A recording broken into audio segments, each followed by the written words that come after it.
Greetings, this is yours truly, Lord Karo, welcome to my domain. Super Deku Part 3 Meeting Izuku ran down the hall. He could feel his friends' power levels dropping. They are hurt. Bursting through the double door, Izuku made his way towards the dorms. Getting closer, he could see a laser being shot into the sky. Aoyama, come on, I need to get there faster. By the time he got there, Izuku saw most of his class on the floor hurt or unconscious. Looking around, he saw some of the minions had been taken down as well. The only ones standing were Bakugo and Todoroki along with a few of the minions. Uraraka was on the floor grabbing onto Eri as a minion tried to take Eri. Izuku watched as he saw as the minion hit Uraraka across the face. Mama! Eri yelled as she was being dragged away. Izuku's eyes went wide when he saw this. You bastards! Izuku transformed into a Super Saiyan as he flew towards the minion. Izuku snatched up Eri from the minion's arms and put her near Uraraka. Stay here, sweetie, and look after Mama. Izuku patted Eri on the head and then took off once again after the minion. Who's that? The minion said as he tried to raise his gun to shoot him, but Izuku grabbed him by the face and raised him off the ground. Izuku saw the terror in the minion's eyes. That's when he noticed Izuku's tail. Shit, he's a Saiyan. With rage behind it, Izuku crushed the minion's face against the floor. The other minions stopped attacking Bakugo and Todoroki and turned their attention to Izuku. You come to our planet and hurt my friends. Izuku's began to leak out bloodlust. I'll give you 3 seconds to give up, or I can promise, you will never leave this planet. We are enforcers, we never surrender. One of the minions yelled as they began to fire at Izuku. Izuku walked calmly towards the minions, blast after blast bouncing off of him. Damn it, set blasters to max. Charging up the guns, they fired a much more concentrated energy blast. The blasts looked like they would hit their target, but suddenly Izuku disappeared. Where did he go? Here, from behind one of the minions, Izuku reappeared behind one of the minions. As he turned around, Izuku punched him in the stomach, shattering the armor he had on. He then teleported to them one by one, repeating the process until there was only one left.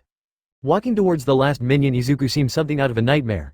Stay back, I'm warning you, raised his blaster and fired. The beam hit Izuku in the head, snapping it back. I got him. To the minion's horror, Izuku looked back at him with just a scratch where the blaster had hit. Impossible. You Saiyans really are monsters. In the blink of an eye, Izuku punched the last minion. Why, you're making a big mistake. Our leader will come for you. He already saw everything. The minion pointed at camera on his chest. As the minion fell unconscious, Izuku grabbed the camera. I don't know who you are or what you want, but this is your only warning. Do not come to Earth, he said, crushing the camera. Izuku looked up and saw a spaceship they came in. Raising his hand towards it, he fired off a blast, destroying it. The spacecraft blew up as it hit the ground. He then went to check on his classmates. They were fine for the most part. It was Eri and Uraraka he was most worried about. Hey Uraraka, how are you holding up? Uraraka held her cheek as she got up. I'm good, but damn did that hurt. Sorry, what happened while I was gone? Izuku asked. Flashback, they watched him take off with the mystery girl in his arms. What the hell just happened? Kirishima said, breaking the silence that fell over the class. I think we just saw an alien, Momo said. I think so, but she had a tail just like Midoriya. Does that mean he's… Uraraka froze when she heard her classmates beginning to place 2 and 2 together. Oh no, his secret. Uraraka felt a change in the wind. Looking up, she saw a spacecraft floating there. What the hell? From the ship, about a dozen minions flew towards the class and landed a few feet away. Hello people of Earth. We are the enforcers and we are looking for a Saiyan that landed here not too long ago. She stole something that belongs to our leader. Surrender her to us and we will spare you, one of them asked. The girl? Are they talking about the girl that Midoriya took to the nurse's office? Todoroki said, putting up his guard. I see, so you have seen her. Take us to her. Now? The minions raised their blasters and pointed them at the students. Like hell we are. We don't even know who you are, and by the looks of it you're not the most friendly of people, Kirishima said, activating his quirk. The minion smiled. Very well, take them out and search the school. She's around here. They began to fire. Lucky the class was fast enough to dodge the shots. Everyone dodged the initial attack and countered. Fighting in pairs or in groups of 3, the students put up a good fight. Some of them even took down some of them. It was down to Uraraka, Todoroki, and Bakugo versus a couple of minions. Eri was hiding behind Uraraka. These guys are stronger than the other ones, Todoroki said. Yeah, and that guy in the middle looks to be like the squadron leader, said Bakugo as explosion rippled in his hands. Impressive, you managed to take down some of my men. Unlucky for you though. The squadron leader suddenly appeared in front of Uraraka. We aren't them, punching Uraraka hard in the stomach. She fell to the floor. Mama, Eri yelled, checking on her. Bakugo and Todoroki were about to jump in but were blocked by the other minions. Damn it. Take another step and she dies, said the squadron leader. He then looked at Eri. If we had a hostage then we can get what we want faster. He reached for her and began to pull Eri from the arm. That is until Uraraka grabbed Eri by the leg. Why, you won't take her? She coughed out blood, hanging on to Eri for dear life. He's strong. If I didn't focus my ki on my stomach I would have been knocked out. Foolish girl. The squadron leader punched Uraraka in the face. Because of the pain she let her grip slip, and that's when he began to drag Eri away. Flashback ends. I see, so they were after Hamari. Izuku then turned to find that his classmates were getting back up after their injuries. It's safe to assume that they will come back, so we need to be ready. For now we need to prepare. That was amazing. That form. That power. You're a Super Saiyan, aren't you? Everyone turned to see Hamari.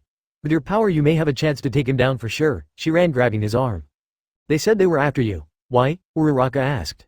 Hamari stayed quiet. It's because of this. She pulled out a red gemstone that was around her neck. My father gave me this before he died. This gem holds incredible power and the only way you can use it is with Saiyan blood. I used to be the only one who could use it but now there is another. She looked at Izuku. What does this guy want to do with the gemstone? Uraraka asked. He wants to extract the energy within the gemstone and fuse it within himself to become even more powerful than he already is, Hamari said, holding onto the gem. This is all I have to remember, my father. I am not going to let him have it. So please, Hamari bowed towards Izuku. I don't have the right to ask this of you, but please, Izuku Midoriya, we are the last of our kind, so please help me. Izuku stood shocked that this girl was bowing her head to him. Please raise your head. I still don't get most of the details, but I am training to become a hero. What kind of hero would turn down someone who is begging for help? Hamari looked up with tears in her eyes. Thank you. Thank you so much. Overcome with gratitude, Hamari hugged Izuku once again. That's when Uraraka separated the two of them. Alright, that's enough. He agreed to help you so you don't have to cling on to him so much. Oh, I'm sorry, is she your mistress? Hamari said, stepping back.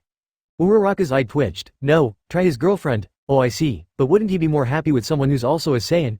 Hamari said with a smug look on her face, trying to provoke Uraraka, which worked. Uraraka took a step forward and Izuku saw what was going to happen and stepped in between them. That's enough, you two. We have more important things to worry about. Who and how strong is the person after you? How does he size up to me? He might be the most powerful person in the universe. He could destroy whole planets in an instant. His name is Vent. Compared to you now in this Super Saiyan state, Vent would win easily. The class was shocked. Izuku would lose in a fight against this person. I see. Well, you see, this isn't my final transformation. I can go 2 levels beyond Super Saiyan. 2 levels? That's amazing. I didn't know there was a level beyond that of a Super Saiyan, Hamari said. Wait, can you turn Super Saiyan? Izuku asked. And no. My father was a gentle person with incredible power and my mother knew we had him to protect us, so there was no real need to train, she said, embarrassed. It's fine, we can work on that later. Right now we need to have a talk. It's about time you all found out about who I really am. Izuku turned to his classmates. With all might, Nezu and Aizawa by his side, Izuku relieved everything to his class. They all sat there in shock. You know what? That actually explains a lot, Mina said. Right, the super strength, super speed, flight, and the transformations. They all just seemed out of this world, Jiro said as the rest of the class nodded. I'm sorry I had to keep it from you, but I feared if I told you what I really was you'd hate me, said Izuku. We would never hate you, but we get it. Why you would hide who you really were, Kirishima said. Thank you everyone for being so understanding, Izuku bowed. So where do we go from here? Asked Nezu, then they all turned to Hamari. We fight, Vent will come to Earth looking for me. Izuku has the best chance out of anyone on the planet to take him down, Hamari explained. I won't put anyone else in danger, so when it comes down to it we will fight someplace deserted. It's good that you prioritize my students' safety first, but how long do we have to prepare? Nezu asked. I don't know. Vent can show up at any minute now, Hamari said, looking down at the floor. However, I doubt it will be tonight, so we can at least rest easy knowing that. I see, if Midoriya really is our only hope in defeating his new foe, then I think it's best if we leave it to you too, Nezu said, looking at Izuku. For now you rest, Hamari. I do believe we have a spare room here at the dorms. You can use that room while you stay here with us, Nezu said, hopping off the chair. Thank you so much, Hamari said as the teachers walked away, leaving only the students. Well, today was a pretty eventful day, we should probably go to sleep soon, Momo said. You're probably right, by the looks of things we have a fight on our hands, Kirishima said, yawning. As they split up to go to their rooms, Hamari was shown to her room. Momo later came by to give her some of her PJs so she can sleep in, seeing that they were about the same height and body type. She began to take off her clothes to change, but she forgot to close the door all the way. Izuku had just out airy to sleep as he was walking back to his room when he peeked inside. Izuku could see her body filled with scars. How did she get those? I know you're there, she said to the surprise of Izuku. You can come in if you want. She quickly changed as the door swung open. Sorry, I didn't mean to peek, he said, embarrassed. It's fine, she said, turning towards him. How did you get those scars? He asked, but she stayed silent. If it's alright if you don't want to talk about it. I was tortured, she said, lifting up her shirt, exposing the scars on her stomach. Before coming here, Vent captured me and tried to force me to activate the gemstone. When I refused, he turned to more forceful methods. I somehow escaped and came to Earth. I am sorry you had to go through that, Izuku said with sadness in his voice. Hamari shook her head. Don't be, I'm here now, and thanks to that I finally got to meet another Saiyan, she said, getting closer to Izuku. My father always used to tell me stories of a fight he had with 2 Saiyans long ago and how they were incredible fighters. My mother always told me if by some miracle I found another Saiyan male to never let him go. Izuku blushed. Oh really, yeah. You know what else she told me? Hamari leaned in close. Half and quarter breed Saiyans have the possibility of eminence battle power. Just think of the possibilities, she leaned to Izuku's lips.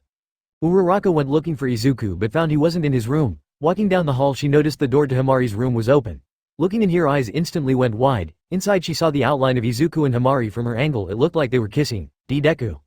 As Izuku was about to push her off of him when Uraraka's voice was heard from the door. Looking back Izuku instantly knew he was in a bad spot.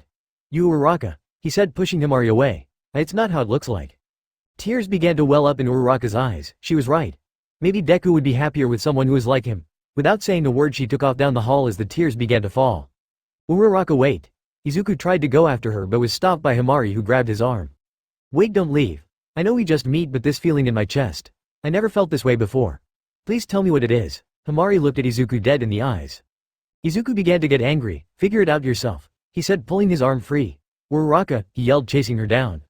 Uraraka ran to the roof of the building and stood looking at the night sky. A few seconds later Izuku appeared. You Uraraka. What do you want Deku? Izuku could tell she was mad. I want to explain. Izuku got closer. There's nothing to explain. You finally meet another Saiyan who just so happens to be a female. I mean it's only natural you'd love someone that is your own kind. While I'm just some earth woman. Izuku could see the tears fall from her face.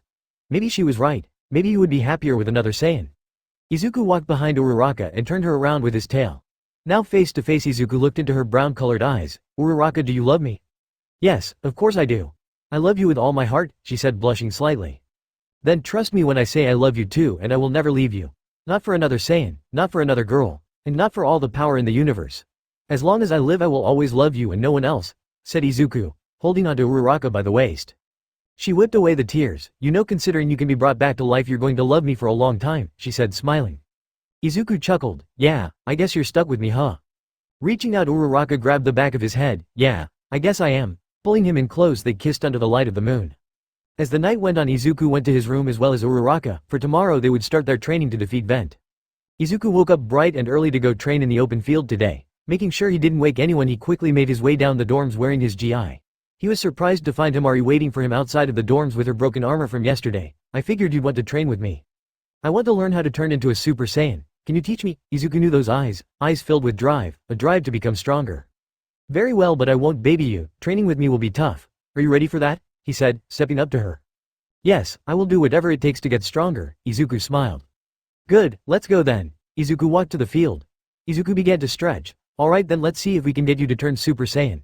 The best trigger for it is anger, so get angry. Hamari looked at him confused. I just can't get angry on the spot you know. Think about everything Vent has done, all those people he's killed. Your father's death at the hands of Vent. Izuku pushed Hamari to get angry. She began to have flashbacks of a time when her father and mother didn't have to worry about anything, a time before Vent. Huh? Her aura flared out in a lime green haze. You are strong but all you're doing is powering up. You won't be able to transform like that. Izuku stopped to think. I need to get her mad but how? Wait, she said, father died, I can use that. Sorry about this Hamari. I don't know what to do. Please tell me. Hamari fell to her knees exhausted. No, you are a failure. Hamari looked up in shock. As a Saiyan and as a daughter. What? She couldn't believe what she was hearing. Your father died because he was too weak. Just like you at this point I can't even call you a Saiyan. You're nothing. Izuku's eyes turned to fury. Shut up, Hamari said pushing herself up. Or what are you going to do to fight me? Izuku walked towards her. No you won't, you're too weak just like your father? Shut up, Hamari's eyes changed color. You know nothing of my father. I know he died because he was weak. Hamari took a swing at Izuku, which he easily dodged. Like father like daughter I suppose. Hamari tried repeatedly to punch Izuku but failed every time. Just one final push should do it. Izuku finally countered and attacked, kneeing her hard in the stomach. She fell to the floor holding onto her stomach. Pitiful, would you hear you'd only get in the way when Vent comes. Maybe I should just kill you so you can be with daddy. Izuku raised his hand up pointed straight at Hamari and began to charge up a ki blast. Your father deserved to die and so do you. Hamari looked on as Izuku fired the ki blast and it seemed as if time slowed down to a stop. Izuku you bastard. How dare you say that about my father? I'll show you, I'll show. As the ki blast got closer Izuku was about to redirect the blast when Hamari got up and caught the blast. What? Izuku Midoriya. Hamari began to get up. Izuku could feel her power increasing. Prepare to die. She pointed at him with an evil smile. Raw hhhhhhhhhhhhh. Her lime green aura began to engulf her body pulsating out and smashing into Izuku pushing him back. The ground beneath them began to shake violently, waking up everyone in the dorms. Izuku looked in a mixture of amazement and fear. Holy shit. Her power just exploded. It's rising every second, oh no. Hamari, you have to stop this. Any more power and you're going to destroy the school. His words fell on deaf ears. Hamari's body began to change, growing in muscle mass. Izuku watched as Hamari began to grow taller and more muscular. She grew so much that her armor began to break, exposing her abs. At this rate she's going to blow up the school. Izuku transformed into a Super Saiyan and flew towards Hamari, lifting her several miles into the sky. Ha! With a final yell, Hamari exploded in energy, pushing Izuku away. Regaining his composure, Izuku looked at Hamari, who now had a mixture of golden-green colored hair. Her muscles bulged, hitting her claws, and her power was now on a different league. Amazing, her power is incredible. Way to go, Hamari. Izuku was happy that she turned Super Saiyan, but he forgot one thing. Izuku Midoriya, she said, flying closer and closer to Izuku. Izuku Midoriya. Oh no, Izuku remembered all the things he said to her. Hamari, wait, before he could say anything else. Hamari grabbed him by the face. Izuku tried to break free, but she wouldn't loosen her grip. Die! With an evil smile she flung Izuku towards the ground, then followed it with a ki blast. Hitting the ground hard, Izuku spit up a bit of blood, then he saw the ki blast. Crossing his arms in front of him, he braced for the blast. The blast hit, engulfing the whole field in a fireball. His classmates looked on from the roof of the dorms, looking at the fight. Is it the enemy? Asked Kirishima. No, it's Hamari. She's transformed into a Super Saiyan, but she looks so different. Izuku never took on that form when he transformed.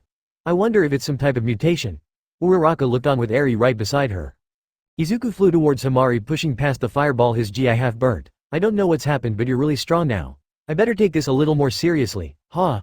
Lighting appeared around Izuku as he transformed into a Super Saiyan 2. This time Izuku would go on the offensive, charging at her and going for a kick to the ribs. Connecting to her ribs, it seemed to do little damage. All it really did was stagger her and piss her off even more. Seeing that Izuku was closer, she managed to grab his arm and began to grab him towards the ground. Crap, she got me, he said, heading straight for the ground. Before she hit the ground, Hamari flung Izuku with great speed towards the ground, breaking it. Izuku laid in the crater as he saw Hamari bring down her giant foot on his chest. Izuku Midoriya, this will be your grave. With Izuku grunted in pain still under her foot, she began to charge a ki blast. His eyes widened as he saw the green ball of energy grow in her hand. The surrounding buildings shook from the sheer impact of the blast hitting Izuku point blank. His classmates saw as the heat from the explosion could be felt all the way to the dorms.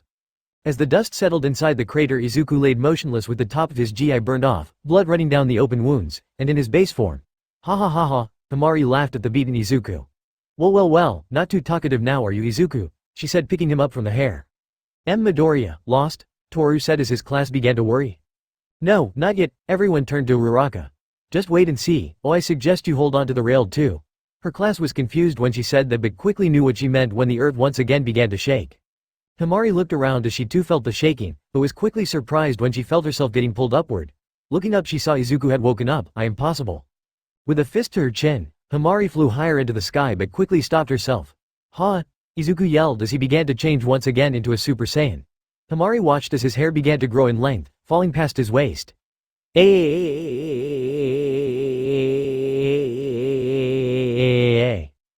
This power. It's amazing. Hamari looked on in awe when she saw Izuku with long golden hair. It's over, Hamari, you can't beat me, Izuku said, facing Hamari. Izuku Midoriya. She yelled, flying towards Izuku ready to punch him. But to her surprise, Izuku caught her fist. What? She tried to free her hand but couldn't. How can someone be so strong? Izuku landed a hit to her abdomen, causing her to hunch over in pain. I thought one punch would be enough. Impressive. Izuku then followed with a dropkick to Hamari's shoulder, dislocating it and sending her crashing into the ground. Izuku flew down to find her back to normal. Seeing this, he breathed a huge sigh of relief and powered down himself before collapsing himself. Izuku and Hamari were taken to Recovery Girl for treatment, but when she was performing a checkup she noticed that neither of them had their tails. What happened to their tails? They must have lost it during their little fight. Somewhere in deep space a giant ship was seen flying across space. Inside, a minion ran into the control room. Sir, I have a report. Vent sat in the shadow of the ship and raised an arm, exposing the pure white skin with a gemstone on the top of his hand and a spike coming out of the side of his arm. You may speak. Right, the advanced scouts we went after the Saiyan have perished, the minion bowed. Oh, but the Saiyan should have been hurt from our last encounter. How did she manage to take them out? Vent leaned back in his chair, picking up a glass of wine. According to the bodycam the scouts had on, there was another Saiyan, said the minion. Vent crushed the glass with his hands when he heard the word. What was that? Sir, it was another Saiyan, and this one is considerably stronger than the girl, the minion said, scared for his life. That's impossible, she was supposed to be the last of the Saiyan race, Vent said, calming down.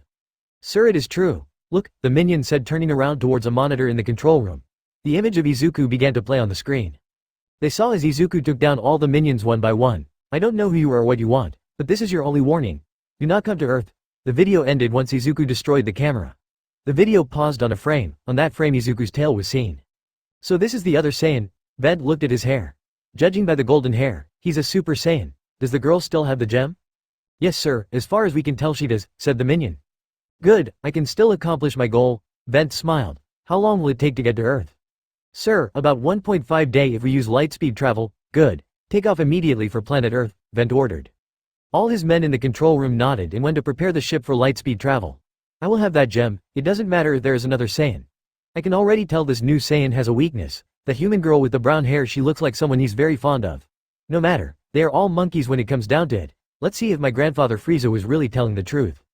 The light of a nearby star began shining on Vent. His skin was white, with two distinct gems on each of his palms, spikes coming out of his arms near the wrists, and with a red head top thing. Just picture Frieza's final form, just red top and spikes coming out of his arms. And that's all folks, I'll see you all in the next chapter, Showdown.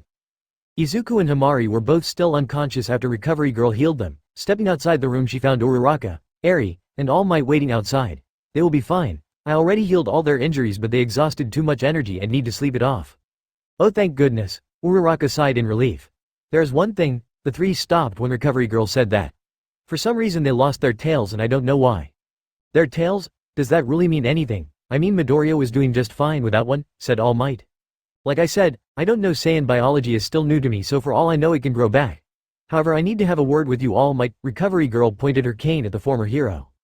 Recovery Girl practically dragged the hero away. Uraraka and Eri walked inside the room when she saw Izuku with bandages on his face. Idiot, always taking it one step too far. She smiled knowing that he was alright.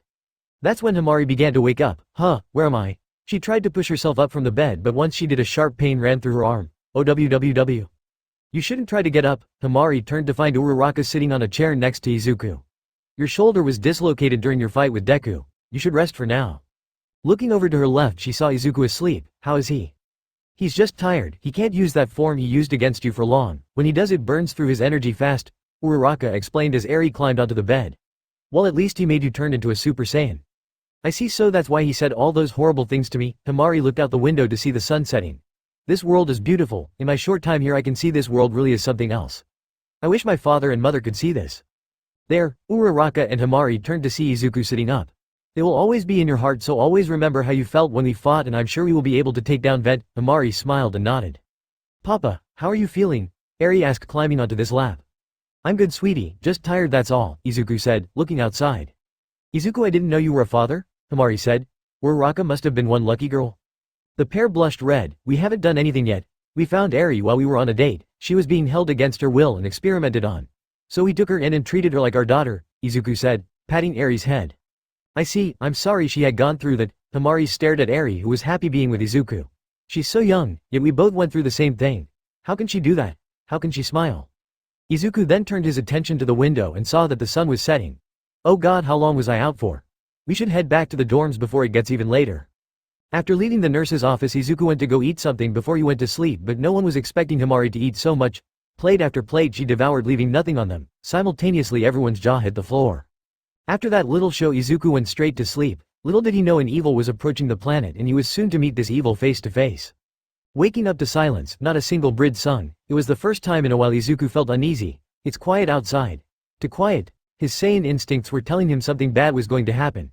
Izuku walked towards his bookshelf and moving a book out the way, revealing the last Senzu bean. As he walked downstairs and saw Hamari with a serious look on her face, they locked eyes and nodded silently, agreeing it was time. Pulling out his phone Izuku called All Might and told him it was time to get everyone out of here. In less than a minute All Might, Nezu, and Aizawa showed up. Alright everyone, it's time. We are going to take you into the bunker underneath the dorm, so please follow us, Nezu said, pushing a button on a remote control. From underneath the sofa a stairway appeared leading down into a bunker. Alright everyone, single file please. Izuku and Hamari stood looking at every student go into the bunker one by one, until it was Uraraka and Eri's turn. You better defeat this guy Deku, her voice wavered. Izuku knew she was nervous for his well-being, so he went to hug her. It will be alright Uraraka, I promise. Then Hamari approached them, and I promise you Uraraka, I'll look out for him. Here, she took off the necklace that had the gemstone and put it around Eri's neck. Hold on to this until we come back. Eri's eyes gleamed looking at the pretty gemstone. Thank you, I'll take really good care of it. Hamari smiled as Eri went down to the bunker. Just then Uraraka, Izuku, and Hamari felt their bodies go stiff. What is that? Their power is unbelievable. Izuku began to sweat from his forehead. Venti's here, Hamari turned to the sky. Uraraka, get inside the bunker now. Izuku turned to Uraraka but found she was frozen in fear. Uraraka. He grabbed her shoulders and shook her slightly. Still no response. Damn it, she's frozen. Izuku looked down inside the bunker and saw Bakugo. Kachan. He turned to Izuku. Catch. Picking Uraraka up, he tossed her down to the bunker. Bakugo caught her and looking back up he saw Izuku with his back to him. Keep an eye out on them for me, yeah? And with that Nezu closed the bunker with the click of a button. Now just the two of them. Izuku and Hamari went outside to find Vent's ship hovering above the campus. Wow. Vent is clearly compensating for something. Izuku was shocked by the sheer size of the ship. It was easily longer than the whole campus. Now it is not the time for jokes, Izuku, Hamari scolded him as they flew towards the control room. Right, I'm sorry. They stopped right in front of the control room's window. Vent, I warned you not to come to Earth. Izuku raised his hand and began to charge up a key blast. But before he could fire a hatch open up, I would really appreciate it if you don't blow up my ship. From inside of the ship, Vent slowly began to rise from within the ship. With only a stare, Izuku could feel the power coming from within Vent. His power is amazing. Can we really take him down? My dear Hamari, how many times do we have to do this? Resistance is futile. Hand over the gemstone and I might just let you both live, Vent said, hovering above his ship. Like hell I will. I'd rather die than give you this gemstone, Hamari yelled back. Vent smiled. Very well then, I'll take it from your cold dead hands. Catching Hamari off guard, Vent went to punch her in the face. Hamari closed her eyes and waited for the impact, but it never came. Opening her eyes she saw Izuku as a Super Saiyan holding back Vent. Not on my watch. Interesting, you managed to stop my punch. Vent backed away. So that's a Super Saiyan. Very well then, I'll fight you first. Hold on, we still haven't determined who is going to fight you first. Izuku turned to Hamari. How do you want to decide this? Hamari thought about it. There is only one way to settle this. Izuku's eyes went wide. You don't mean? Yes. Hamari flew closer to Izuku, locking eyes. Bunker with Class 1A. Alright everyone, we need to stay here until those two finish their fight, All Might said. The students were very surprised when they walked into the bunker. They were expecting it to be some old school military bunker, but they found it looked just like a hotel hallway with an individual room for every student. At the end of the hall was a big open room with a giant monitor. This was where everyone was at. Alright, we are going to try to activate the drones to see what's going on. Nezu said, pushing buttons on a console. There you go. On the giant monitor the picture of the giant ship came on for everyone to see. What is that? Mina said, backing away. The camera changes direction. Are they doing what I think they're doing? Bakugo said, puzzled as to what he was seeing. Yup, they're. Uraraka sighed. They're playing rock, paper, scissors. Back outside, rock, paper, scissors. They both yelled, but every time they would tie and had to try again. This went on for a while until finally there was a winner. Yes, I won. Hamari celebrated. Damn it, I should have picked rock. Oh well, fine, I'll let you go first. Izuku pouted. Izuku, don't interfere with my fight no matter what. I have a score to settle with him. It's a matter of pride. Alright Vent, you're facing me, Hamari said, putting up her hands ready for the fight. Oh please, you have as much as a chance of beating me than a space slug. Your mother put up more of a fight than you will, Vent smiled. Hamari dropped her hands. Why, you mean yes, she's dead? Her eyes covered in a black shadow. Oh, what's wrong, are you going to cry? Why don't I just put you out of your misery? Vent raised his hand and fired off a key blast. As it rocked through the sky, Hamari stood there still with her head down until the blast was a few feet away from her. That's when the blast was redirected, flying right by Vent's face. With the Hamari had swatted away the blast before it reached her. Vent turned his attention at Hamari, who began to glow. Why, you killed her? Why, you bastard? The air around them began to shift. Izuku could feel her power starting to increase. Hamari, remember, away from here, he yelled, trying to make her fight somewhere else. Don't worry, I'll make sure to find him a proper burial. Her hair began to change color and in a giant energy pulse Hamari emerged in her Super Saiyan state. Muscles bulging with power, hair spiked up and golden green in color.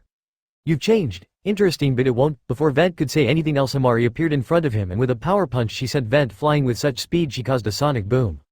As Vent flew through the air, he reached to his ear. I have 2 orders for you. 1. Get the ship into orbit away from the fighting. 2. Have him bring me the brown-haired girl. If we have her, the other Saiyan won't attack us. Vent stopped himself over a deserted wasteland with tall plateaus. Looking down at where Hamari had punched him was a mark. Interesting, her power has grown in such a short amount of time. I wonder if her power can grow even more? Izuku and Hamari took off after Vent. Izuku was tracking him so he wouldn't escape, but Hamari was after blood. Her aura was heating up the air around her. Izuku watched as they once met Vent face to face. Vent, you will pay. Vent watched as Hamari's aura flared out, pushing him back. Amazing. If you really think you can, then let's test that, shall we? Vent charged in with a volley of strikes, each connecting, hitting harder and harder than the last. What, not going to fight back, even after you said I was going pay? To Vent's surprise, Hamari reached down and grabbed both of his arms, stopping the strikes. Oh no, Hamari began to spin him around and around until she let go, sending him flying through several plateaus, breaking them. Not giving him enough time to recover, she flew above him and charged a key blast, planetary devastation. With a powerful yell she fired the blast. Hitting its target, the area around them was engulfed in a fireball, pushing away the nearby clouds. As the dust settled, Hamari saw Vent laying on the ground. Guess he was all talk, she said, landing right next to him. Izuku watched from a plateau, wondering why Vent hasn't used his full power. That's when he noticed a smile form on Vent's face. Hamari, watch out. He yelled out, but it was too late. Flipping over, Vent fired 2 blasts, hitting Hamari in the shoulders just deep enough to cut through the tendons. Her arms falling limp as blood began to run down. Then, you really are strong, however I'm not using my full strength. That was only a taste of my true power, here, have another taste. With a spin, Vent kicked Hamari so hard it sent her crashing in a plateau. Well, is this a sight for sore eyes? Stuck in between the rocks, Hamari hung her head as blood dripped from her lip. You know what, I was going to keep you around since you were the only one who was able to activate the gem, but now that there's another Saiyan, I don't see a reason to keep you around. But first I want you to pay for all the time you made me spend looking for you. Hamari struggled to look up. In front of her, Vent smiled as he slapped her with his tail over and over. Izuku wanted to jump in to help, but he knew if he did, Hamari would take offense to that. As she needs help, I have to wait until she's unconscious. She's losing power thanks to the transformation. Once she's unconscious, I'll jump in, he thought as he grinded his teeth, forcing himself to hold back. Inside the bunker, the class looked on as Hamari was getting beaten by the villain. Why isn't Midoriya helping her? Iida said. He won't help until she is unconscious. Everyone turned to Uraraka. Deku once told me Saiyans are a proud race, so strength is the only thing that matters to them. Considering Himeru's past, she must think she has an obligation to take this villain down by herself.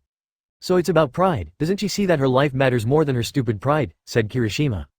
It may be stupid to us, but she was raised in a much different environment than us. All her life all she's known was running away from him. Unbeknownst to them, someone was rather quiet in all this. Momo was in the far edge of the room talking to someone over the phone. Yes, she's here. They both are. Her face then turned to anger. I already gave you all the information you wanted, so leave my family alone. The one of shock. You want to do what? No, I won't do that. Wait, please. Please just give me more time. If I do this, will you finally leave my family alone? Fine, but it will take some time. Suddenly an alarm began to ring throughout the bunker. Security breach, main hatch has been destroyed, deploying countermeasures. Bullets rang throughout the bunker, then complete silence. After a few seconds, the sound of footsteps was heard, getting closer and closer. Countermeasures failed, beginning lockdown of monitor room. A heavy metal door slammed down from the ceiling, closing off the room. Sir, what's going on? Todoroki asked. Someone is inside the bunker, but that should be impossible. The metal doors are coated with a special metal alloy called secondary adamantium. It should be several times stronger than steel. Thunk. Thunk. Thunk. Nezu was interrupted by the sound of banging coming from the final door separating them and the mystery intruder. After a few seconds, a loud boom was heard as the door to the control room fell to the floor, kicking dust in the air. From inside the dust, a tall figure began to take shape, stepping into view. The class backed away at the sight of this mystery person. The person was a tall person, skin red in color with 2 horns on their head, and with a muscular build. As soon as they saw this person, everyone froze in fear. The aura surrounding them was suffocating. The mystery person looked at every student and teacher in the room. Humans really are ugly. Hey, what's the big idea, coming in here and calling us ugly? Mina yelled as she was being held back by Kirishima. I'm here looking for a brown-haired girl. The mystery person ignored Mina and scanned the room until he looked at Uraraka, who was hiding Eri behind her. You're coming with me, he said, walking towards her, but was quickly stopped by the class. You're not taking her anywhere, Bakugo said as explosions rippled in his hands. I was told not to harm your friends if you come with me without resistance. If they decide to attack me, then I can't guarantee they will walk out of this alive, the villain said with no emotion on his face. Uraraka looked around and saw that her classmates were about to attack. Everyone stopped. She walked up to the villain. If I go with you, do you promise to not hurt them? That is not up to me, that is up to you if you comply or not, the villain said in a monotone voice. Fine, I'll go with you. No tricks, no gimmicks, just leave them alone. Uraraka then looked at her class. Take care of Eri for me, guys, I'll be back once Deku beats this guy. She then fell to one knee to face Eri. Eri, go with Aunt Momo. I'm going to take care of something right now, I'll be back with Papa. Eri nodded and walked to Momo, who wrapped her in a hug. Alright everyone, stay safe, I'll be back with Deku in no time. And with that, the villain grabbed Uraraka and left the bunker. Back with Izuku couldn't take it anymore. He watched as Vent continued to beat Hamari. She wasn't even in her Super Saiyan state anymore, but she wouldn't fall unconscious. Every time she got back up, I will make you pay, Vent, Hamari said, crawling towards him, leaving a trail of blood behind her. Still talking nonsense, I see. Vent walked to her and picked her up from her hair. I've had my fun, I think it's time we end this. Throwing her away, Vent pointed his finger at her and charged up a red blast. Goodbye, Saiyan. Hamari could hear the buzzing of the blast getting closer, and she embraced death, thinking only of her parents. Mother, father, I'm sorry I failed you both. Now I'll join you in the afterlife. Just as the energy beam was about to hit her, Izuku teleported in and slapped the blast into the ground. I think that's enough, said Izuku staring down Vent. Going to one knee, Izuku placed a hand on Hamari's back. Izuku, her voice was weak. It's alright now, Hamari, you gave it your all. I'm sorry I had to step in like that, but I think it's my turn anyway, he said, placing 2 fingers on his forehead. You stay right there, Vent, I'll be right back, Whip. His class stood around dumbfounded on what just happened. Someone just walked in here and took Uraraka with no resistance. Damn it, why did we all freeze? Kirishima said, punching himself. We froze because he was strong, stronger than everyone here put together, Bakugo said as he leaned against the wall. Whip. Everyone turned to where they heard the sound. There was Izuku with a hand to Hamari's back. Guys, she needs help. Nezu was the first to run to her. My god, these injuries. Call recovery girl now. No, not yet, here, use this. Izuku held out the last senzu bean. Once I leave, make her eat it and try to stop her from going after Vent. Izuku looked around at his classmates but didn't see Uraraka. Hey, where's Uraraka? Everyone looked at each other in shame, as she was taken. Izuku's eyes went wide. What? Some demon-looking person broke into the bunker and said if she didn't leave with her, he would take her by force, Todoroki said. It must have been one of Vent's minions. Let me see if I can sense her. Izuku closed his eyes and focused but felt nothing. I can't feel her energy. Once Hamari is healed, tell her what happened to Uraraka and have her look for her. With another thwip, Izuku disappeared once again and appeared on the battlefield. Sorry to keep you waiting, Vent. I do hope for your sake you prove more of a challenge than she did. Oh, that's right, I forgot to ask her where the gemstone was. I noticed it wasn't around her neck like it always was. You wouldn't happen to know where it is, do you? Said Vent. Maybe I do, maybe I don't. Why don't you find out? Izuku readied himself for a fight. Very well, then I can tell you are a lot stronger than the girl. You will at least provide me with entertainment. Vent also got ready for a fight.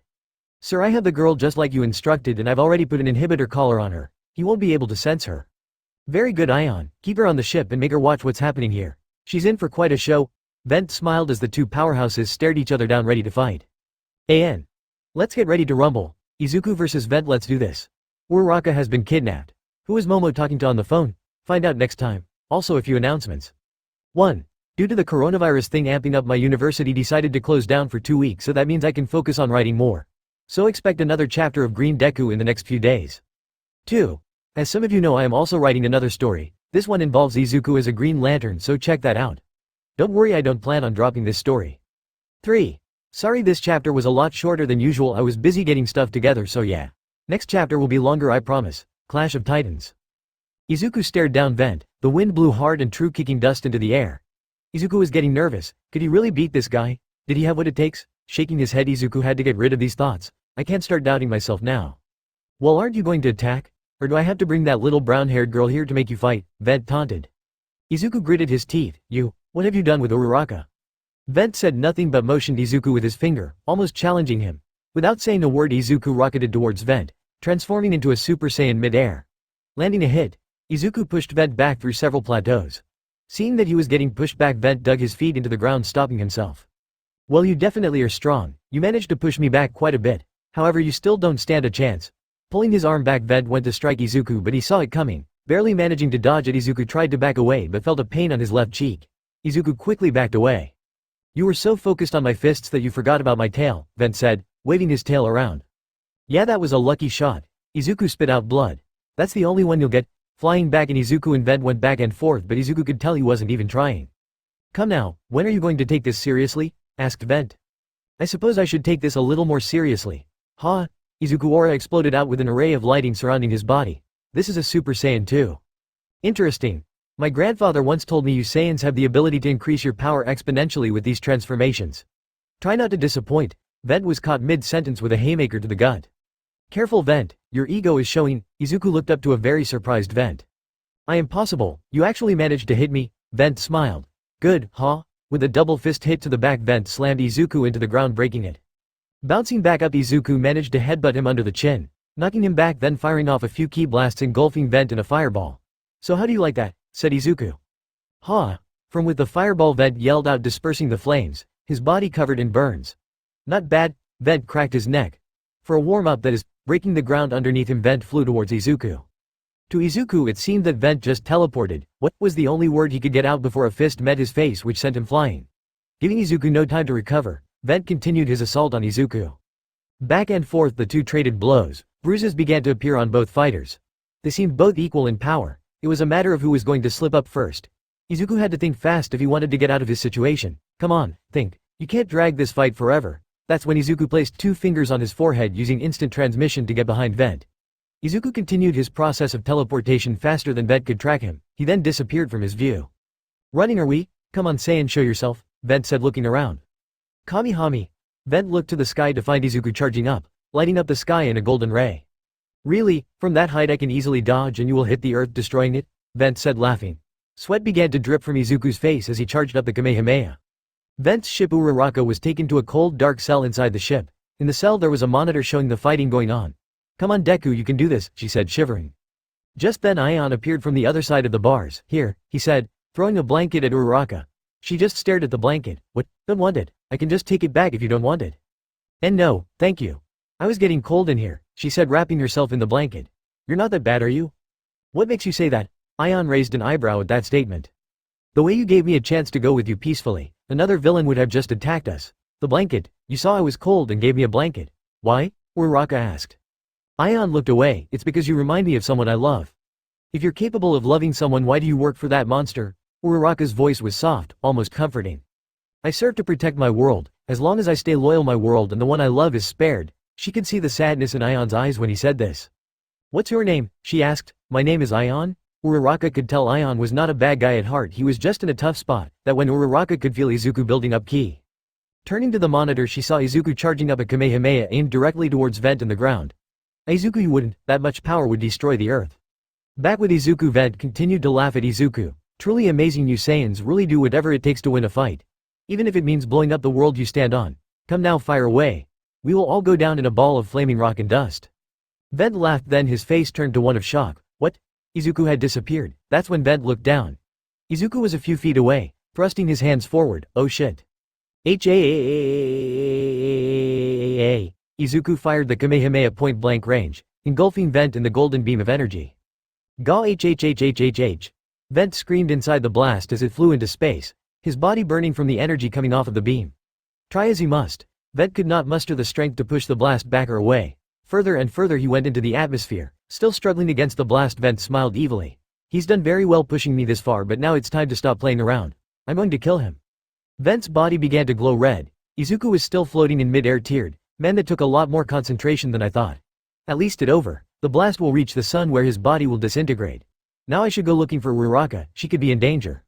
Izuku was about to take off when the sky above him turned ruby red in color. What's going on? In the ship Uraraka watched on the monitor as the sky turned ruby red, almost as if the sky had turned to blood. What is this? The ship itself was clouded in a ruby red haze. Its master, Uraraka, looked at Aion. He is transforming into his final form.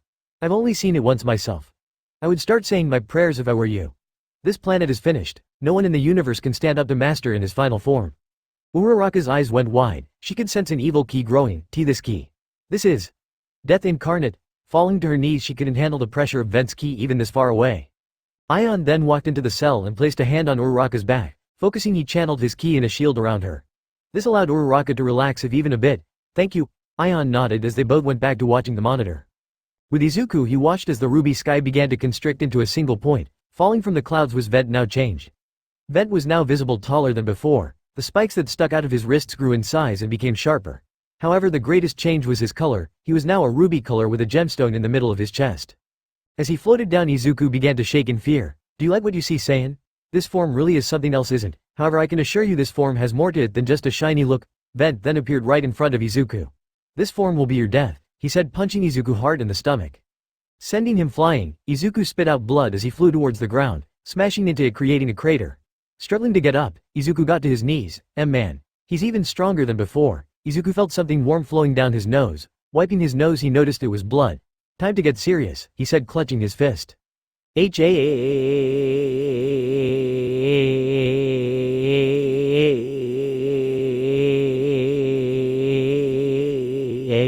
Izuku yelled as his aura exploded into the hair.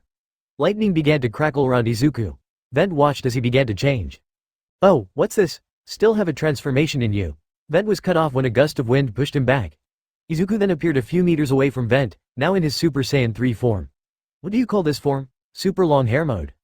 Izuku smirked. No, this what I call a Super Saiyan 3, and this will the last thing you see before I kill you. Before we do this, I have a proposition for you, said Vent. Oh, and what might that be? Let me guess, you decided to give up, said Izuku, mocking Vent. Vent laughed, not quite, join me. Join me and together we can take over the whole universe. Think about, whole worlds would be at your beck and call. As a bonus I'll give you this planet to rule. All those humans will be your slaves for you to do as you wish. With your power level you could easily do it now. All you have to do is kneel and swear your allegiance to me, not a bad deal if you ask me. Is that a real deal you would let me have his planet? Izuku said, intrigued. Yes, so do we have a deal? Vent said with his arm out welcoming Izuku. Sorry but I would have to decline. This planet is not for one person to rule, but it's as you say I could very easily take over this world if I choose. However there are people here that I've grown fond of and they won't let me fall down that path. Izuku said thinking about his friends, his mother, Uraraka and Eri. I see, well that's too bad, Vent sighed. Someone as strong as you, we could have done some amazing things together. Since you side with the humans, you can die alongside them. Both fighters let out their auras, crashing into each other. Their auras created wind pressure that broke the earth beneath them. This was the final fight to determine the fate of the world. If Izuku lost it would mean the destruction of Earth. Back in the bunker the class watched as Izuku transformed into a Super Saiyan 3. My god that's the power he used against Mirio, said All Might. Do you think he has a shot of taking this guy down now? Kirishima asked. From the back of the room Bakugo was looking after Hamari. They gave her the Senzu bean. It's still too close to call but now is time. Izuku has the best chance, Hamari said, sitting up on the sofa. Hamari there's something Deku wanted to tell you. He wanted you to look for Uraraka. She was kidnapped when one of those bastards broke in here. And if I know Deku he's going to hold back until he knows she's safe, Bakugo explained to Hamari. They what? Damn it, she must be up on their ship. She stood up. Stay here I'll go get her, but if Ion's there things can get tricky. Let me go with you, said Bakugo. You'll need backup if things get bad, plus I want to pay back that guy who broke in here. Hamari looked at Bakugo. Very well let's go. You can fly right? Bakugo nodded. Good try to keep up. They ran outside the bunker and out the dorms. Once they did they took off into the sky heading straight to Vent's ship. With Uraraka thanks to Vent's shield Uraraka was able to breathe more easily. Looks like things are going to get more exciting, Ion said looking at the screen. Your boyfriend sure has some incredible power. He sure does, I hope it's enough to take down Vent once and for all. Suddenly alarms began to blare out throughout the ship. What's going on? There are two people approaching the ship at a high rate of speed. It seems some of your friends have come to save you. I will have to deal with them, Ion said, turning away. Uraraka grabbed his arm. Wait please you don't have to do this. If Deku takes down Vent then your people can be free. That is a very big if, right now there is no way to tell if he's going to win. That being said I will continue my service to Master Vent, he said, throwing Uraraka off of him. You will stay here until I deal with them, and with that Ion walked out of the cell. Uraraka watched as Ion locked the door and whispered something before disappearing. I need to get out of here and stop Ion. Looking at the bars she saw small cracks on each of them. If I can bust these bars then I should be able to break out of this place. But this collar is the problem, it's suppressing my ki. Uraraka thought about what she could do. I don't need to blast the whole thing, all I need to do is break those bars. Closing her eyes she focused hard and mustered up all the ki she could to fist. Her hand glowed pink in color. Thrusting her fist forward she shattered the bars. Good, it seems I can still fight and use a bit of my ki. Now I need to find Ion, she said, taking off after Vent. Bakugo and Hamari ripped a hole into the ship, boarding it and began to rampage through it. Taking down any minion who got in the way, room for room they searched for Uraraka. Now what looked like the mess hall they stopped when they saw Ion approach from the other side of the hall. Eyes up Bakugo, Ion is here. Bakugo looked up to see the person who broke into the bunker. You. Without saying anything else Bakugo launched himself towards him and fired off a massive explosion that shook the ship. Backing away Bakugo looked at the cloud of smoke. Ha not so tough are we. From the shokout walked Ion unscratched. Are you done? He said unfazed. You bastard, he was about to jump in again but Hamari stopped him. Wait, if he wanted us dead he would have killed us already. Hamari then turned to Ion. What's going on? You could have killed us as soon as you saw us, so why haven't you? Simple, if I bring you both alive to Master then I will be rewarded, said Ion walking ever closer. I see, Bakugo, we fight together, we may be able to stand a chance, Hamari said as Bakugo nodded. The two of them ran towards him. Bakugo especially was waiting for him to make a move. Suddenly Bakugo felt his body go limp. What happened? He said falling to the floor. I didn't even see him move. Bakugo, Hamari looked over to see Bakugo on the floor with Vent standing beside him. You bastard get away from him. Hamari was about to charge in but stopped when Ion placed 2 fingers on Bakugo's back. Another step and I'll rupture his heart. Hamari stopped when he said this. Please don't kill him, I'll do what you want just let him go, she said begging. Ion stop, everyone turned to see Uraraka entering the mess hall. Let Bakugo go, we can help you. And no one can help me, if Master Vent doesn't get his way my world is done for. Ion pressed down on Bakugo's back causing him to scream. Come on, Ion, what would your lover say? Would she really love you if she knew everything you've done? Uraraka said, walking closer to him. Shut up, don't you dare talk about her, you know nothing. His hands began to glow red as he readied himself to rupture Bakugo's heart.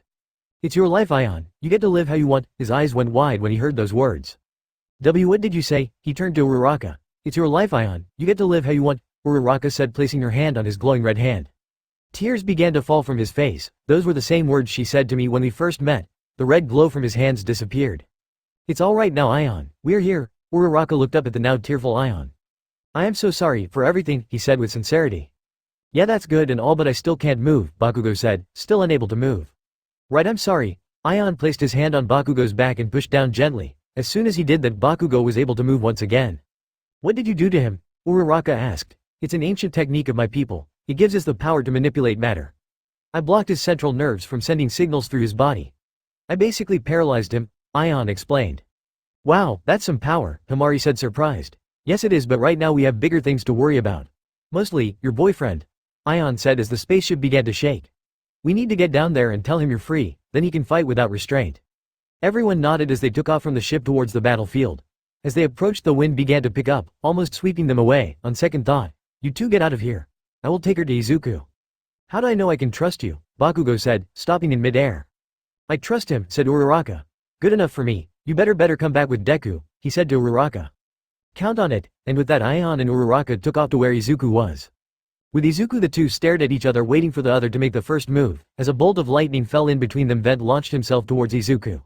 Each punch Vent threw at him would cause a boom. Back and forth the two went, punching, blocking, then countering. Vent punched Izuku hard in the eye, causing it to swell up. Izuku on the other hand got a shot to Vent's ribs, breaking a few. Finding the right time, Izuku found an opening when Vent would go for a hard right swing, that when Izuku spin kicked him hard in the ribs again.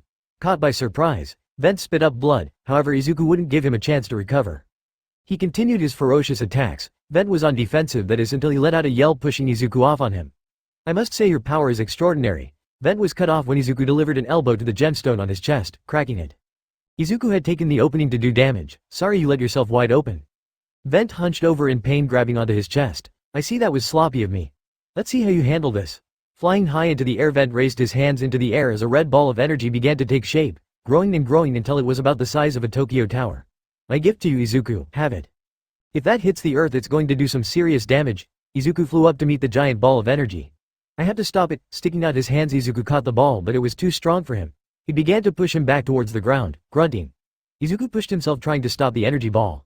You can't stop it, Saiyan. Accept your fate and die with this planet. Vent laughed as he saw Izuku struggle. No, I will stop this thing. Izuku yelled out as he finally stopped the blast from moving. Ha, I got it, he said, sweat pouring down his face. Impressive, but how will you deal with the other one? Raising a finger, Vent created another energy ball the same size of the other one. Flicking his finger towards Izuku, the energy fell and crashed into the other. Gah! Izuku yelled out as he felt the pressure of the other energy ball fell on him. No, I won't give up, he thought as the energy ball completely engulfed him, burning his shirt off of him. Vent smiled at his victory until he heard something. Kaioken. From within the blast, the red glow of the Kaioken began to overpower the ruby red of the blast. Impossible, he should have this much power. His body began to burn from the inside out. Ha! Izuku yelled out, firing a blast that pierced the first energy blast and hit the other one, stopping its advance. I'm not going to lose now, full power. The blast pushed Vent's back towards him. He tried to stop, but it proved too much for him. Once it made contact with him, it exploded. In all of Earth's history, never has the people ever witnessed an explosion of that magnitude. The blast was so great that even Izuku was caught in it, engulfing him completely. The sheer amount of power that Izuku let out was enough to shake the earth to its core, causing volcanic eruptions on the other side of the world. Everyone on Earth could feel this battle taking place. Buildings fell, roads destroyed, and all the while heroes scrambled to help everyone they could. Bakugo and Hamari made it to Uwa just in time to put up a barrier around the whole school, protecting it. Eri was still in the bunker, but to the surprise of Momo, she showed no signs of being scared. The drone that Nezu sent was blown away but not destroyed, and it slowly made its way back to the battlefield. It looked like a nuclear bomb had just exploded. The ground was on fire from the molten core of the earth. The surrounding areas were reduced to ash. Any nearby body of water instantly evaporated. All that was left was two lights in the sky. One ruby red and the other golden yellow. As the camera zoomed in, the students were horrified when they saw Izuku. His body was covered in burns from the resulting explosion. Deep cuts all over his body, most notably the scar on his chest from the Nomu fight had reopened, sending blood down his chest. His golden aura around him began to flicker, then completely disappear as he reverted to his base form. The class watched as he fell to the ground. Vent wasn't faring any better. One of the spikes he had on his wrists was now lodged into the gem on his chest. He too fell to the ground as he too reverted to his natural color. Ion and Uraraka had pushed through the resulting wind caused by the explosion and were close to where Izuku was. That's when she felt his power drop. "Oh no, Izuku," said, flying even faster. A minute passed by. When she arrived on the battlefield. Looking around, she found nothing but molten rock. There, Aion pointed to a lava pool with a large rock in the middle of it. As they approached, Uraraka could see Izuku laying on the rock motionless. As they landed, Uraraka ran towards him. Deku, his eyes shut from the blood running down his face. Placing his head on her lap, Uraraka tried to make him feel comfortable. Slowly Izuku opened his eyes. "You Uraraka?" His voice was quiet. "Are you alright? I heard they took you hostage, and what about the others?" Uraraka began to tear up. "Idiot, why don't you worry about for once?" Sorry I made you cry again," he said. Lifting his arm, he placed a hand on her head, patting her softly. Tears fell on his face as she continued to cry. Looking around, Izuku noticed Aion standing next to him. "Who are you?" "Wait. You're that guy that took Uraraka," he said, trying to get up. "Deku, stop, he's a friend now. He's not that bad once you get to know him," said Uraraka. "Get me up please." With the help of Aion, they were to help Izuku up. "Did I do this?" he said as he leaned on Uraraka's shoulder. "Yes, your fight with Aion was astonishing, but now it's over." Aion looked at Uraraka. "Thank you. Now that Aion is gone, my world is now free." From the outside of the crater, a figure began to rise. "It seems like we both are still alive, Saiyan." Vent looked at Aion, helping Izuku. "Oh, and what's this? Aion, have you betrayed me?" "I will no longer do your bidding, Vent. Release my world at once," he said, yelling at Vent. "Your world? I destroyed it long ago," said Vent as blood dripped from his arms. What? It's gone." "No, that can't be. You said if I served you, you would spare my world." Aion let go of Izuku to confront Vent. "My world, my loved one, they're all gone. You have served me well, you even brought me the girlfriend of his Saiyan." Vent pointed a finger at Uraraka. "Now she can watch as he dies before her eyes," he said, firing a death beam aimed at Izuku's heart. "Deku, look out."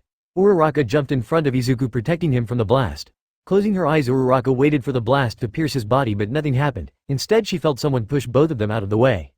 As they fell to the ground, the two looked up where they were once standing to see Aion with a hole in the middle of his chest.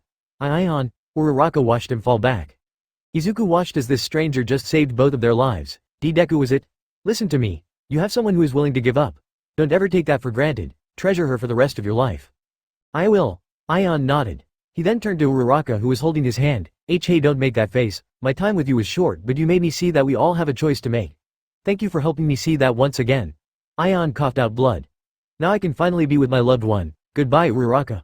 With a smile on his face, Aion closed his eyes one final time. "Goodbye, Aion. I will never forget you." Uraraka got up. "Izuku, can you still fight?" Izuku transformed into a Super Saiyan 3, but as soon as he did, the aura around him faded and his hair revered back. "I need time to charge up." "How long will it take you to charge up?" Uraraka asked, staring down Vent. "I need 2 minutes." That's when Izuku saw a fire burn in Uraraka's eyes. "Uraraka, I know what you're thinking. Don't do it, you will die. If you die, then it's all over. I will gladly give my life to give the world a fighting chance." Uraraka reached out and ripped the collar off of her neck. "This time I'm going to save you, Deku," she said, letting her pink aura flare out. "No, I won't let you." Izuku limped his way to Uraraka but stopped when 2 people landed in front of him.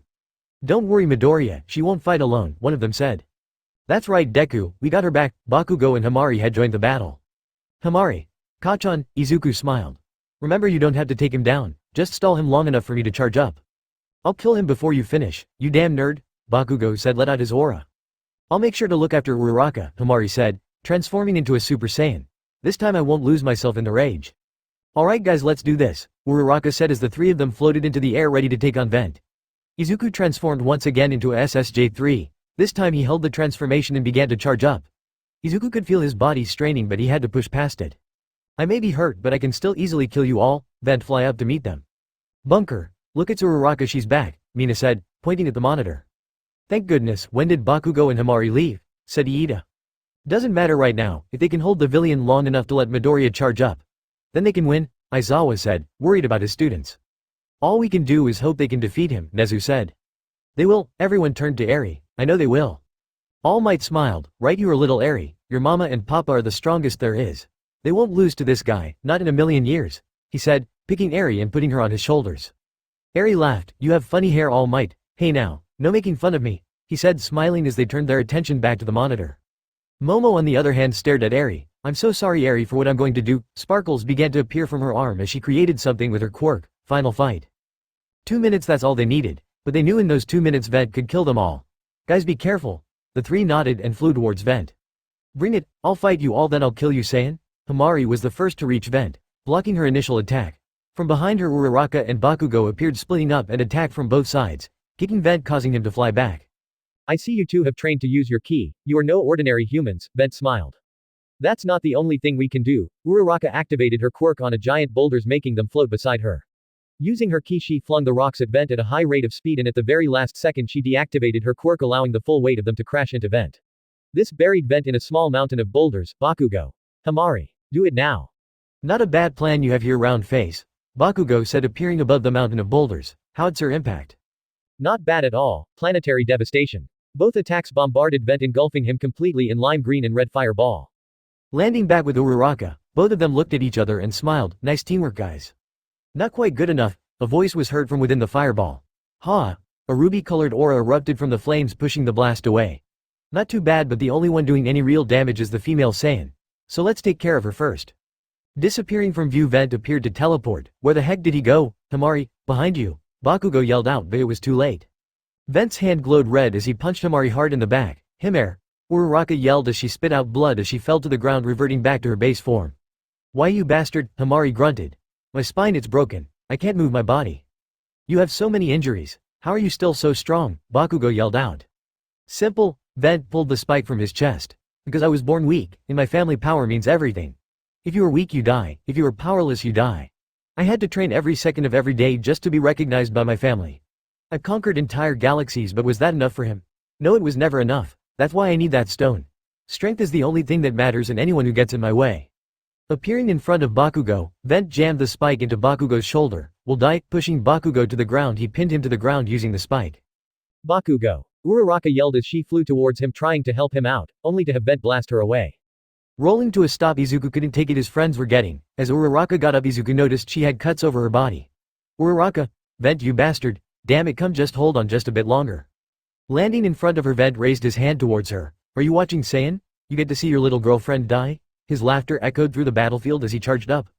Mom, Dad, Eri, I'm sorry. Looking straight at Vent, Uraraka smiled one final time, accepting her fate. Suddenly there was a flash of golden light. Blinded from the gold, Uraraka couldn't see what was in front of her. After a few seconds she saw Izuku in front of her as a Super Saiyan 3, and a few meters away was Vent on the floor. Deku. You did good, Uraraka, but now it's time to get out of here. Get those two out of here. I'll handle the rest. Izuku smiled. Why, you better not die a second time, Deku. Izuku nodded as she took off, picking up Hamari and Bakugo. Time to end this, Vent. Izuku let out his aura. Something we can agree on. Once again Vent transformed into his ruby form. Bunker. Alright.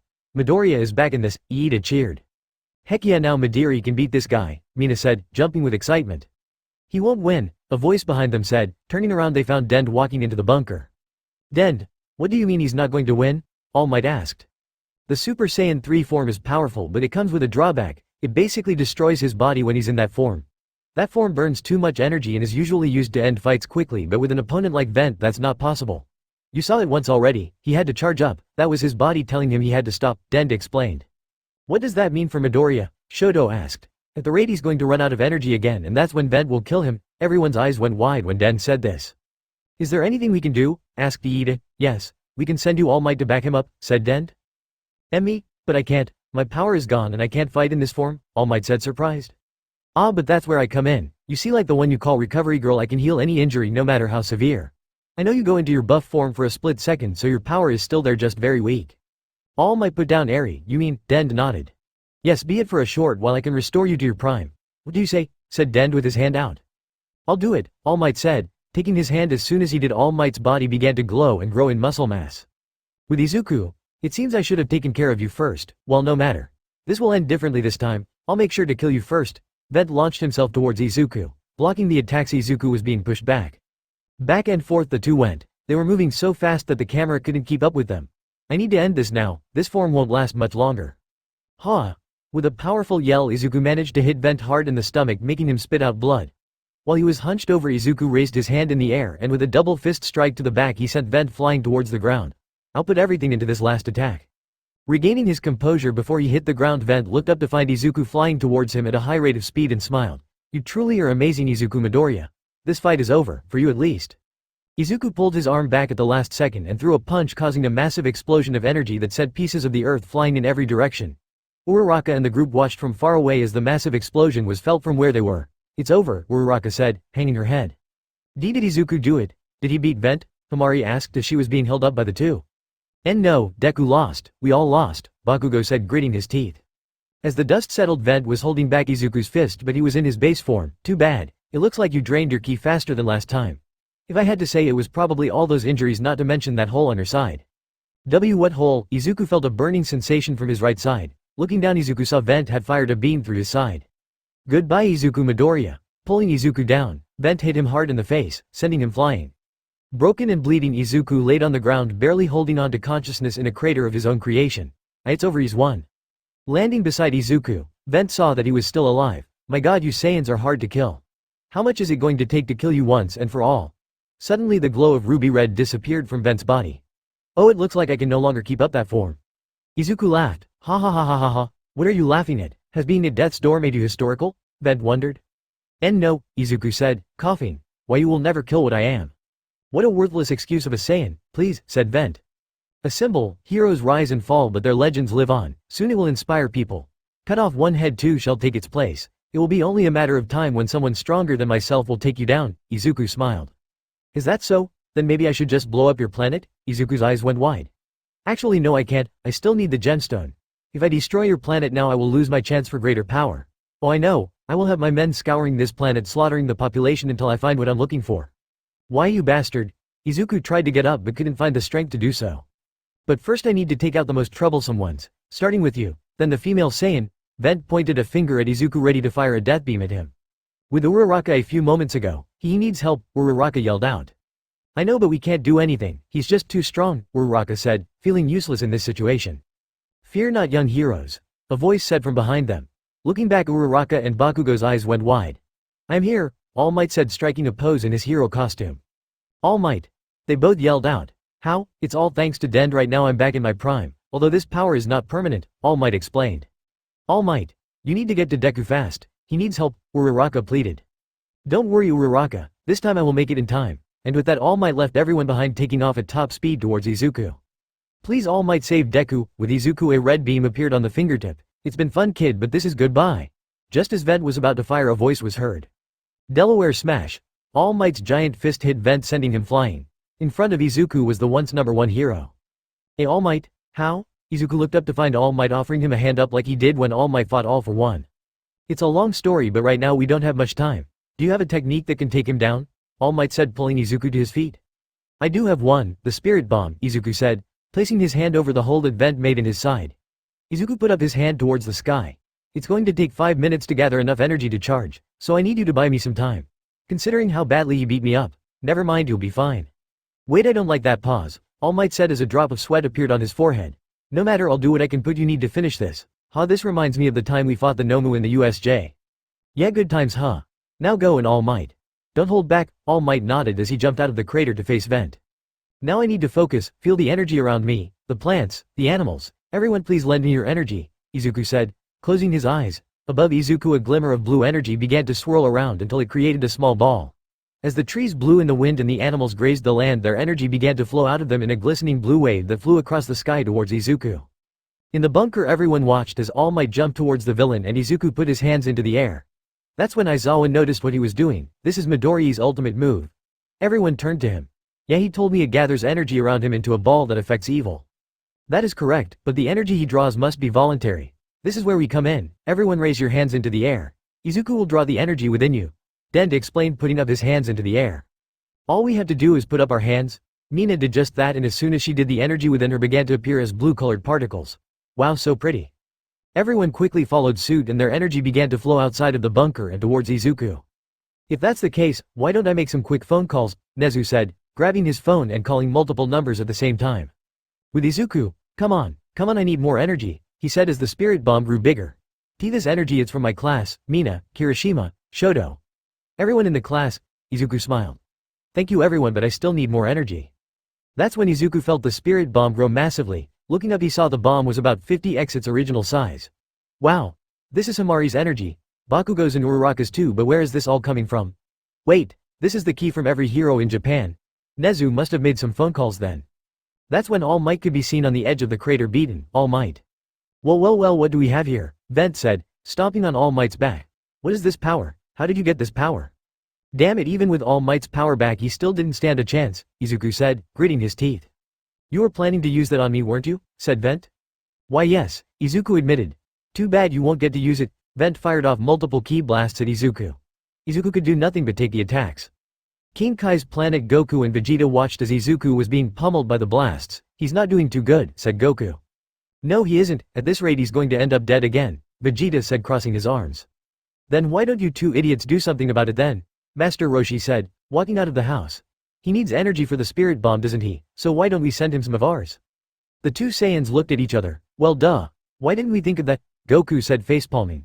Alright, let's do this, Vegeta. Just like when we fought against Boo, he said, putting up his hands. Fine, only because he's a fellow Saiyan, Vegeta reluctantly put up his hand. Good, Master Roshi smiled. Best of luck, Izuku. The trio's ki began to flow towards Izuku. With Izuku could no longer feel anything as the blasts kept coming. I can't break focus, if I do I'll lose the spirit bomb. Vent smiled as he fired blast after blast at Izuku, that is until All Might reached out and grabbed his leg. I would appreciate it if you don't harm my students anymore, All Might said, smiling. Well, if you put it that way, jumping off of All Might, Vent kicking him hard, sending him flying towards some rocks. You stay right there, I'll be right back, he said, flying towards All Might. Come on, I need more energy, someone. Anyone please give me your energy, Izuku said, crying out. That's when he felt something approaching. What is that? 3 key sources are approaching and they're strong. Wait, I felt these before, Izuku smiled. Thank you Goku, Vegeta, and you too Master Roshi. As their ki joined, the spirit bomb grew exponentially. Everyone around Japan could see the giant blue ball of energy. Izuku slowly began to fly up, pushing the spirit bomb along with him. Uraraka, Hamari, and Bakugo watched as the giant ball began to rise. It's done, Uraraka said, falling to one knee as she had given up most of her ki. Now Deku, do it. Finish this once and for all, Bakugo yelled as he too gave everything for the spirit bomb. All Might was getting repeatedly kicked by Vent. Did you honestly believe that you could have defeated me? All Might smiled. I wasn't trying to, I was just the distraction. What? Turning around, Vent saw the giant spirit bomb flying towards the sky, and Izuku with his hands up. All Might! Get out of the way, Izuku yelled. All Might got up, but before he could leave, Vent broke his leg. Why, you're not going anywhere. All Might screamed in pain. Do it. Throw it. I can't get. You'll get caught up in the blast, Izuku yelled back. What are you waiting for, Midoriya? Throw it, now, All Might said, grunting in pain. Damn it, he needs to get out of the way. Smash. Izuku looked down to see Mirio appear from under the ground and punch Vent away from All Might. Midoriya. Do it, I'll get him out of here. Mirio smiled as he grabbed All Might and ran at top speed away from the battlefield. Awesome, thanks Mirio. As he was being carried away, All Might looked back to see Izuku. Do it, kid. This is it, Vent. A final gift from every hero in Japan. Have it? Izuku threw his hands forward. As he did, the giant spirit bomb fell towards Vent. It seemed as if the sun itself fell towards the ground. Vent watched as the bomb got closer and closer. The bomb itself broke the ground as it rocketed towards Vent. Putting out his hands, Vent tried to push back the blast, but instead of stopping it, it pushed him back, breaking the ground underneath him. This won't be enough to kill me, ha! Vent yelled, pushing hard against the bomb. After a few seconds digging his feet into the ground, Vent managed to stop the blast. No way, ha! Izuku yelled out, pushing harder, but he has no more energy. The two were now in a deadlock, neither side winning but also neither losing. Back and forth the bomb went out, neither could make that final push. Mirio managed to find Uraraka's group, putting All Might down. They looked on as the two pushed against the blast. He needs more energy, Uraraka said, looking at the giant blue sphere. We already gave him everything we had, Bakugo said, amazed at the show that was happening in front of him. Not everything, everyone looked at All Might. The remainder of my power, I'll give it to him. But sir, in your condition, if you give up all your energy you can die, Hamari explained. I am well aware. But that doesn't change what I had to do, pointing his hand in the direction of Izuku. All Might let everything out. His ki was like a flame in the wind. The very last bit of one for all inside me. I give to you, Midoriya. My debt has been paid. Transforming into his skinny form, All Might fell unconscious. Izuku was starting to lose ground. He was much more damaged than Vent was. Blood dripped from his open wounds. Damn, come on, hold on, body. Don't give up on me, he yelled out as Vent pushed the bomb back at Izuku. Ha ha ha ha. Nice try, Saiyan, but your attack is now mine, Vent said, taking step after step forward. No, it can't end like this. Izuku closed his eyes. Just as he did, All Might's ki engulfed his body. It looked like Izuku was on fire. Whoa, whose power is this? It feels like All Might. With this we are now even, All Might, thank you. Transforming into Super Saiyan, Izuku stopped Vent dead. Well, it's been fun, Vent, but it's time for you die. I won't lie, after everything I still had fun in this fight. You're arguably the toughest opponent I've ever faced. So if you ever get reincarnated as a good guy, come and find me, we'll have a rematch. Vent smiled as he pushed as hard, trying to make the spirit bomb move to no success. You Saiyan, no Izuku Midoriya. Our paths will cross again, I promise you that. You will come to realize two things. One is that strength is the only thing that matters in this universe. And two, is that we all work for someone. Vent put down his hands in the act of giving up. Deku, Izuku, Midoriya, do it, his friends and family yelled out. Goodbye Vent. Ha! With one final yell, Izuku gave the spirit bomb one final push, launching it towards Vent. His body disintegrating as the blast overcame him. The blast itself broke the ground, leaving behind a trail of destruction. Making sure it wouldn't hit the earth, Izuku redirected the bomb up and towards the sky. Anyone who was outside across Japan could see the giant spirit bomb fly into the sky, getting smaller and smaller as it went higher until it reached outside of Earth's orbit. Seeing that it was a safe distance, Izuku closed both hands, causing the spirit bomb to explode. Blue energy particles began to fall all over Japan. Izuku had just beaten Vent. Izuku floated in the air as he breathed heavily. It's over. Not having the stamina to keep Super Saiyan going. Izuku reverted back to his base form and fell towards the ground, very reminiscent of when he fought E23. Closing his eyes, Izuku felt the biggest weight on his shoulders disappear. Deku. Opening his eyes, he saw the pink glow of someone aura heading his way. You Uraraka? Deku, she yelled, trying to catch him before he hit the ground. As he was about to hit the ground, Uraraka slid on the ground, scraping her knees, but she didn't care. She made it just in time to catch him. Wellmore crash into him. As they rolled to a stop, Uraraka laid on top of Izuku. Hey Uraraka, are you alright? He smiled as bruises and cuts covered his face.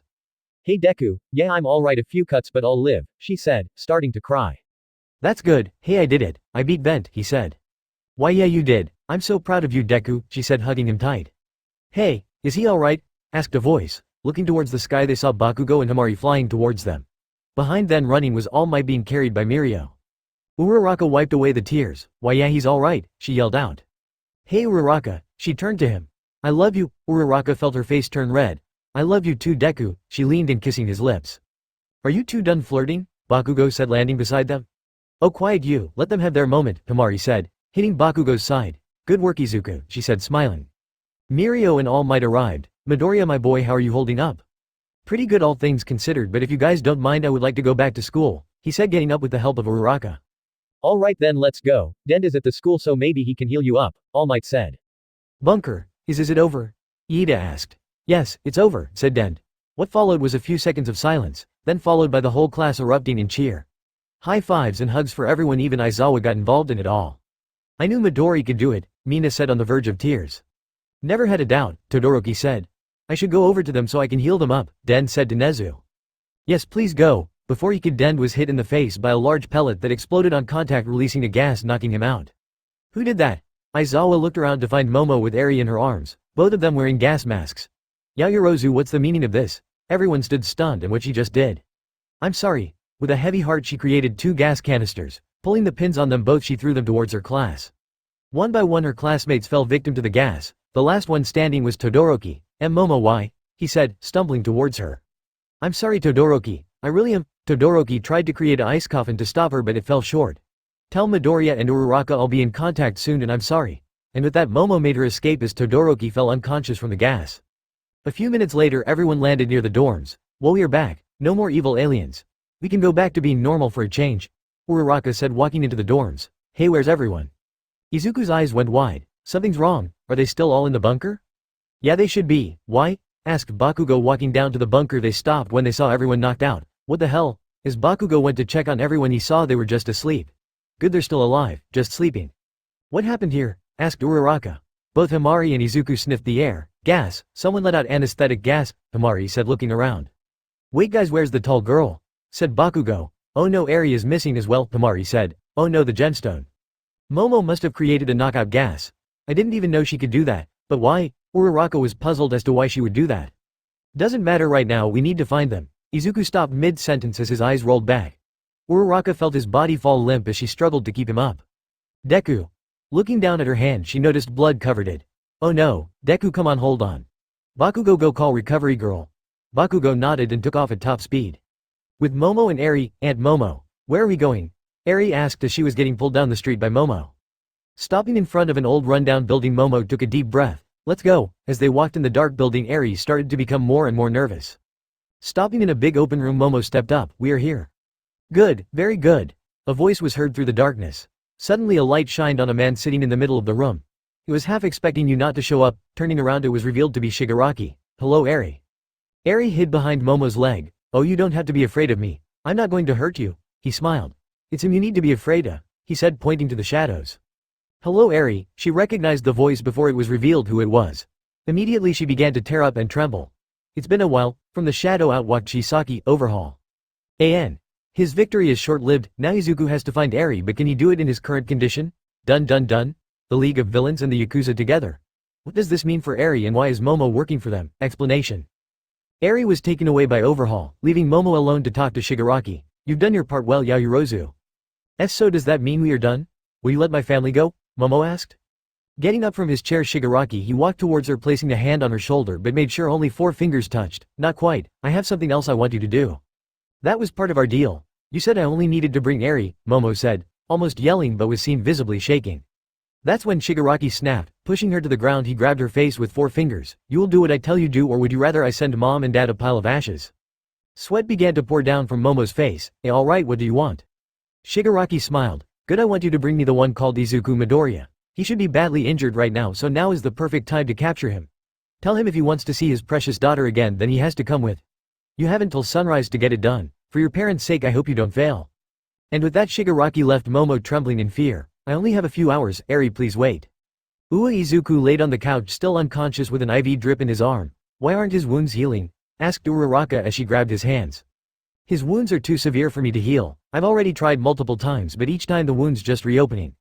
If only Dend was awake he could heal Midoriya without a problem. Unfortunately he's still under the effects of the gas and won't wake up for another couple of hours, Recovery Girl explained. That's not the only thing we have to worry about, Aizawa chimed in. We need to find where Momo took Eri. We also need to know why she did this, said Bakugo as his arm was in a sling. She wouldn't just do this for no reason. Whatever the reason, maybe I'm going to punch her when I see her, Uraraka said with malice in her voice. Does anyone have any more bandages I can use? Recovery asked. It's time I switch his? I do, I have some in my room. Hold on, I'll go get them, Uraraka said, letting go of Izuku's hand and walking upstairs to her room. Digging around her drawer, Uraraka found the bandages, but before she left her phone began to ring. I forgot that I left my phone here. When she picked it up to see who was calling, her eyes went wide. Caller ID had Momo calling. Picking up she said nothing. Hello Uraraka. Where is Eri? Uraraka said, furious. She's fine for now at least. I swear if she gets hurt in any way, shape, or form I am going to rip you to shreds. Uraraka let out her aura, shaking the building itself. Look, I didn't want to do this, okay, but I had to. I don't want to hear your excuses. Just tell me where she is, Uraraka said, clenching her fist.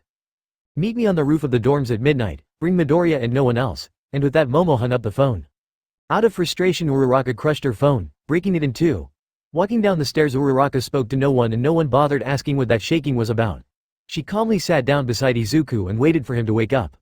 A few hours later it was now 11:50 p.m. and Izuku still hadn't woken up. Come on Uraraka, you should rest, Hamari said, trying to convince her to get some sleep. No, I'll wait here until he wakes up. Thank you though for worrying about me, she smiled. Alright, call me if he wakes up. Uraraka nodded as Hamari walked back up the stairs to get some rest. Now just the 2 of them. Uraraka looked at Izuku, his body covered in blood-soaked bandages. Why do you always go this far for us? Even after the whole world turned against you, you still fought for us without a second thought. You don't have to fight anymore Deku, rather I don't want you to fight anymore. You've already done more than enough. No one would blame you if you wanted to just run away from this life. We can go somewhere far away with Eri. I keep going because I have you and Eri. Izuku's voice scared her, then she saw his eyes open. As long as you 2 are alive I will never quit. Deku, she said, hugging him. Ow, easy Uraraka, he said, wincing in pain. Sorry, she said, letting him go and wiped away a tear. It's fine, so tell me where's Eri, said Izuku. She was taken by Momo, and we don't know why, explained Uraraka. Momo? Izuku could feel his blood boiling. I trusted her and she did this, I won't forgive her. I know how you feel Izuku, but you need to calm down. You just woke up and your injuries are still severe, she said, trying to calm him down. I can't just lay here while she's scared and helpless. Izuku tried to get only to have his injuries force him back down. Look, I haven't told anyone yet, but I got a call from Momo while you were still out. She wants us to meet her on the roof of the dorms at midnight. Izuku looked at her. Fine, let's go, it's almost midnight anyway. Help me up please. Throwing his arm around her, Uraraka managed to get Izuku on his feet. However, Izuku couldn't walk straight enough, so Uraraka activated her quirk on him and pulled him up the stairs.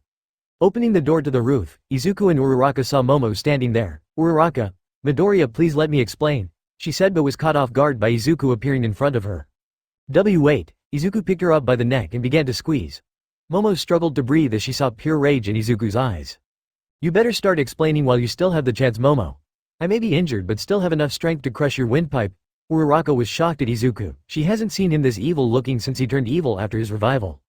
Deku, wait, your injuries, you shouldn't be moving. Uraraka could see the trail of blood coming down his bandages. Running towards him, she placed her hand on his shoulder. I know how you feel and I don't blame you for doing this, but we need answers. We won't get them like this, please, we need to find Eri. Izuku closed his eyes as his rage began to calm. Letting Momo go, she collapsed, reaching to her neck trying to catch her breath. Fine for Eri, I'll hold back just for now. Izuku fell to one knee as the adrenaline rush wore off and was now feeling his injuries again. Now Momo started talking. Why did you take Eri? Uraraka stood over Momo menacingly. I didn't have a choice. If I didn't give them what they wanted, then they would have killed my parents, Momo said, coughing. Who are they? Uraraka asked. The Yakuza and the League of Villains. They are working together? Wait. Does that mean you handed Eri back to those monsters? Izuku began to walk toward Momo again but was stopped by Uraraka. She's with the Yakuza leader Overhaul. Momo looked away in shame.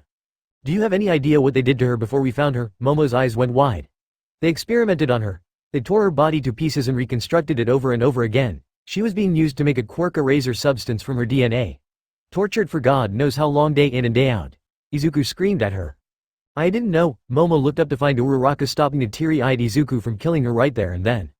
Deku, calm down, your body won't hold if you keep this up, then we won't be able to save her, Uraraka said with tears in her eyes. Where are they? They have her in a factory outside the city, but they gave me a proposition. If Midoriya comes back with me, there may be a chance they will give Eri back, said Momo. If this some kind of trap, I swear, Izuku said. And no, I swear, they wanted me to bring you with me. Alone? She said, looking at Uraraka. I don't like this, Deku. It sounds like a trap. Besides, you are too weak right now. Let me go with you, Uraraka said, turning to Izuku. Izuku leaned in and whispered, if there is even the slightest chance of getting her back, I'm going to take it. Focus on my ki and track where I go. Once you feel me standing still, wake Bakugo and Hamari up and lead them towards me. Izuku then turned to Momo. Alright, I'll go alone. Thank you. Momo pulled out a cell phone. It's me. He's coming quietly. As she hung up, a black mist portal opened up behind her. Wait before you go. Momo thought that Uraraka wanted to say one final goodbye to Izuku but was surprised to find her standing in front of her. Where you? With no warning, Uraraka punched Momo hard in the stomach, causing her to spit out blood. Leaning in close, Uraraka whispered to Momo, that was for Eri. If either of them die tonight, I will hunt you down to the ends of the earth. No matter where you go, I will find you, so remember that. Whoa, Uraraka, didn't think you had it in you. Izuku blinked at the brutality Uraraka just displayed. Izuku and Momo walked into the portal. Once on the other side, Izuku couldn't see anything. It was all dark. Hey, what's going on? Izuku created a small key ball, lighting up the area, and turning around he heard a voice. Izuku-kun. The voice sent a shiver down his spine. Oh no, I've heard that voice before. Throwing the key ball in the direction of the voice, Izuku saw the face of Toga in the shadows. Izuku-kun, I'm so glad you came back to me, and covered in blood I must say. Running at him, Toga tackled him to the ground and sniffed the air around him. Oh yeah, just like I remember it. Now let me get a taste. Toga licked the blood off of his face. So sweet and special. I can't resist anymore. Toga lifted up a knife. Give me more. Just before the knife dug into his chest, she was pulled off of him. Hey, you can't go killing him now. Do you know how upset Shigaraki would be? Not like you would care. Kill away, Twice said, grabbing Toga. Ah, come on, Twice, all I want is some blood, Toga said, liking her knife. Come on, let's just give him to Shigaraki, Dabi said in the background. Shigaraki wants to see you too, princess. Grab the kid and let's go. Sorry about this. Momo created a pair of extra strong handcuffs and placed them on Izuku. Walking into the large open space Momo had dropped off Eri, Shigaraki sat on a chair at the center. Ah, look who's here. Looks like the Saiyan is here. Shigaraki, long time no see. How's the shoulder? Izuku said sarcastically. Back in the events of the USJ, Izuku fired a blast straight through his shoulder. Shigaraki chuckled. It seems you grew a sense of humor since I last saw you. Well, what can I say? I've been through a lot since last time. So what's this, your way of confessing your love for me? I'm flattered, but I don't swing that way. I already have a girlfriend, Izuku said, spitting on the floor. Oh, nothing like that, I just wanted you to see something. Shigaraki motioned someone from the shadows. Out walked Eri in overhaul. Papa, she yelled out. Eri, I swear if you do anything to her I will kill you, Izuku said, barking at Overhaul and Shigaraki. Now that's not very heroic, is it? Saying you would kill us? It almost makes you sound like a villain, said Overhaul. What do you guys want with her? Said Izuku. I don't know if you know this, but we used her to create a quirk eraser bullet. We are going to do the exact same thing, but this time. Overhaul removed his gloves. You're going to watch as I disassemble her. No, please don't do this, Izuku yelled, struggling against the cuffs. Do whatever you want with me. Just let her go. Shigaraki looked at Overhaul and smiled. There's one thing. Izuku didn't see it coming but heard the clank of a metal bat hitting the back of his head, knocking him out. Reawakening, Izuku found himself shackled to a surgical table. Well, looks who's awake, Toga said, looking over him wearing a nurse's outfit. What you are, Izuku tried to say but was shut up by Toga placing a finger on his lips. Shush, patients shouldn't be talking while on the table, Toga said, injecting something into Izuku. Izuku could feel whatever it was running through his veins giving off a burning sensation. What did you just do? Nothing much, I just gave you a high dosage of venom from a platypus. They don't give enough to paralyze a human but with the right amount. Izuku's eyes went wide. You become paralyzed, Toga smiled as Izuku couldn't move. Now the fun begins. Shigaraki gave me permission to explore that unique biology. So that means there's going to be a lot of blood. What about Eri? Izuku said struggling, still talking maybe I need more venom and don't worry about the girl, she's being taken care of. Overhaul said something about testing out a new method of extracting her biomatter. Didn't ask, didn't care, Toga said, grabbing a large scalpel. Eri, no, come on body move. Just then the whole room began to shake. What the, oh come on, I was just getting the best part. Toga was surprised when the door to the room exploded open. Get away from him, a voice yelled out, then a pink ki blast hit Toga and knocked her against the wall. From the smoke Uraraka appeared with her hand out. Deku, thank goodness we made it in time.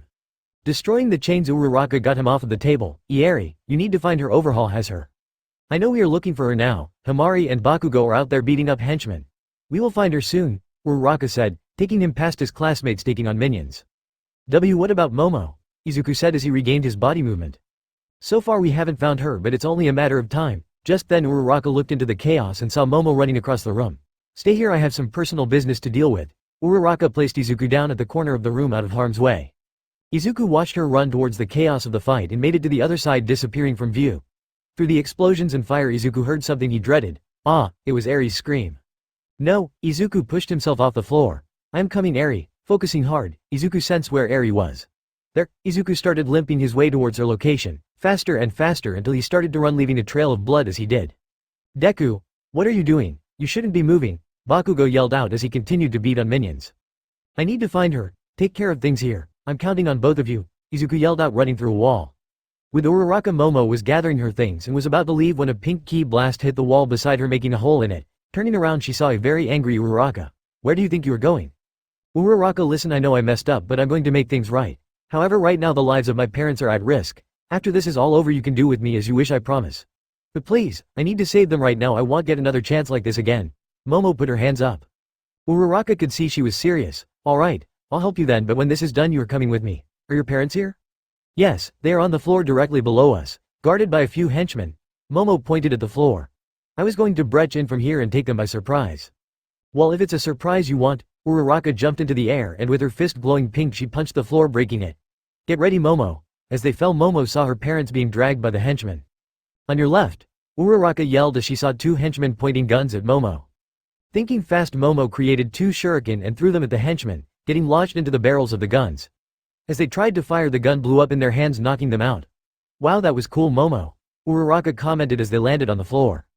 Thanks, I've been practicing. Suddenly another henchman appeared from behind Momo, ready to grab her. That's when Uraraka fired ki blasts, knocking him away. Thanks, Uraraka nodded as they turned towards Momo's parents. Momo, Dad, Momo ran towards them, hugging them. Thank God you're safe. Uraraka smiled seeing them happy. I hate to break this up but we need to get out of here. Yes, you're right, Momo's dad said, standing up. There's an exit over here. Helping his wife up, Mr. Yaoyorozu led the group through the door. However, Uraraka stood at the entrance. Miss, what are you doing? We have to go. Not yet, I still have someone, she said, shaking her head. Momo, remember what you promised me. Break it and I will find you. Momo nodded. I will honor my word, now go find them. Uraraka rushed back into the building to go look for Izuku and Eri. That's when she sensed Izuku's power level dropped to near zero. What's going on? His power just plummeted. I know he was injured but he should have had enough power to take them down. With Izuku tore down wall by wall until he reached the room where Eri was. When he got there, Izuku stood frozen. The room was covered in blood from wall to wall. No, then he saw Overhaul and Shigaraki standing over an unconscious Eri. You're too late, kid, we already got what he needed. Overhaul held up a silver-coated bullet with a small needle at the end of it. You bastards, Izuku transformed into a Super Saiyan and ran towards the two. Bang! Izuku looked down at his chest and saw the bullet lodged into his chest. Looking back up he saw Overhaul holding a smoking gun. Reverting back into his normal state, Izuku couldn't believe it. My power, it's gone, but how? We just erased your powers. With the help of your friend Momo we were able to obtain a sample of your blood. Seeing that your power came from a type of cell within your body, we used Eri's quirk to make a drug to target those cells, specifically destroying them entirely. Shigaraki smiled. Right now you're nothing but an ordinary human, Overhaul continued to explain. Which means we can kill you, he said, lunging at Izuku. Izuku quickly dodged but had no time to recover when he saw Shigaraki trying to grab him. The only thing he could do is block, making sure none of their hands touched him or it would be all over. Papa. Izuku heard a soft voice come from the back. Papa, help me. Eri, hold on, Papa is coming to save you, Izuku yelled out, dodging. Don't do that, hero, don't give her hope. Overhaul slammed his hand on the floor and created spikes that shot at Izuku, cutting away at his skin. I will protect her no matter what, Izuku yelled out, running at Overhaul, punching him in the face, sending him flying toward the wall. Appearing in front of Izuku, Shigaraki reached out. This is it, hero, you will turn to dust. Izuku couldn't dodge at this close range, it was over. I'm sorry, Eri. Izuku closed his eyes but heard the buzzing of ki blast, then the sound of something breaking followed by the scream of Shigaraki. Opening his eyes, Izuku saw that Shigaraki's hand was burned and a bloody mess. His fingers were no longer straight like they were supposed to be, they were broken and twisted. Uraraka had appeared out of nowhere and managed to hit him with a ki blast and a hard drop kick to his hand, breaking it. You won't touch him. Spinning in the air, Uraraka delivered a hard hit to Shigaraki's face, breaking his jaw in the process. Uraraka, come on Deku, we need to get Eri and get out of here, she said, lifting him up. My powers, they're gone, said Izuku, holding on to her. What? We can worry about that later, right now we need to get out here. Uraraka quickly destroyed the chains holding Eri. Mama, Papa, she said, hugging them. Hey sweetie, you've been so strong so far, you think you can keep it going for me? Eri nodded. Good, grab onto me, we are getting out of here. Eri latched onto Uraraka's arm and she carried the two of them out of the room. Hamari and Bakugo had just finished taking care of the last minions when Uraraka appeared. Hey, how's Eri? Hamari asked. She's fine, scared mostly, Uraraka said, handing Deku over to Bakugo for him to carry. Deku on the other hand isn't doing so good, his powers are gone. That should be impossible, Bakugo said, looking at Izuku. We can figure that out later, right now. Hamari, she turned to Uraraka. Destroy this place so they won't be able to escape. You got it. Hamari flew up, breaking the ceiling. The others quickly followed. Now hovering high above the building, Hamari created a large ki blast in her hand and looked back at Uraraka. Do it, Hamari nodded and threw the ball towards the building. After a few seconds the building exploded, creating a giant fireball. Do you think they made it out? I'm not sure, I thought they were done after the USJ.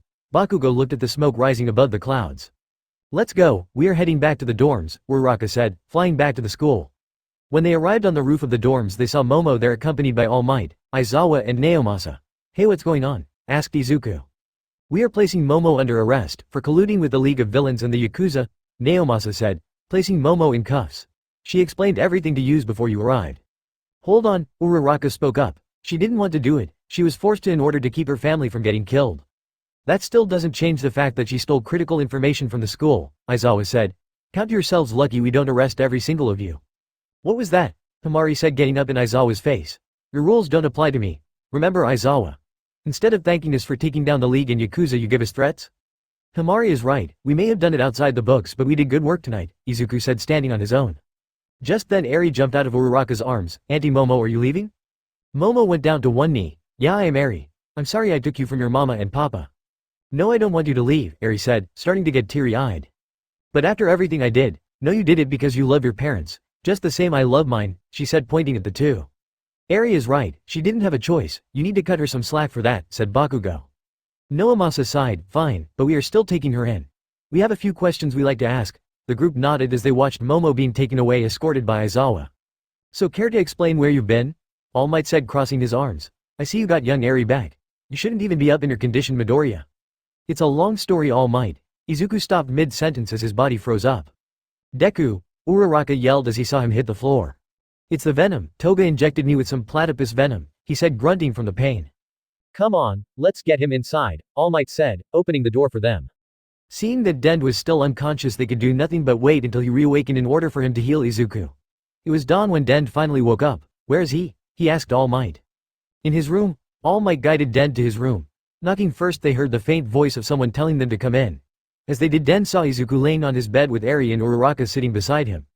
Dend saw him wrapped up in bandages. You look like shit, Izuku, he smiled. Yeah, I know, said Izuku. It's what he gets for being a reckless idiot, Uraraka said, pinching his side. Ow, I said I was sorry already, said Izuku, and Uraraka pouted. It's good to see you haven't changed. Now let's heal you up. Placing his hands on Izuku, a golden glow began to appear around his body.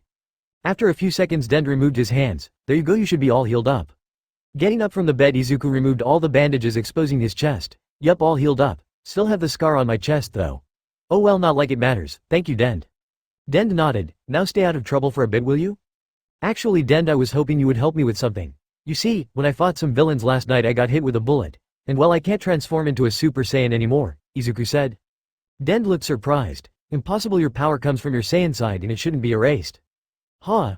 Izuku tried to turn Super Saiyan but his hair only flashed golden yellow before reverted back to normal. See, I can't, the villain said. He targeted the cells within my body. S-cells, Den said out loud. Yeah, he said S-cells. Are those important? Izuku asked. And he said he destroyed them? Asked Den. Why yeah, Den, you're scaring me. What does that mean? Izuku said as he started to get nervous. S-cells are what give you your ability to transform. Without them you're basically powerless. Izuku's eyes went wide. However, there might be a chance they would grow back.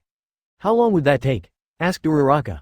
I don't know, I never heard of S-cells being destroyed. It could be weeks or even years before they start growing again.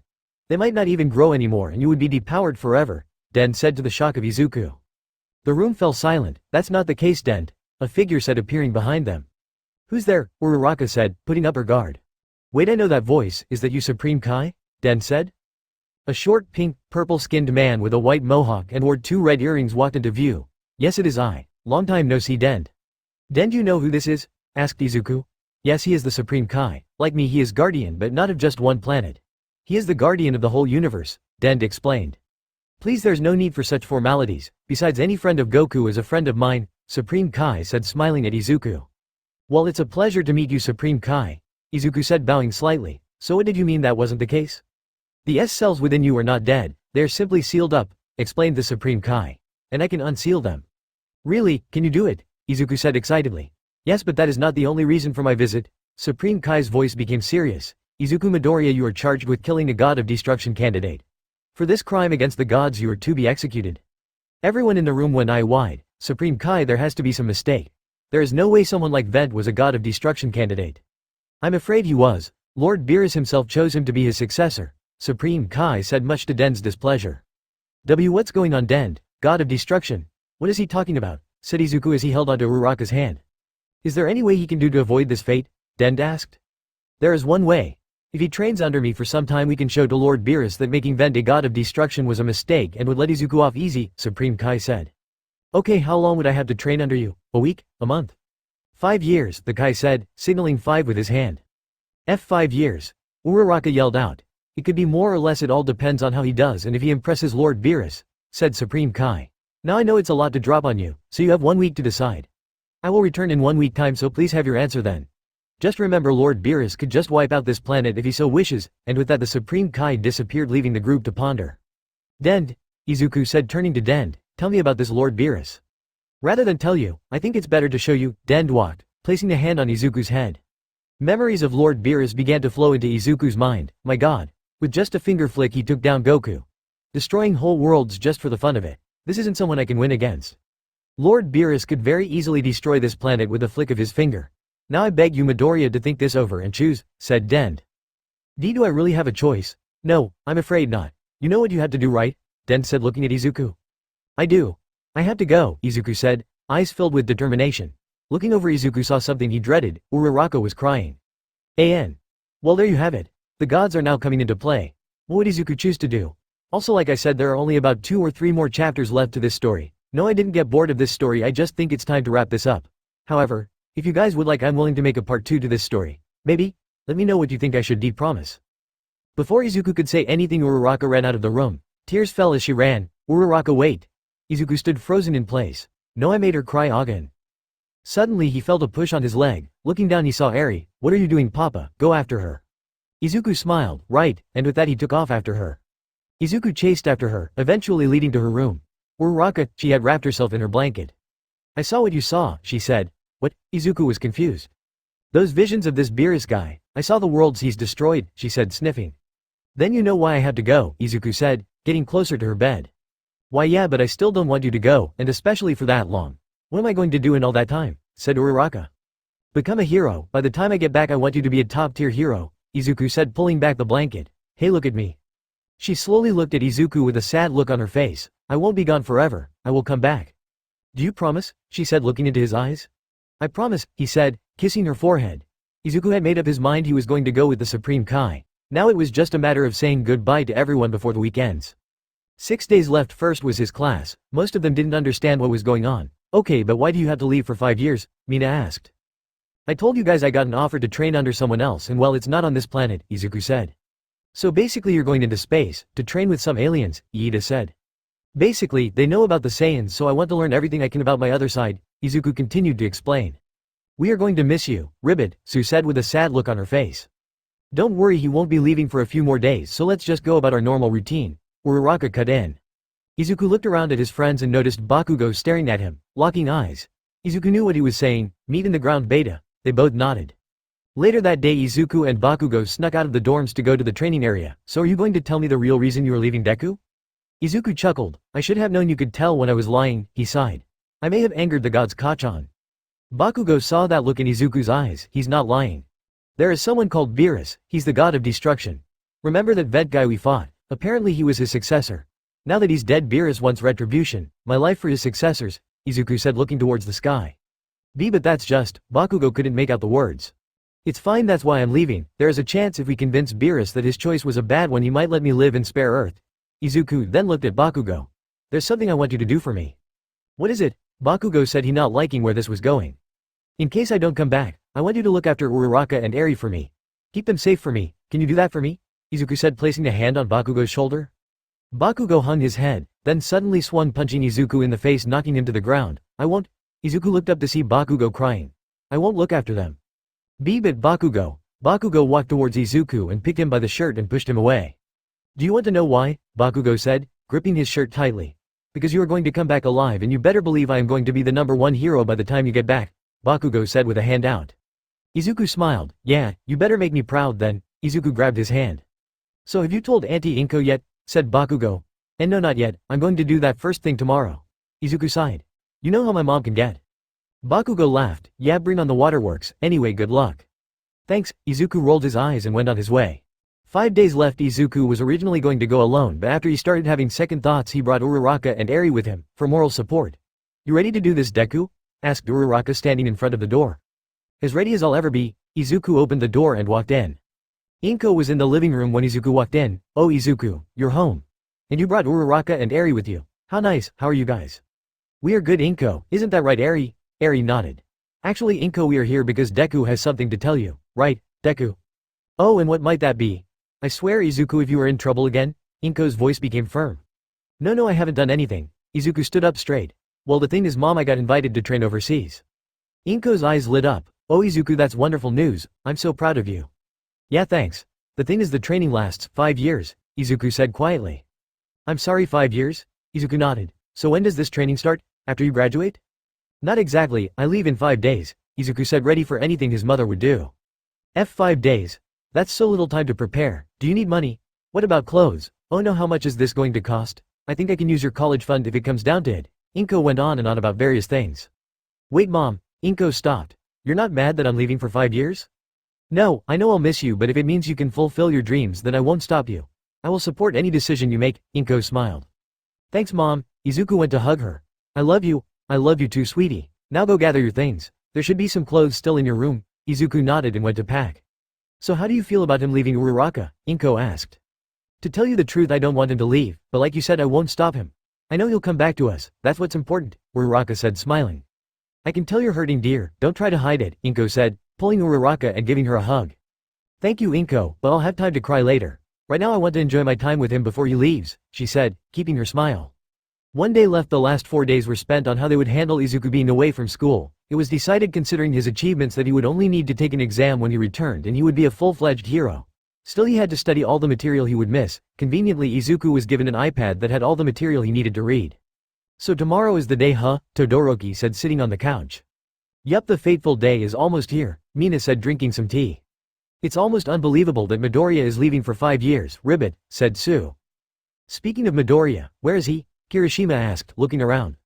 He said he had some personal business to take care of with All Might, Uraraka said, playing with Eri. I see, so Uraraka, are you going to miss Midori? Mina asked. Of course I am, 5 years apart with no contact is going to be tough, she said, her smile slipping. Yeah, you're going to miss that body, aren't ya? Mina said with a sly look on her face.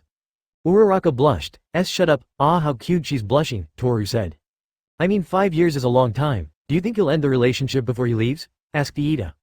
We talked about breaking up, but we came to the conclusion that we will stay together. The girls in the class were in glee when they heard that. Well, we wish you the best of luck, Iida said.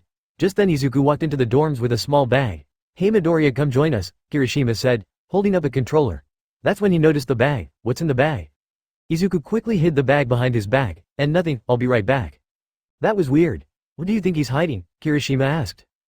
I bet it's porn for when he leaves, Mineta said, but was quickly wrapped up in Zero's tape.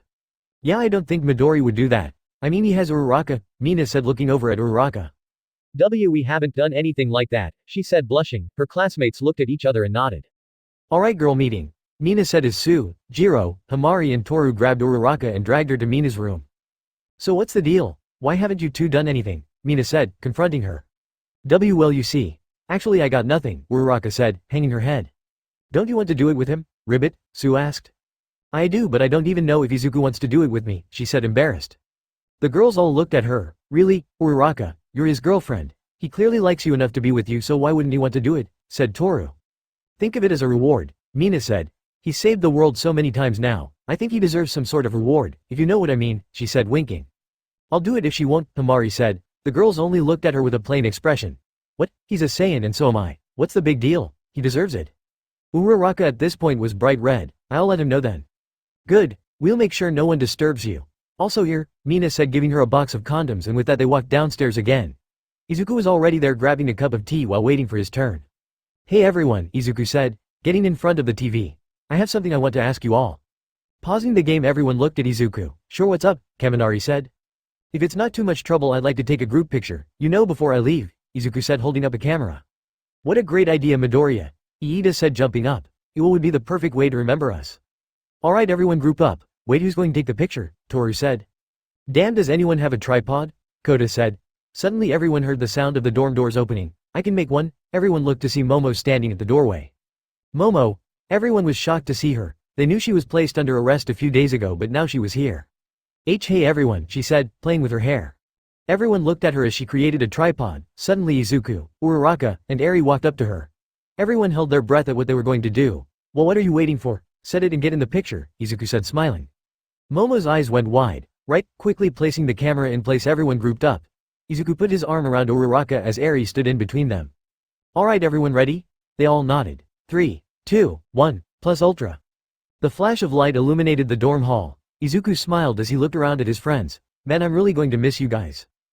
After enjoying a nice diner together, everyone sat down to watch a movie. It was now almost midnight and Eri was starting to get tired.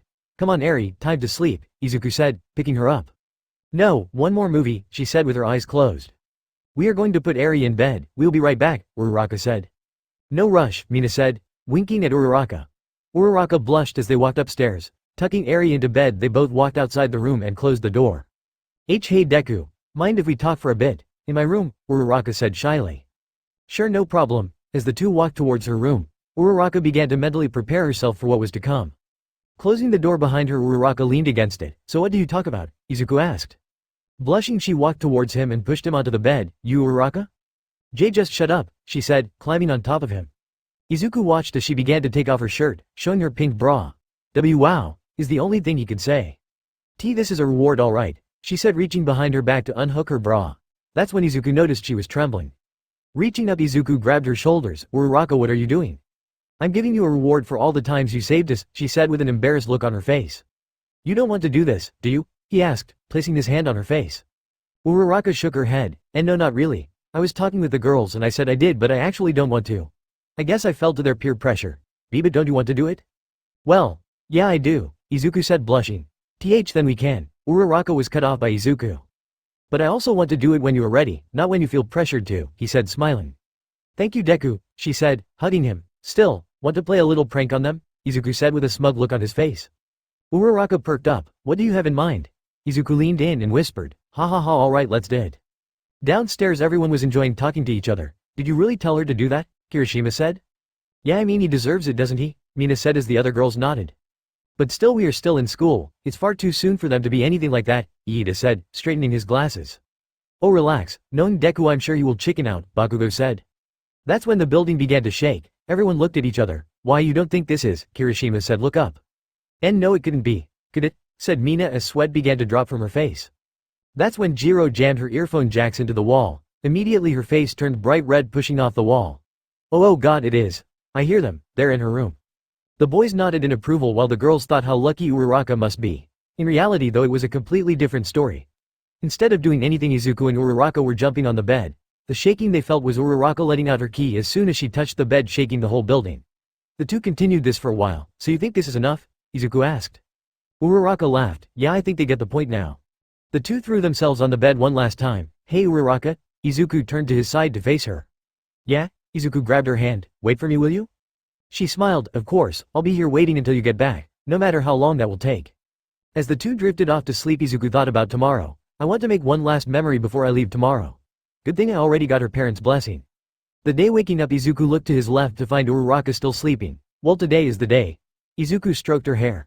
Come on Uraraka, wake up. 5 more minutes, she groaned. Fine, I'm going to take a shower. Make sure to wake up Eri. She gave a weak thumbs up. Leaving her room, Izuku made his way towards his room. Walking past some of the guys, they all nodded in approval. Finishing his shower, Izuku changed and went downstairs to grab something to eat. There he found Sato making cupcakes for everyone along with pancakes and eggs. Sato made sure to give Izuku an extra serving to help him recover. After enjoying his breakfast, he still had a few hours before Dend was going to arrive along with the Supreme Kai, so he decided to go home one last time to say goodbye to his mother. After a teary exchange, Izuku made his way back to the dorms. Landing in front of the dorms, he took a nice long look at the building. I'm gonna miss this place. Izuku pulled out a small box from his pocket. Having second thoughts, Midoriya? Aizawa said, walking behind him. Panicked, he quickly put the box away. Oh hey Mr. Aizawa. No, not really, just looking back on everything, that's all, said Izuku. How old are you, Midoriya? Asked Aizawa. I'm 16 now, sir. 16, I'll be honest with you, kid. You've been through so much, probably more than us pro heroes ever will in our life. Yet you met every challenge head on and with a smile on your face. You never fought for self-gain or for selfish reasons. You always fought to protect the ones you love and respect. For that you can leave here with your head held high and truly call yourself a hero.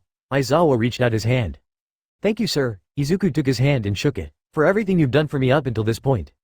I'll see you soon, kid, and with that Aizawa walked away.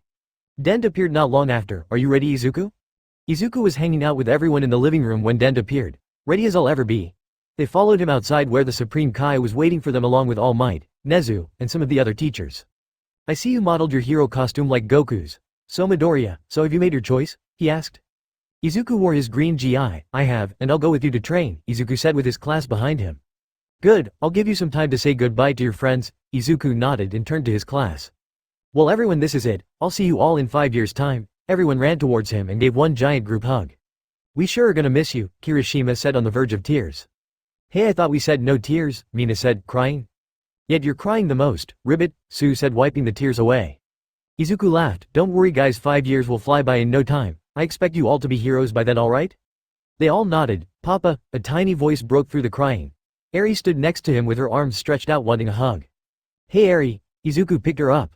Eri hugged him tight, hugging her back, and everyone could see a tear fall from his face. You be a good girl until I come back, alright Eri? I will, she said, sniffing. I'm going to grow up big and strong just like my papa.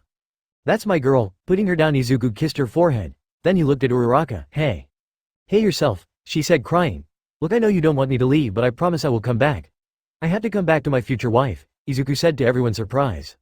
Your future what? Uraraka saw Izuku go down on one knee and pulled out a box. In such a short amount of time we have been through hell and back. I even died yet you stayed with me. So I can't think of another person I would want to spend the rest of my life with. Ochako Uraraka, will you marry me? He said, opening the box, showing her the diamond ring. The diamond itself was in the shape of a heart, pink in color, surrounded by smaller green diamonds that wrapped around the band of the ring. All the girls were in awe. The boys didn't know Izuku had it in him to propose. No one was expecting this. Uraraka stood shocked. Deku, when, where, how? I'm embarrassed to say, but All Might actually helped me buy the ring. Uraraka looked at All Might, who gave her a thumbs up. I ordered it a few days ago and went to pick it up yesterday when I was out. Oh, and don't worry about your parents, I got their approval. I don't know what to say. She still stood there dazed at what just happened. Do it, every one of her classmates said, yelling out. Even Bakugo joined in. Come on, do it, say yes. Both turned red as the sudden encouragement they were getting. Well, what do you say, Uraraka? Will you marry me and make me the happiest man in the universe? Tears were falling from her face, but these were tears of happiness. Why yes, I accept. With the biggest smile on his face, Izuku put the ring on her left hand. Standing up, the two hugged and kissed. As they pulled away, everyone erupted in cheer and again rushed in to congratulate them on their engagement. Now I have a very good reason to come back, Izuku said, looking at Uraraka. Why yeah, you sure do, she said, smiling as the diamond ring shined in the sun. Midoriya, it's time, Supreme Kai said.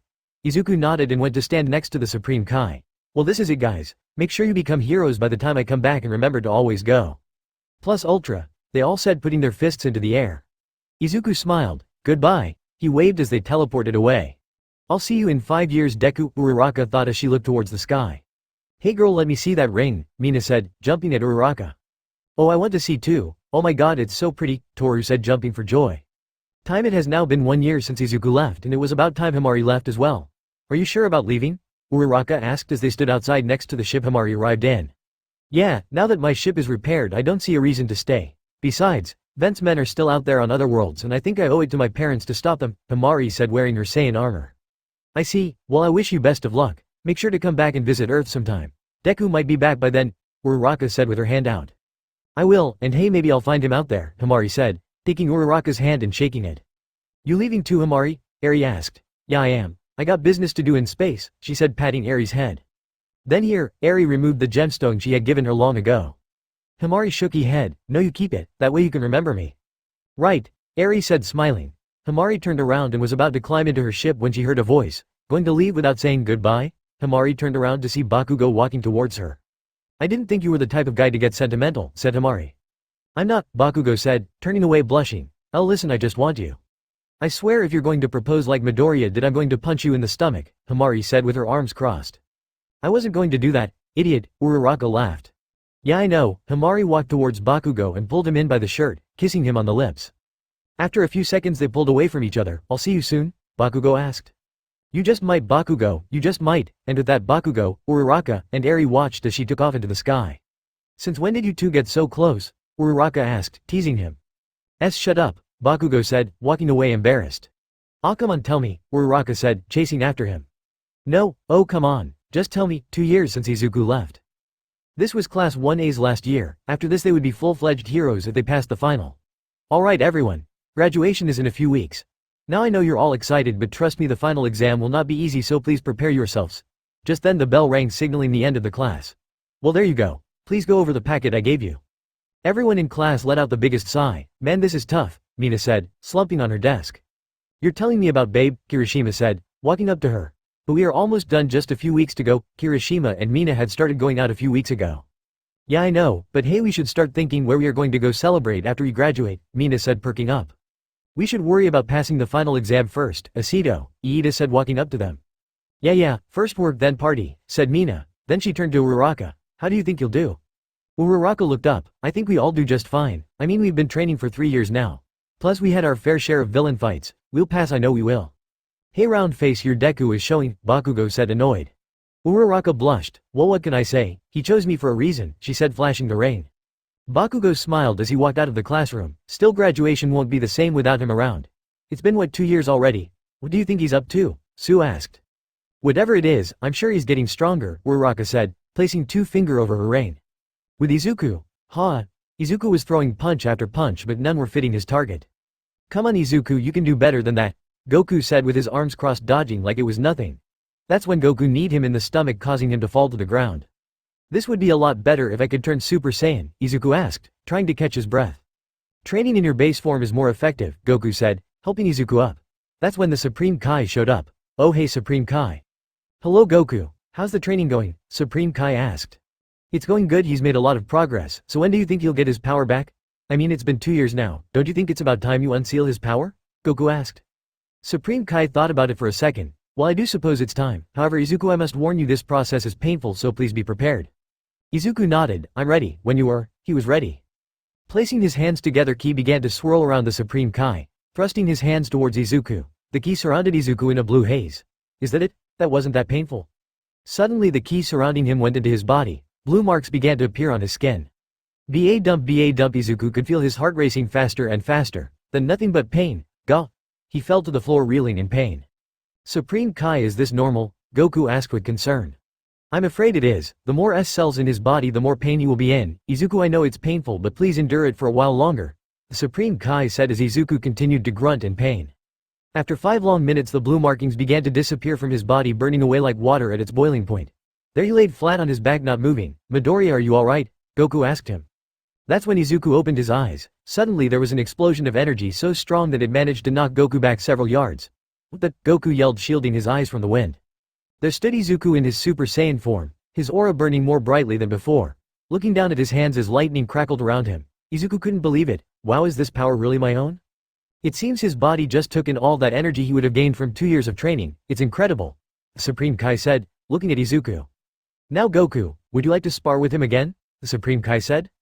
Goku transformed into a Super Saiyan. Alright, get ready Izuku, he said, going into his fighting stance. Izuku couldn't help but smile. Let's do this. Both fighters flew towards each other. Meeting in the middle, they caused a massive shock wave that broke the ground underneath them, creating a crater. With Uraraka a few weeks later, the whole class waited in anticipation for Aizawa to walk into the class and announce who had passed the final exam. Oh man, I'm getting nervous, Kirishima said, palms sweaty. You'll do fine Kirishima, Mina said, trying to make him calm down. That's when Aizawa walked into the classroom holding an envelope. Well, class 1 have the results right here. And I'm honestly a little disappointed. Everyone's eyes went wide when he said that. Disappointed at the fact you broke my class's record with the most people passing the final. In other words, you all passed. The class stayed quiet for a few seconds, then erupted in cheers. Oh my god, we passed, Mina said, crying. Yes, it's finally over. We are now heroes, Kirishima said. Uraraka simply smiled. Well Deku, we are holding up our end of the promise. Soon it'll be your turn. The ceremony was small and private. Only the parents of the students were allowed. However, there were 2 people there who were the exception.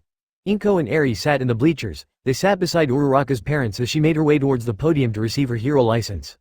The walk towards the stage was a short distance, but to Uraraka it seemed as if it was miles away.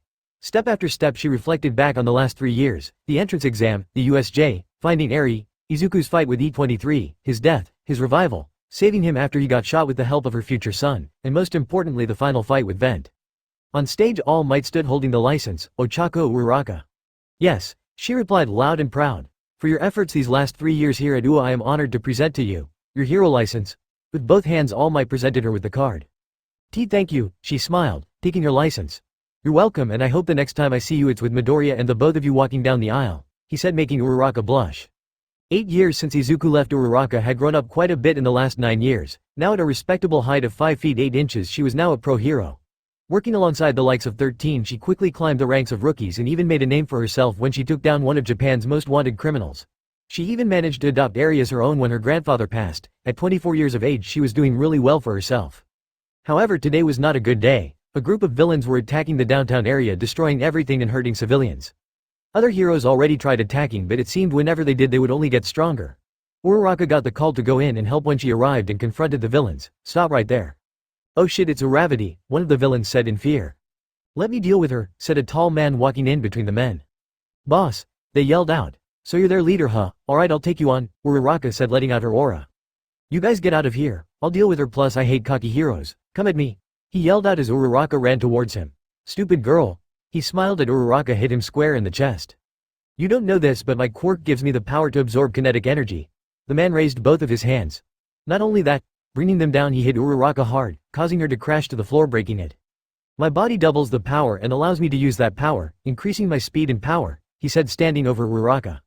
Thinking fast, Uraraka fired ki blasts at him, but they only seemed to bounce off of him like nothing. Damn it. Quote. They call me Absorbing Man. Pulling his arm back, he went to punch her again, but this time Uraraka was ready for it and dodged at the last second. Still, his punch was so strong that it broke the ground around him. Jumping back, she gained some distance. That's when a voice was heard. Help me. From the rubble a small child appeared, cut all over her face. The Absorbing Man smiled. You like playing hero, don't you? Uraraka saw what he was about to do, and no, don't do it. Let's see if you can save her, Absorbing Man yelled out as he ran towards the girl. Uraraka pushed herself off the ground with such force that it broke with the amount of pressure she used. Using her own body as a shield, she protected the girl just before it hit her. Hey, it's going to be alright now, I'm here, she smiled at the crying girl. What followed was a loud boom of Absorbing Man's fist making contact with Uraraka, sending dust and debris flying. As the dust cleared, Uraraka laid on top of the girl, not moving. Hey Uravati, get up, the girl said, shaking her a bit. After a few seconds Uraraka began to move, but not away. Instead she again put her body in between the girl and the villain. Still alive, are we? Why don't we change that? Punch after punch he delivered, but Uraraka held firm. She wouldn't let the villain touch the girl. Listen to me, Uraraka said, grunting in pain as the punches kept coming. You need to leave. When I give the signal you move, alright? The little girl nodded. Good. Ready? Letting out her aura, Uraraka pushed the villain away, allowing the girl to leave. Still want to fight? Bring it. You'll only make me stronger, he yelled out as Uraraka got up, wiping the blood off of her lip. Need to get in close. Uraraka flew towards the villain and dodged his initial attack. Getting behind him, she achieved her quirk, making him weightless. What the? The villains yelled out as he was sent floating towards the sky. Let me down. Uraraka smirked. Let you down? Sure. Using her ki, she flung the villain towards the ground at a high rate of speed, causing a crater to open up in the street below. That was tougher than I thought, Uraraka said, letting her guard down. That's when the villain began to rise up from the ground. Uraraka barely had enough time to react when she saw a blur appear in front of her. Out of pure instinct, she put up her arms to block. Her intuition was spot on when a massive fist hit her, sending her flying towards a nearby wall. Her arms were bruised from the impact of the hit. Damn, if I didn't focus my ki on my arms, they would have been shattered, she thought as she coughed out blood. Are you that dumb, or did you forget? My body absorbs kinetic energy. That means that fall. It just had only made me stronger, Absorbing Man said, jumping and landing next to Uraraka. Well, with this much power, I'm pretty sure I could have taken All Might in his prime. Now thanks to you, I can kill you and make my way out of here, he said, looking at his fist. Later. Uraraka watched as the fist flew towards her. Deku, I'm sorry, I wanted to see you one more time. That's when Uraraka heard it, a sound she hadn't heard in years, followed by a flash of golden light. Thwip, with a loud boom, the fist made contact with something, but it wasn't Uraraka. Looking up and through the dust cloud that the shockwave created, she saw this person's golden aura flicker in the wind. Rather short but spiked up hair. Think of Ultimate Gohan's hairstyle, and golden in color. Deku. Holding back the fist, Izuku turned around and smiled. Hey Uraraka, miss me? Her eyes widened when she saw his face and heard his voice. Who the hell are you? The villain said, trying to pull away but found his hands wouldn't move. What the? That's when the villain saw who it was. Wait, you're that kid? Yeah, the one who won the sports festival years ago. Yeah, you're. Before he could finish, Izuku punched him hard in the stomach, causing him to keel over in pain. How? My quirk is supposed to absorb kinetic energy. Is that what your quirk does? Doesn't matter if I overtax your absorbing capabilities, Izuku said, kicking the villain in face, knocking him out. That was easy, Izuku said, looking at the villain. He then turned around and faced Uraraka. Hey, there she stood, holding onto her arm. Uraraka was on the verge of tears. Deku, is it really you? Izuku looked at himself. Yeah, I think it is. Running towards him, Uraraka wrapped him in a hug. Why, you idiot? What took you so long? She said, crying into his chest. Izuku rubbed the back of her head as he reverted back into his base form. Sorry, I promised to explain everything later. First, is Recovery Girl still around? We should have her heal you up first. Yeah, she's still working at UA, she said, wiping away the tears. Good. Izuku picked Uraraka up bridal style. Let's go. Izuku took off into the sky, with Uraraka in arms. That's when she got an idea. Oh, we should surprise everyone. Hold on, I'll text everyone to go to UA. Pulling out her phone, she texted everyone in a group chat they set up to keep in touch. Uraraka. Everyone to UA, I got something I want to show you all. This is important. Landing at UA, Izuku stopped and looked at his former school. Hey, you okay? Uraraka asked. Why, yeah, just reminiscing, that's all, Izuku said, walking onto the campus. However, he was immediately welcomed by sounds of sirens going off. Unknown energy signature detected. All teachers converge at the entrance. A voice was heard on the loudspeaker. Within seconds, Aizawa, All Might, Midnight, and Present Mike all stood in front of the gate ready for anything. Stop! Aizawa yelled but was quickly left speechless when he saw who it was. It's Midoriya, All Might said, pointing at him. The one and only, Izuku said, smiling.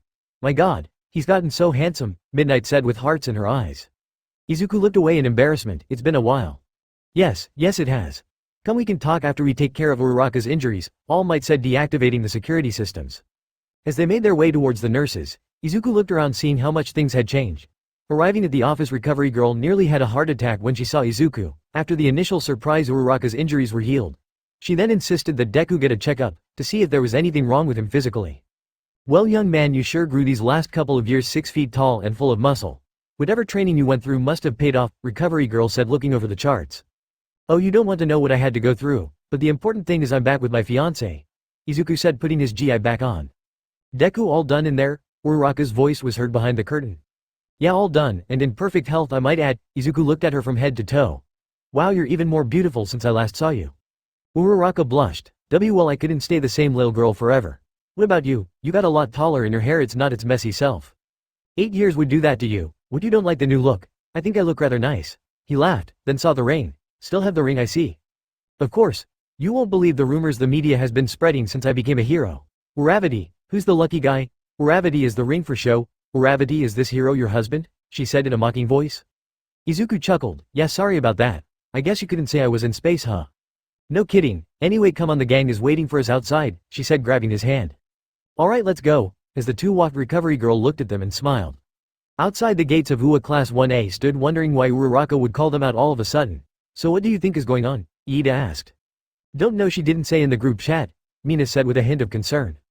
That's when Momo got a notification on her phone. Guys. Look, she said as the crowd around her. Local hero Uravati beaten by villain, mystery hero saves her. Whoa, I hope she's alright, said Kirishima. She's fine idiot, I can sense her ki. Look, Bakugo said pointing towards the school. Hey guys, looking up they saw Uraraka walking towards them. Uraraka. They all ran towards her, making sure she was alright. Are you alright? Did Recovery Girl heal you? Guys calm down, yes I am fine, and yes Recovery Girl already healed me. If it wasn't for that guy the first would have been in trouble, she said trying to calm her friends. About that. Who is that guy? We couldn't get a good look in the picture, said Iida. Oh you him, that's when she looked behind her friends, there was Izuku standing with them. There he is, maybe he can explain things, she pointed behind them. Where? They all turned to look but found no one. Izuku had moved at the last second, he was now holding Uraraka by the waist. Come on guys he's right there, he said. Everyone froze when they heard the voice, that voice, it couldn't be Kadit, turning around they saw him. Bakugo knew who it was before he even turned around, idiot, he smiled. Midoriya, they all yelled running towards him. Hey guys, I missed you, he said, when did you come back? Iida asked. What 30 minutes ago, sorry it took me so long to get back, Izuku said with the biggest smile on his face. Uraraka watched as her former classmates all crowded around him, that's when a voice from behind her was heard. Hey mom, turning around there stood Eri. What's going on, why is everyone here? Eri, I didn't know you were at the school, Uraraka said. I was with Koda. We went to watch a movie nearby, she said, that's when she heard a voice she hadn't seen in a long time. That's when everyone moved out of the way to let Eri see who it was. Papa, her eyes widened when she saw him. Making his way towards her, Eri couldn't hold back the tears. Hey Eri, wow you really did grow up big and strong. Just like you said you would. Papa, she ran as fast as she could towards him and gave him the biggest hug. You're back? You really are back? Eri cried and cried, after so many years she finally got her father back. After a few minutes everyone began to calm down, and as a celebration of his return Todoroki invited everyone to eat later that evening. Izuku accepted but he had one more stop before he went with them. Izuku landed in front of a very familiar door, knocking he could hear the footsteps of someone getting closer until finally the door opened. Yes, how can I help you? Inko stood at the doorway. Hey mom I'm back, he said. Inko looked up and immediately fell to her knees. Mom? Izuku rushed to her side making sure she wouldn't collapse. Touching his face Inko smiled as tears ran down her face. And my baby boy is back. Welcome home Izuku. Now Izuku was crying. Yeah mom it's good to be back. After a very tearful welcome, Izuku promised he'd be back tomorrow. Then off he went to meet up with everyone. Landing at a restaurant he could see Uraraka waving at him as he walked in. At a very large table everyone sat waiting for him. Come on Deku sit down, she said pointed at an empty seat next to her. As he sat down Izuku felt as if he was sitting on a cloud. So Midoriya are you going to tell us what you did for these past 8 years? Mina asked and everyone nodded in agreement. Well, it's kind of a long story, he said nervously. Well we should probably order drinks then, Kirishima said, calling over the waiter. As the night went on Izuku told them about his time training with the Supreme Kai and even meeting Beerus. It wasn't easy but I'm a heck of a lot stronger than I was last time. So does that mean you got a new transformation? Iida asked. Maybe not when the time comes you'll all find out, he said, making everyone wonder if he achieved a new transformation.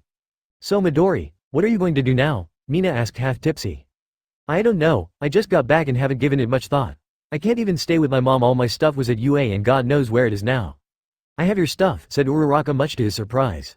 You do? That's great, said Izuku. Yeah they're back at my place, you can stay the night if you want, she said taking a sip from her drink. Damn girl only a few hours back and you're already trying to get him to your place. At least wait until after the wedding, Mina said, causing Uraraka to spit out her drink and Izuku to turn bright red. Speaking of the wedding, when is it? Toru asked. Izuku and Uraraka looked at each other. Honestly I couldn't say. I just got back so I don't have any money. I'll get my hero license in a few days so I guess find someone who will take me a sidekick, save money, and then the wedding. But that would take forever, said Mina voicing her displeasure. I mean I could sell this. Izuku pulled out a large meteorite which was about the size of a football. Deku what is that? Uraraka asked. This meteoroid, I found on the planet I was training. It might be worth something. I know it's just a rock but still, said Izuku. That's when Momo choked on her drink. Midoriya can I see that for a second? Yeah sure here, he said, passing it over to her. Momo looked at it closely and nodded. Suddenly she created a hammer and chisel and with a hard swing she broke the Metroid. Momo, what the heck? Uraraka said, shocked at what she just did. She said nothing as cracks began to form around it then suddenly breaking off its top layer, exposing the glistening white shine of diamond. The whole group stopped what they were doing. Just as I thought, the outer part was just a shell. Here, she took it and gave it back to Izuku. Izuku had a stunned look on his face. Thanks. Holy crap. You were walking around with a frickin' diamond. Mina yelled out surprising the group. I guess so. Wow, how much do you think this is worth? asked Izuku. Considering its size, color, and clearness I'd say, at the very least 5 inches, Momo said, holding up her hand. Oh, 5 million yen? That's really good, Deku, Uraraka said, but was cut off by Momo. No, 5 billion, and that's in US dollars, not yen, so let's see, about 544 billion yen, Momo said as calmly as ever. Instantly half of the group passed out, hitting the table. The other half had sat there with a blank expression on their face. Wow, this is pretty valuable then, Izuku said, acting like he didn't just hear the amount it was worth. Deku, didn't you hear? That thing is worth more than we will ever make, put together, Uraraka said, grabbing him by his GI and shaking him. I get that, but can you please stop shaking me, he pleaded. After a second she stopped. Thank you. Anyway, Momo, you think your family can sell this? You can even keep some of the earnings? Midoriya, are you sure? Wouldn't selling this yourself be more beneficial for you? Momo asked. I wouldn't know the first thing in selling this. I'd rather give it to you. I know your family has connections, so you can sell it fast. Plus I kinda need the money fast. I don't have a job, he said, embarrassed. Well, in that case I'll have the money for you by the end of this week, she said, creating a large bag and putting the diamond in there for safekeeping. As the group laughed, talked, and drank into the night, and Izuku couldn't help but smile. At this point almost everyone was either drunk or passed out, this included Uraraka. Seeing that the restaurant was closing soon, everyone decided to take a cab home. Izuku, being the only one who wasn't drunk, made sure everyone got into their cab. Now it was only him and Uraraka walking down the street. Her apartment wasn't that far from the restaurant. Uraraka, where's your key? He asked the drunk girl. Left pocket, she mumbled out, almost passing out. Reaching over, Izuku got the key and opened her apartment, making their way inside. Izuku saw that the light to the kitchen was on. Walking past the kitchen, Izuku saw Eri sleeping on the table. She'll catch a cold like that. I'll help her right after I put Uraraka to sleep. Walking towards her room, Izuku made sure to gently put Uraraka on the bed. He was surprised when Uraraka suddenly wrapped her arms around his neck. Don't leave. Izuku smiled. I won't leave ever again. I promise you, Uraraka. Leaning in, Izuku kissed her on the forehead and gently removed her arms, tucking her into bed. Finding a blanket, Izuku wrapped Eri in it and picked her up. As he did, Izuku could hear her mumble, Papa. Finding her room, Izuku saw a picture of them back in Ua and smiled. I'm sorry I made you wait for so long, Eri. Papa won't leave you again. Izuku slept on the couch that night, and God did he sleep well that night. Part of Supreme Kai's training was surprise attacks during the night. So not having to worry about that put his mind at ease for the first time in 8 years. Flashback: Izuku and Supreme Kai were waiting for someone. Today was the day he was going to meet Beerus. Now Izuku, remember, best behavior or it will spell the end for you in your world. Also please don't ask him to fight you. Goku tried that when they first met and it didn't end well for him, the Supreme Kai warned him. Yes, of course, and I won't even pretend to think I can take on a destroyer god, Izuku said nervously. Suddenly a voice behind was heard, surprising him. Well, at least you were smarter than the last Saiyan. Turning around, Izuku saw Beerus stand in front of him. Beerus was a purple anthropomorphic cat with tall pointy ears and yellow eyes. He was wearing a black, blue, and golden Egyptian-style clothing.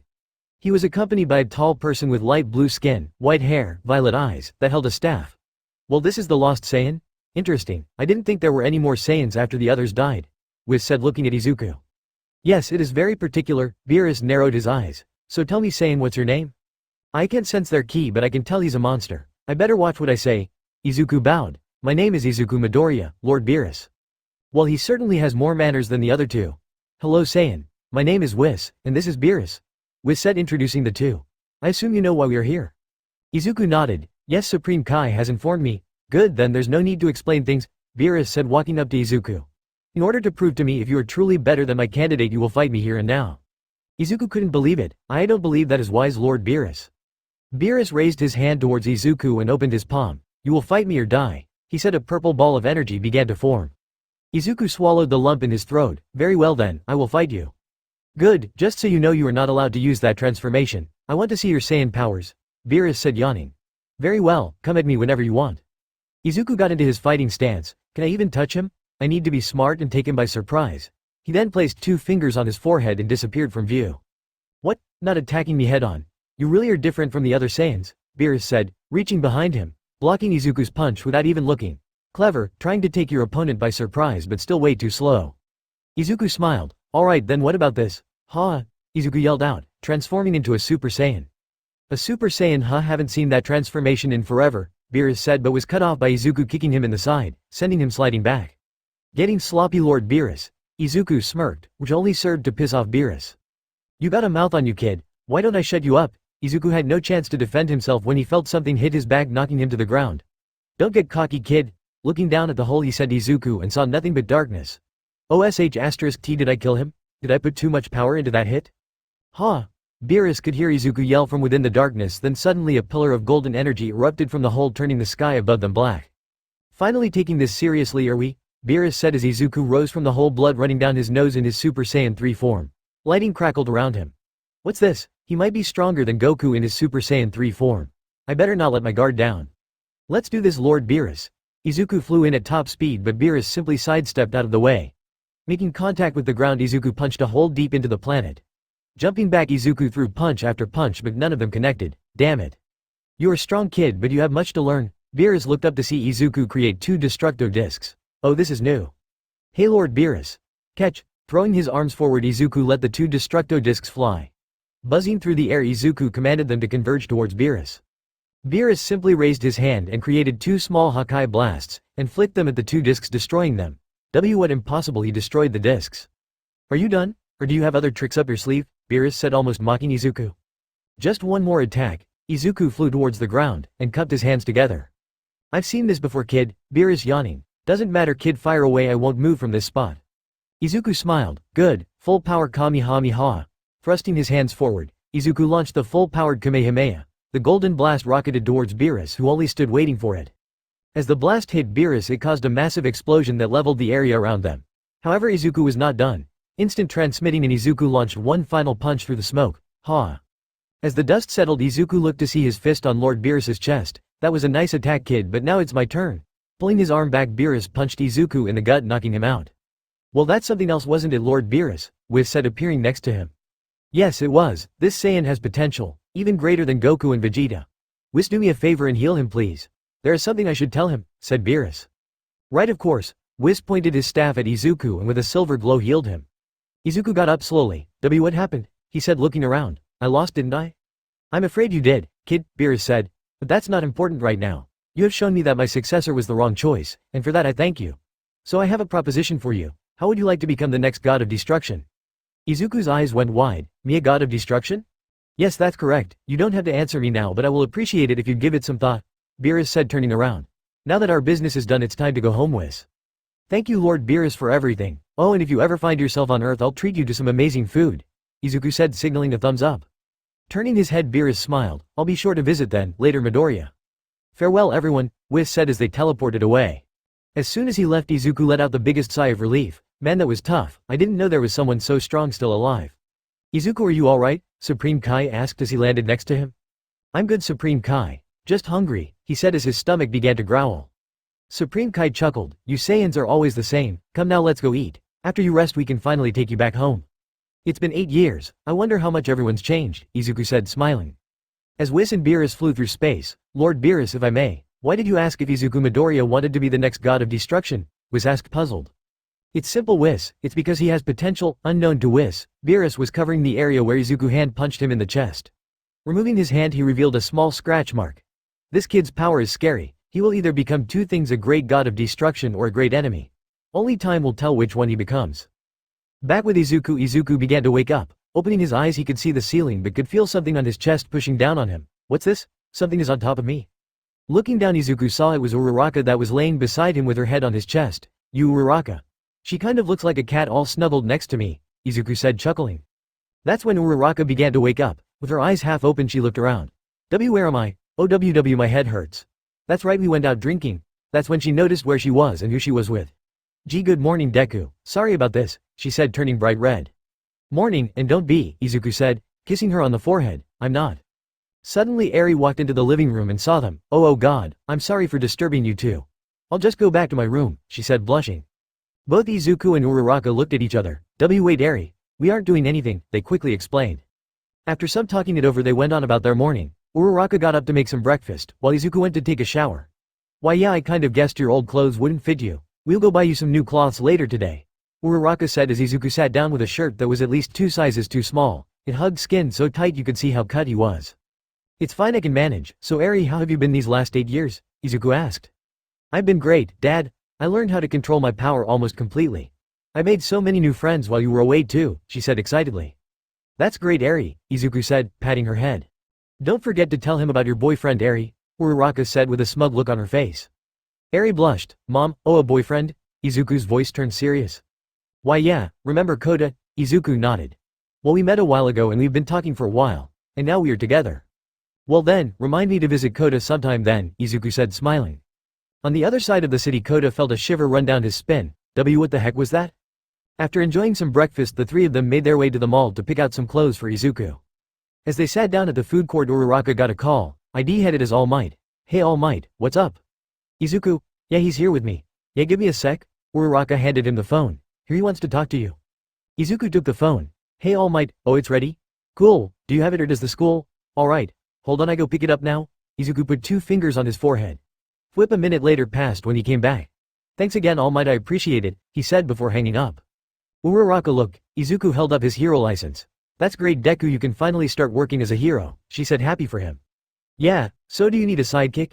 Izuku asked. Uraraka and Eri laughed. Come on dad, you all know you can easily climb to number 1 in no time. She's right Deku, why would you ever want to be my sidekick, said Uraraka. Well, I have to start somewhere, speaking of being number 1. Who's the number 1 hero right now? Izuku asked. Oh, right now it's Lemillion, remember Mirio Tagata? Izuku nodded. Yeah, he's number 1 right now, and get this, Bakugo is number 3. Although popularity isn't the only thing that helps you climb that ranks. They added a new category if you will. Now heroes with the most power are ranked on a separate list. Since you beat Mirio in the past, I'm sure you will top that list in no time. Kachan is number 3. Then who's number 2? Izuku said shocked. Todoroki is number 2. You won't believe how mad Bakugo was when he found out, Uraraka said laughing. I can only imagine, wow, I missed so much, Izuku said with sadness in his eyes.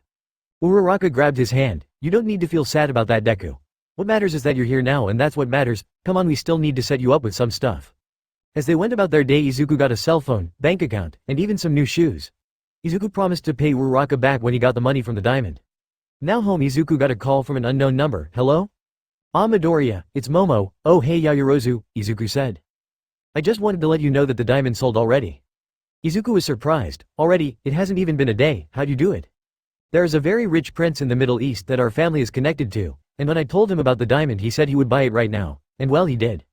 Wow, so how much did it sell for? Even Uraraka was curious at this point. 5 billion yen, but with the cost of shipping it over and all extra fees, the total you'll get is just about 4 billion yen. Uraraka and Eri nearly fainted when they heard how much it sold for. Wow, that's great, thanks Momo. Oh right, Kamizen. You can keep. How does 10% sound? Momo was silent for a second. Midoriya, that's 400 million yen, are you sure? Yeah, I'm sure, keep it, donate it, it doesn't matter what you wish to do with it, said Izuku. Very well, take a look at your bank account, Momo said as Izuku opened the app to see all the money was wired in. That should be then enough to plan a wedding. Izuku could tell Momo was smiling on the other side of the phone. Yeah, I guess you're right, thank you again. No problem, bye, and with that they ended the call. Izuku then turned to Uraraka. Well, how do you want our wedding to be? 1 year later. Man, I hate this suit, Kirishima said, trying to loosen his collar. Just deal with it until after the wedding, babe, Mina said, wearing a pink dress plain fully hitting his shoulder. I can't believe they are finally getting married after only 1 year back, Iida said in a room behind the cathedral used for weddings. Right, not only that, I can't believe Midoriya climbed the ranks so fast, he's already the number 1 hero, Ribbit, Sue said in a green dress. Are you really that surprised? You saw what he did during the rescue in California? Kamimari said, wearing a black suit with a yellow undershirt. Just then a man walked through the door. Can the bridesmaids come with me? The bride is in a bit of trouble. All the girls looked at each other and immediately knew what was happening. It was almost time for Izuku and Uraraka's wedding. Today was a special day for the both of them. But there was another emotion Izuku was feeling. Oh god. Oh god. Oh god. Izuku yelled out as he paced around the room. Midoriya, can you relax? You are making me nervous, and I'm not even getting married, All Might said, finally wearing the suit that fit him. Deku, Bakugo yelled, smacking him over the head. Relax, you can fight planet-destroying beings and this is what gets you nervous. Izuku stopped pacing around the room and took a deep breath. Why, you're right. I shouldn't be nervous, after all I've faced bigger things before. Unknown to him, Uraraka was going through the same thing. Oh god. Oh god. Uraraka paced around the room she was in, already wearing her beautiful white dress. Uraraka, dear, please calm down, her mother said, trying to calm her down. I can't, mom. What if things go wrong, she said. That's when the girls walked in. Uraraka. Wow, you look amazing, Mina said, hugging her. You sure do, Jiro said in her purple dress. All the other girls nodded in agreement. Thanks guys, man, I'm so nervous, she said, sweating a bit. Why? It's not like he's going to say no. What's there to worry about? Mina asked. I don't know, she answered. Exactly then, stop worrying. A voice was heard from the door. Everyone turned to find Hamari standing at the doorway in her armor. Himare, Uraraka yelled, running towards her. When did you get here? About 10 minutes ago, I couldn't miss your special day now, could I? Hamari said, smiling. This calmed Uraraka down. You Saiyans really do arrive just on time, don't you? Uraraka said, laughing. I'm guessing you're staying from the wedding? Momo asked. Hamari nodded. Yes, dressed like that, Uraraka said, pointing at her armor. Yeah? What's wrong with it? Hamari said, raising an eyebrow. Nope, that won't do. Momo, can you make her a dress? Uraraka asked. Oh, and make some makeup for her too?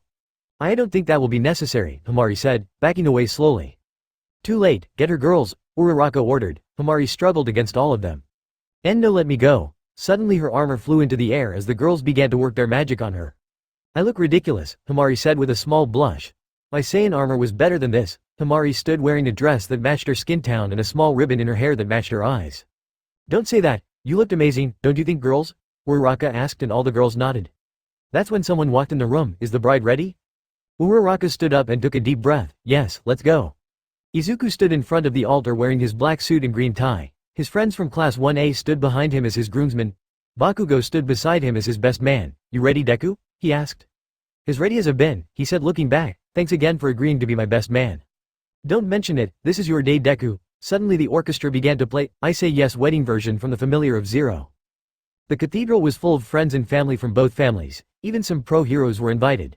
Every stood up as from the back of the cathedral the doors opened and in walked Uraraka accompanied by her father. She wore a beautiful white dress, with white gloves going all the way towards her arm. Around her neck was the pink shine of pearls. The white see-through veil draped her face and her white heels clanked as she walked down the aisle. For both of them it seemed as time itself had stopped. Izuku's eyes grew wide and turned away, dazzled by her beauty. Bakugo saw this and turned him right around. Come on, look at her. Izuku turned back with tears in his eyes, then looked at his mother who was sitting in the front row along with Uraraka's mother. He smiled. Without making a sound, Izuku mouthed, thank you, for everything. Uraraka turned to her father. Thank you, Dad. Her father was fighting back the tears. Well, what can I say, my little girl is all grown up now. As she reached the altar, her father passed her to Izuku as they linked arms. Her father went to shake his hand. I trust you will love her forever? Izuku nodded. Yes, sir. He nodded. You look amazing, Izuku whispered to her as they walked up towards the priest. Thank you, you look amazing as well, she said, blushing.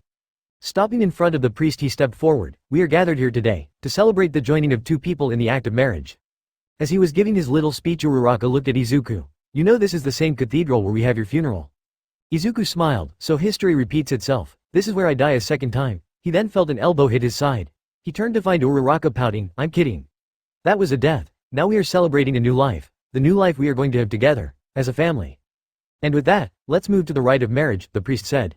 Do you Izuku Midoriya take Uraraka Ochako as your lawful wife, to heaven to hold, from this day forward, for better or worse, for richer or for poorer, in sickness and in health, to love and cherish until death do you part? The priest said, looking at Izuku. Hand in hand the two looked at each other. I do, Izuku responded with confidence. And do you Uraraka Ochako take Izuku Midoriya as your lawful husband, to heaven to hold, from this day forward, for better or worse, for richer or for poorer, in sickness and in health, to love and cherish until death do you part? The priest asked, looking at Uraraka. I do, Uraraka responded as tears ran down her face. Would the best man and the maid of honor please present the rings? He said as Bakugo and to his surprise Hamari both presented the rings. Blessing the rings, the priest gave them to them. Please place the rings on. As they slipped on each other's rings, they looked into each other's eyes. I now pronounce you husband and wife. He then turned to Izuku. You may now kiss the bride.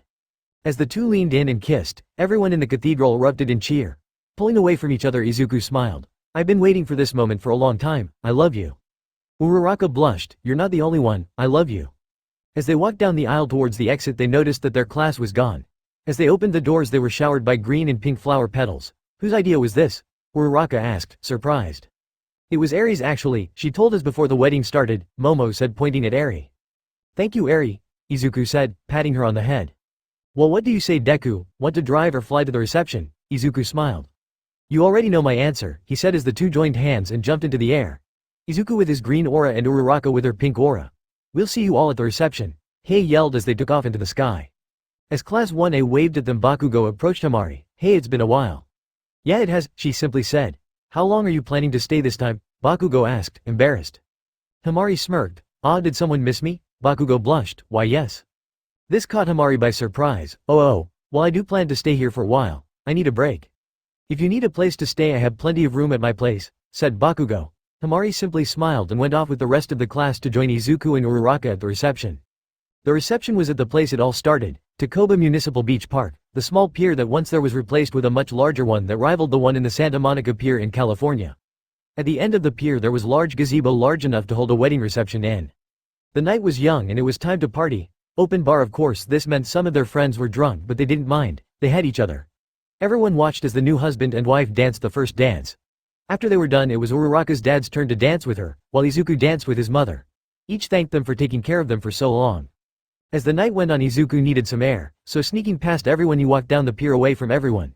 He leaned against the guard rail and stared at the half moon. "Everything all right, Deku?" Bakugo said, walking behind him. "Yeah, just needed some air, that's all. So when did you and Hamari become a thing?" he asked. Bakugo stopped short and blushed. "About a year after you left. We hung out and talked, then she took off into space. So how'd it go with this Beerus guy?" "It went really well, we actually fought for a bit," said Izuku. "You fought a destroyer god. How'd that go?" Bakugo asked, curious. "As well as you think, I didn't even stand a chance. 2 hits and that was it," Izuku said, holding his stomach. "Wow, 2 hits, that easily, and he wasn't even trying," Izuku said, repeating what he said. "I'm guessing you being here means he decided to spare you and our planet," Bakugo said, leaning against the railing. "Yeah, turns out I could be a better god of destruction than he can," said Izuku. "You a god of destruction? I don't see it," Bakugo said, shaking his head. "Right, it doesn't fit me. Listen, Deku, I just wanted to say welcome back." Izuku turned to Bakugo, surprised. "What's with the dumb look on your face?" "And nothing, it's just so strange seeing you so mellow." Shut it, nerd. I've grown up a lot in these last 8 years, Bakugo said, yelling at Izuku. "I can tell, and hey, it's good to be back." Bakugo nodded. Suddenly a voice was heard from the direction of the reception. "Hey guy, what are you doing? Come on and drink with us," Hamari said, holding a glass cup, along with the rest of Class 1A. Izuku pushed himself off the railing. "Well, come on, let's go." Izuku ran towards Uraraka, picking her up as they all made their way back to the party. This was the ending Izuku wanted. He was now a hero, a father to Eri, and now a husband to the most beautiful girl in the world. However, Izuku knew that life wouldn't be that easy. It never was. Over the Pacific Ocean in the middle of nowhere, a small crack began to appear in the air. You could see nothing but the blackness of the void coming from the crack. Suddenly there was a loud roar. Then from within the crack an eye orange in color was seen. Honeymoon. It was now 2 days since their wedding. "Are you sure you have everything, Deku?" Uraraka stood in front of her apartment. "Yup, got everything right here," Izuku said, holding up a small capsule. "Thanks to Hastoon we can take so much stuff in this little thing." Uraraka nodded. "Good." She then turned to Eri, who was standing in the doorway. "No parties while we are away, okay Eri?" "I know mom, now go have some fun," she said. "Why are you so eager to get rid of us?" Izuku said, raising an eyebrow. "Don't tell me Kota is coming by." Eri blushed, and no, they laughed at Eri's expense. "I was just messing with you." "Well, Mrs. Midoriya, shall we go?" Izuku said, holding out his hand. Uraraka blushed as she took his hand. "That's going to take some time to get used to. We'll be back in about 2 weeks, Eri." Eri waved goodbye as the two newlyweds took off into the sky to go to their honeymoon. They were now flying over the ocean. "I still can't believe Hamari caught the bouquet," Uraraka said, remembering back to the reception. "I know, right? Did you see Kachan's reaction though? He had a very surprised look on his face. Something tells me that those two are going to be a thing quick." That's when a small island began to come into view. "Oh look, there it is," Izuku said, pointing. On a tiny island, a pink-colored house with a red roof began to come into view. Landing on the beach, Izuku and Uraraka looked around. "Wow, this place is amazing, Deku," Uraraka said, running across the sand. "It really is. Wow, I can't believe Master Roshi had this place." Izuku looked at the 2-story house. Walking up to the door, Izuku saw that there was a note. "What's this?" Grabbing the note, it read, "To Izuku and Uraraka. I knew you two would end up together and I wanted you two to have this house. Congratulations on the engagement. Oh, and as to how I knew you two would end up together, let's just say I have a sister who's really good at seeing the future. Another thing, no one else near this island, so you two can have all the time to yourselves, if you know what I mean." Izuku turned red and quickly crumpled up the paper, but quickly found himself smiling. "Thank you, Master Roshi." "Hey Deku, aren't you going to go in?" Uraraka said, walking behind him. "Oh right, let's go inside." Opening the door, they were welcomed by the main room, complete with a TV, low table, sofas, and some cushioned seating. To the left was the kitchen, and the bathroom and closet were in front. There were also stairs that lead up to the main bedroom. "Wow, this house is small, but it feels like it feels so welcoming," Uraraka finished Izuku's thought. Izuku smiled. "Yeah, well, we should get unpacked." Izuku pulled out the small capsule, clicking the little button on the top, and threw it. Bouncing on the floor once, it suddenly exploded into white smoke. As the smoke dissipated, it revealed their luggage along with everything you need to enjoy the beach. After unpacking, the first thing Uraraka wanted to do was jump in the ocean. Quickly changing into her swimsuit, Uraraka ran out the house. There she found Izuku relaxing with sunglasses on and laying down on the sand. Cracking a smile, she lowered her power level so Izuku wouldn't detect her. Sneaking up behind him, she covered his face with her shadow. Izuku could feel the sudden change in temperature. Taking off his sunglasses he looked to find Uraraka looking over him. "Enjoying the sun, Deku?" she asked. "Why yeah? Why?" Izuku asked nervously.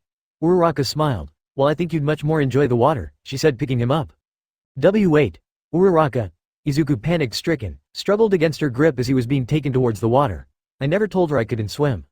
Too late, she was now about waist-high into the water, when she threw Izuku further in. "Now cool off, it's only water," she said, laughing, not knowing what she had just done. Any normal person would have floated up by now, however for Izuku that wasn't the case. That's when it dawned on Uraraka. Wait, don't tell me he can't swim." Now it was her turn to be panic-stricken. "Deku," she yelled out, diving in the water. After what felt like forever, Uraraka emerged from the water with Izuku over her shoulder. Putting him down gently on the sand, Izuku spit up some water. "I didn't know you couldn't swim, Deku, sorry." Regaining some breath, Izuku turned to her. "It's fine, I never told you, plus it's kind of embarrassing." The two looked at each other and laughed. Who would have known, the world's strongest man couldn't swim. As the day went on and turned into evening, the two laughed, ate, and enjoyed themselves. As the sun went down, the two sat on the sand. Uraraka's head rested on his shoulder. "This view is amazing," she said, staring at the sunset. "Yeah, it sure is, but I can think of something that is more amazing," said Izuku. "Oh really? What would that be?" Uraraka asked, looking at him. Izuku turned to her. "You?" This made Uraraka blush. "How long did you practice that one?" "Hey, I would have you know I spent all day on that one," Izuku said, turning away pouting. Uraraka let out a small chuckle. While as cheesy as it was pretty good. Uraraka grabbed his face and turned him to face her. As the two looked at each other, the moment just felt right. No words were spoken, but everything felt so natural. Their lips meeting one another, the wind blowing past them, this was just it. As they pulled away from each other, they both knew where this was heading. Uraraka got up and grabbed his hand, pulling him up. They began to walk back to the house. Walking up the stairs to the bedroom, making their way onto the bed, Uraraka laid on the bed as she removed her swimsuit top.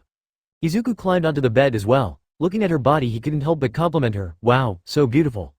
Uraraka threw her hands over her body, covering her face and breasts. Don't stare so much."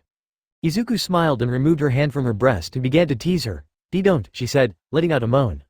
Working his way up, Izuku kissing her neck, as his hand caressed her bare leg. "So your neck is your weakness," he said in a seductive voice. "You're not shaking this time." Uraraka smiled. "That's because this time," she kissed him, "I'm ready." The next morning, Uraraka woke up with the sun shining in her face. Looking around, she noticed that Izuku was not in the bed with her. Last night was amazing.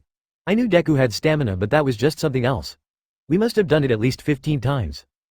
Getting up from the bed, she found his shirt that he had on last night and put it on, which was about 3 sizes too big for her. That's when she noticed something. "I can't sense his ki anywhere. Where did he go?" Going downstairs, she noticed the door was open. Then she heard the sound of waves crashing from behind the house. As she made her way out the door and around the house, she could suddenly feel his ki again. Strange. As she walked beside the house, at the edge of the sand stood Izuku looking into the sea wearing his gi. Before Uraraka could say anything, Izuku pulled his arm back and threw a punch at the sea. She watched as part of the sea split in two for what seemed like miles. Whoa. Izuku turned around and noticed Uraraka. "Training? Really at our honeymoon?" Sorry," he said, embarrassed. Uraraka smiled. "Don't be, it's what makes you." She walked up to him and kissed his cheek. Suddenly the pair felt a ringing in their ears, followed by a voice. Izuku, can you hear me?" "What is this? A voice? It's inside my head," Uraraka asked, looking around. "This voice, King Kai, is that you?" Izuku asked. "That's right, it's been a while," said King Kai. "It has. Wow, so what's this about?" "We are kind of in the middle of our honeymoon," said Izuku. "Yeah, about that, Goku and his family wanted to throw you two a celebration. That is if you two want to join them?"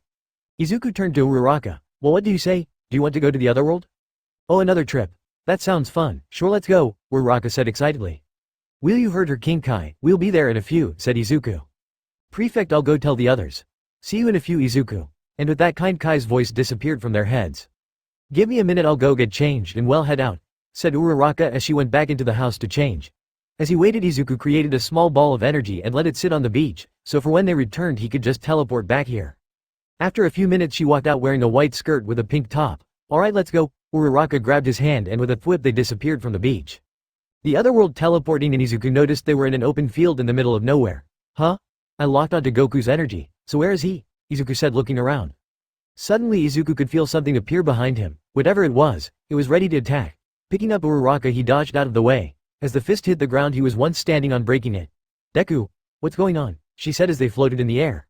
"I don't know." As the dust cleared, Izuku saw this mystery person. You couldn't see who it was thanks to the cloak they were wearing. "Whoever that is, they are strong." Suddenly a second person appeared, slamming Izuku to the ground. "Deku!" Uraraka yelled out. "You got sloppy. Did you forget your training already?" The second mystery person said, pinning Izuku to the ground while wearing the same cloak as the first. This voice, before he could think of anything, he saw Uraraka charge the second mystery person with her pink aura surrounding her. "You, let him go," she yelled out, ready to punch whoever this was with her full power. There was sonic bomb as Uraraka's fist made contact with the palm of the mystery person. "I see why you chose her, Izuku, she's a strong one." Izuku's eyes went wide. "This is some welcome, is it, Vegeta?"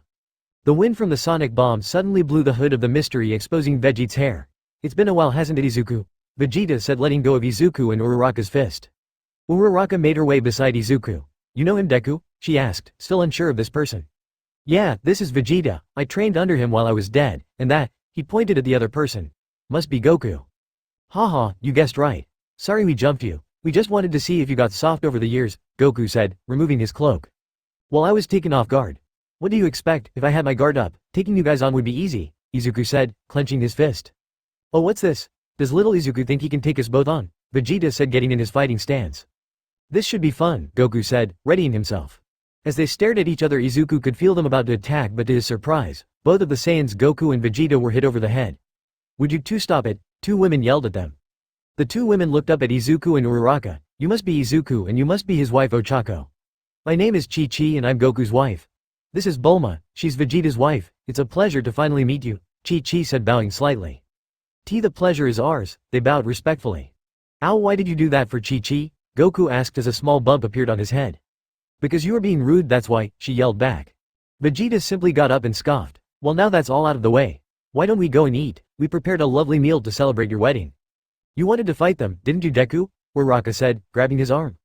"Why yeah, I guess it's been a while since I fought someone strong, must be my Saiyan side talking. I'll save that for later, come on, they are leaving without us." Uraraka nodded as they took off, followed them. They arrived in a valley. In the center of the valley it appeared to be a small house. "Wow, this place is beautiful," Uraraka commented as they flew towards the house. Landing, they noticed a very large table. Sitting around it were people obviously they didn't know. "Izuku, let me introduce you to my family," Goku said, calling them over. "As you know, this is my wife Chi-Chi. This is oldest son Gohan, his wife Vital and their daughter Pan, and my youngest son Goten. Guys, this is Izuku and Ochako Midoriya. It's a pleasure to meet you all," they said, bowing slightly. "So this is the lost Saiyan. He's a half-breed just like me and Goten, interesting. Anyway, come on, let's celebrate," Gohan said, grabbing drinks for the both of them. Just then Bulma jumped in. "Guys, meet my family. This is my husband Vegeta, my oldest Trunks, and this is my youngest Bulma said, holding the little girl in her arms. "Aw, she's so cute," Uraraka commented. The little girl hid into Bulma's chest. "Don't be shy, sweetie, she's a friend." However, Bulma didn't look up. "Sorry about that, she's a little shy. Anyway, let's go party," Bulma said as they were handed drinks by Gohan. As the party went on, Izuku and Uraraka laughed and talked with the others, telling stories of their past. It was now towards the end of the party and Izuku noticed someone was not with them. "Hey Goku, where's Master Roshi? I thought he would be here." "Oh, Master Roshi said he was going to visit his sister. He didn't say why though." Suddenly Goku and Izuku could feel Master Roshi's energy arcing. Speak of the devil. As Master Roshi touched down, Izuku ran to him, giving him a hug. "Master Roshi. My god Izuku, you've grown up so much since the last time I saw you," Roshi said, hugging him back. Breaking the hug, Izuku smiled. "Yeah, I have." "Oh right, wait here." Izuku hurried off to go find Uraraka.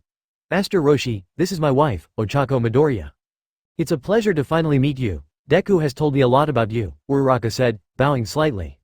"All good, I hope." Master Roshi's attention quickly shifted to her boobs. "Yes, very good." Izuku saw this and gave Master Roshi a quick chop on the head. "Master Roshi, I would appreciate it if you wouldn't look at my wife like that. Man, you young people have no respect for the elder these days. Anyway, Izuku, I have a sort of a gift for you, to celebrate your wedding," said Master Roshi. "A gift? What could it be?" Izuku asked, raising an eyebrow. Roshi turned around and looked up to the sky. "It's alright now, you can come down now. He's been waiting long enough." There was a sudden burst of wind as something fell towards the ground at a high rate of speed but stopped short of hitting it. From the dust, a figure of a man began to form around from within the dust cloud. Goku and Vegeta suddenly felt something was off and quickly appeared in front of Izuku, confronting this mystery person. "Izuku, be on guard, his energy feels off," Goku said, ready for a fight. Izuku quickly put himself between the mystery person and Uraraka to make sure she wouldn't get hurt. But that's when Master Roshi stepped in. "What are you two idiots doing? I brought him here. Do you think I would bring someone dangerous here?" As the dust cloud disappeared, Izuku's eyes widened. A tall, freckled man, with a tail and spiky black hair revealed himself. Sneaking a peek, Uraraka instantly recognized him. "Why you're Deku's father." Izuku turned to Uraraka. "Yeah, I recognize you, from when Deku died. You were at the graveyard." He then turned back looking at this person. "D-Dad?" The mystery person looked at Izuku with a stern look on his face. Without saying anything he approached Izuku and hugged him. "My son, after so long I finally get to meet you." Izuku was stunned. "Ichi just called me, son, this feeling." Izuku felt something that he didn't know he'd ever feel, the love of a father. "Dad, is it really you?" "Yes my son, it's me." Izuku slowly put his arms to hug his father for the first time. After so long he was finally able to hug his father and vice versa. After a good while the two were finally able to let go of each other. "My son Izuku, you've grown up so much. The last time I saw you when you were just a baby. Now you are a grown man and I couldn't be prouder."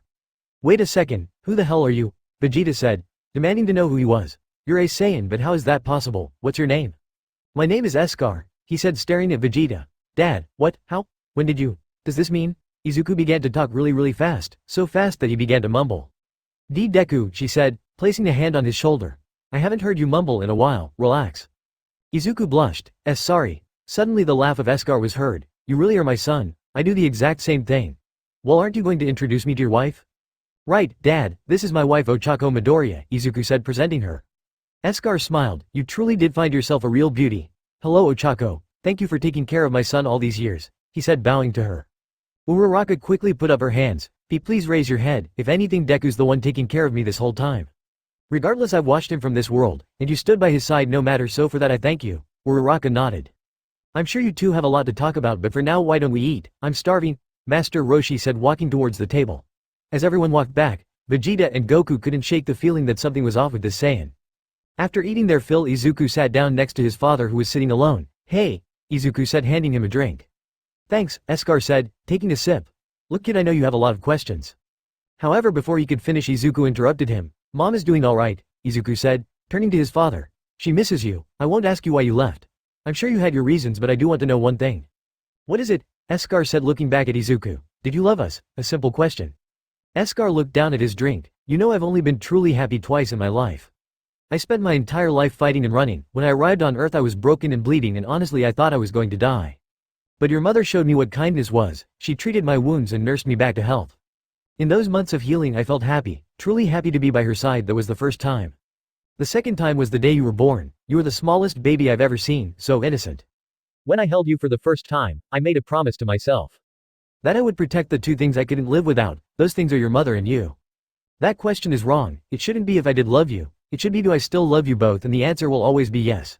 To this day I still think about what could have been. Izuku, I would like to apologize to you. I'm sorry I wasn't there to see you grow up. I'm sorry I wasn't there for your birthdays. I'm sorry for not being there for you when you needed me. I don't expect you to forgive me, and I doubt you ever will." Izuku put his hand on Eskar's shoulder. "Stop Dad, I forgive you. You may hate yourself for leaving us, but I know Mom would never hate you, and neither will I." Eskar's eyes went wide. Thank you. You don't know how long I thought you hated me. Thank you." It was now time for Izuku and Uraraka to leave. "Thank you all for everything. This party was amazing," said Uraraka. In front of the pair stood everyone. "No problem Ochako. Please make sure to visit us again," said Chi-Chi. "We will count on it," Izuku said, looking at Uraraka. Suddenly Master Roshi walked towards him. "Well, we hope you two live happy and long lives. Make sure to visit us sometime." "We will Master Roshi, and thank you for everything," Izuku said, hugging him one more time. Izuku's father was standing behind everyone, still feeling like he wasn't part of all this. Just then both Goku and Vegeta appeared beside him. "Well, aren't you going to say goodbye to your son?" said Vegeta. Eskar stared at Izuku. "I still don't think I have the right to call him my son." "Don't be ridiculous, now go," Goku said, pushing Eskar towards him. Izuku looked behind Master Roshi to find his father being pushed by Goku. Now in front of him Eskar looked nervous. So you're leaving?"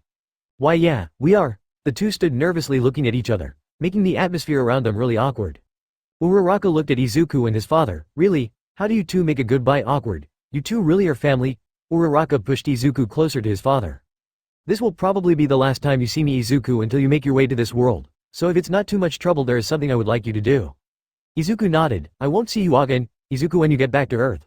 I want you to tell your mother that I miss her and that I'm sorry," Eskar said, taking a deep breath. Izuku smiled. "I will Dad, goodbye. I'll miss you," he said, giving his father a hug. After a few seconds Izuku turned to Uraraka with his hand out. "You ready to go?" She nodded, taking his hand. "Take care you too," Eskar said. The two nodded and with a thwip they were gone. Kame House now back on the island, they noticed it was now night time. "Wow, that was amazing Deku," Uraraka said, walking to the shore. Izuku didn't say anything as he looked up to the stars. "Deku?" "Yeah," he said, still looking at the stars. "Are you okay?" she asked worriedly. "I don't know, this was the first time I met my father and then he tells me it would be the last. I wish I could have spent more time with him," Izuku said, a sad look on his face. Uraraka went up to him and hugged him. Deku, her voice was quiet and calming. I won't pretend to know what you're going through. But I know this, your father loved and still loves you. Turning around suddenly, Izuku hugged Uraraka back while holding back tears. Hey, it's okay, you don't have to be strong all the time. It's okay to show me your weakness, Deku. I am your wife, let it out. And with that, Izuku let out years worth of tears. Finally able to calm down, the two sat on the beach looking to the stars. You good now? Uraraka asked as Izuku rested on her shoulder. Yeah, thank you, he said. Come, I know something that will get your mind off of things, Uraraka said, pulling him up the stairs to the bedroom. Return. After spending 2 weeks on their honeymoon, Izuku and Uraraka returned home. The first thing they did when they got back was buy a house. Izuku had the money for it. They didn't want something big, but Izuku wanted something with a backyard so he could train. Eventually they found the perfect place, a 2-story house with 3 bedrooms and an office. With Eri and Uraraka by his side, they finally had a place to call their own. 2 months later, finally getting back to their hero jobs, Izuku and Uraraka decided to start their own agency. The two went out on patrol, took down villains, and when the times called for it, Izuku would step up. Things were relatively peaceful and life went on. Even some of their friends were planning on getting married. The most surprising being Bakugo and Hamari. Suddenly the sound of an alarm clock was heard. Uraraka got up and looked at the time. 9:30. Damn, we need to get up, Uraraka said, yawning. Hey Deku, wake up, she said, shaking him a bit. Izuku groaned as he rolled over. 5 more minutes. Uraraka sighed. Fine, but when I get out of the shower you better have breakfast done, I'm starving. Going to the bathroom, she went to take a shower. While she was in shower, she suddenly began to feel nauseous and weak. Supporting herself on the wall, she managed to stop herself from falling. What's going on? I've been feeling like this since a few days ago. I better go see a doctor. After changing, she saw that Izuku was not in bed anymore. Going downstairs, she saw him in the kitchen making some scrambled eggs. Morning, I'll have breakfast ready in a bit. Uraraka smiled as she sat down and pulled out her laptop. Everything alright, Ochako? You took a longer shower than usual, Izuku said, putting down the plate of scrambled eyes, ham, and bacon. I'm fine, but I've been feeling a bit sick these last couple of days. I'm sure it's nothing, but I'm going to see if I can make an appointment for the doctors today, Uraraka said, taking a bite. If you're not feeling well, I can take over for today if you want, Izuku said, putting down a plate for himself. Are you sure? I don't want to leave you all alone at the office, Uraraka said with concern. Izuku simply waved. It's fine, I can manage. What's important is your health. Besides, things have been relatively quiet these days, so I doubt anything will happen. Uraraka smiled. Thanks, Deku. I'll go in today for a checkup. Izuku nodded. Then from the stairs, Eri began to walk down. Oh look who finally up, Izuku said as he watched her lazily walk down the stairs. Morning mom. Morning dad. Eri sniffed the air. Is that bacon I smell? She said with a smile. Izuku and Uraraka laughed. Sit and have some with us, as she sat down and Uraraka brought over a plate. As the three sat down, Izuku was drinking his tea, Uraraka was on the phone setting up her appointment, and Eri was scarfing down her food.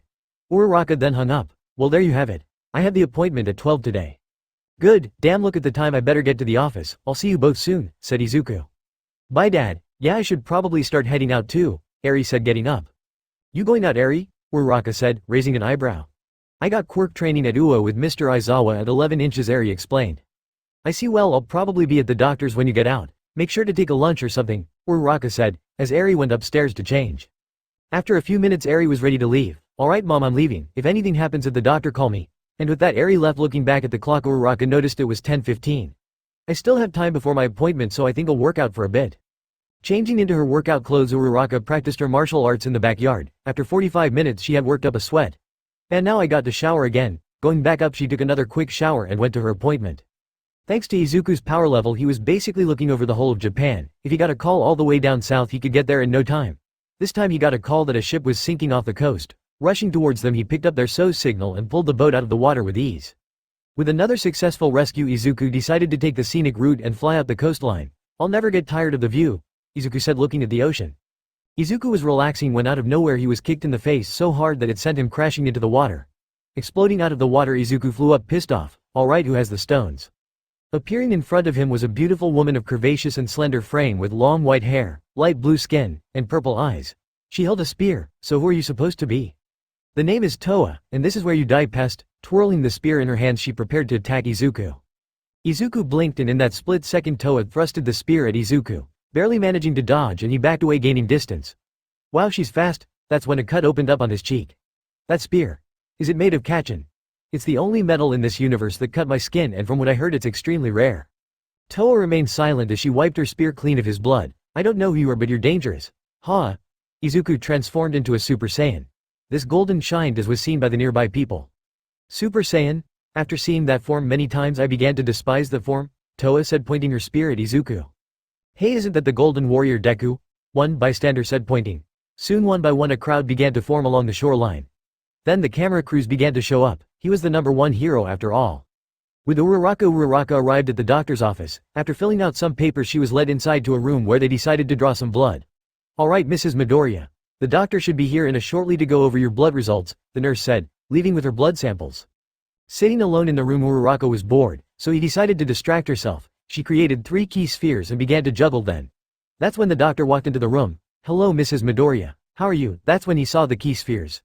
Uraraka quickly let them disappear. Sorry to make you wait for so long, the doctor laughed. And no, I just wanted to distract myself, that's all. I get nervous when I go to the doctors, Uraraka said, embarrassed. I see, well then shall we move on then? Uraraka nodded. So you came in today because you've been feeling weak and nauseous these last couple of days? The doctor asked. Yes, that's right. At first I thought it was my training, but I toned it down a bit and I still kept feeling the same, Uraraka explained. I see, the doctor looked over the blood results. While looking over your results, everything seems to be in order, nothing abnormal here. Oh, this is strange, your HCG levels are high. Uraraka began to get nervous. What does that mean, doctor? Let me ask you something, Mrs. Midoriya, have you and your husband been active? The doctor said, putting down the chart. Why yes, she said, slightly embarrassed. Well then it is good news, soon your family is going to get bigger, I'd say in about 9 months, the doctor said. Uraraka just stared at him. I'm sorry, what? You're pregnant, Mrs. Midoriya, about 3 weeks pregnant. It's still early, so you can go about your hero work as normal. However, I would advise you to practice caution. Try not to overdo it with your quirk and try to limit the amount of damage you take in a fight. Well, I'll have one of the nurses schedule another appointment in a month. Don't worry about anyone knowing, we already have an NDA in place to protect heroes. The doctor got up. Oh, and congratulations. Uraraka placed her hand over her belly as tears began to fall from her eyes. Deku and I are going to have a baby.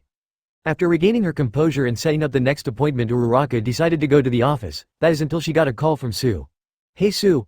Perfect timing, I got some amazing news I want to tell you. Ochako. Sue's voice was panicked. Where are you right now? I just got out of the doctor's. Why, what's wrong? Uraraka said, getting nervous. It's Midoriya. He's fighting someone strong right now at the coast and he's hurt bad. I think he's losing. You have to get here quick, said Sue as a loud boom was heard over the phone. I was too focused on the news that I haven't been paying attention to his energy, Uraraka focused. Her head turned towards the coast. Got it, thanks Sue. I'm heading over there now. She took off her pink key surrounding her as she sliced through the air at top speed. With Izuku, his body was starting to burn from all the cuts he had. Man, you're really strong. You're even keeping up with me. As a Super Saiyan 2 inches below him, he could see his friend Sue evacuating the civilians. Blood dripped from the spear that Toa was holding. You had to die, in order to fulfill Mira's plans. We've traveled many timelines and many universes. You are the last obstacle we need to overcome. Timelines. Universes. What are you talking about? What exactly is it that you need from me? Izuku shot back. You need to die, and with your body we will have the final piece we need to put forth our plans, Toa said, going into a killing blow stance. Now die. With a thrusting motion, Toa aimed for Izuku's neck, and suddenly a bright yellow flash covered the surrounding area along with the sound of metal clanking. Uraraka arrived to see Toa aim for Izuku's neck. No, she yelled out. As the flash disappeared, Izuku appeared in his Super Saiyan 3 form, but what surprised everyone the most was Izuku was holding back the spear as it was just centimeters away from his neck. You should honored, only Vent has pushed me to this form. I see, so this Super Saiyan 3. Toa was cut off as Izuku gripped down hard on the spear, shattering it in. Impossible. Izuku pulled his arm back and punched Toa in the face hard. As she regained her balance, she could feel something drip from her nose. Wiping it, she noticed it was blood. Why, you bastard, how dare you do that to me? Izuku smirked. Toa, that's enough, a voice said. You aren't going to be able to defeat him. From behind Toa, a pale man with blue skin and white hair. He wore red clothing that covers all his body. Above it, he wears white armor with the symbol of the Time Breakers at the center of it and a brown strap around his neck. He also wore cape-like pants covering his legs. Mira. Toa turned around to face him. Uraraka made her way towards Izuku's side. You alright, Deku? Izuku smiled. Yeah, I'm fine, but you need to leave. This guy is strong. So you're the last piece of the puzzle. The only thing separating me and absolute power, Mira said, staring at Izuku. You seem to be the strongest out of all the others we've encountered. Others? Who are you talking about? Izuku asked. The other Izuku Midoriyas from other timelines, from other universes, Mira said. There are infinite universes and timelines, but all things lead back to you. Why is that? No idea, so tell me, what did you do to the other me's? Izuku said. They are now part of my biomass. After taking their energy they became a part of me, Mira said. Why, you mean they're… Uraraka's eyes went wide. Dead, every single one, Toa said. Izuku's rage began to rise. So that's why you are here, to take my energy and kill me. Well, I'm sorry to say, it ain't going to be that easy, he said going into his fighting stance. Uraraka quickly followed suit. Flying towards Mira, Izuku managed to land a kick to his ribs but it did nothing, he didn't even flinch. With wide eyes Izuku went for a barrage of punches but it ended up the same way. Even as a Super Saiyan 3 he's not even moving, with every punch Izuku created shockwaves. Below them the ocean began to be pushed away from the force he was exerting. Enough of this, Mira said, stopping one of his punches. Twisting his arm back Mira kicked Izuku in the back which sent him flying back towards where Uraraka was. Izuku whipped the blood off of his lip, he took those punches like they were nothing. Just how strong is this guy? Ochako. She turned to him. You need to leave, he's not someone you can take on.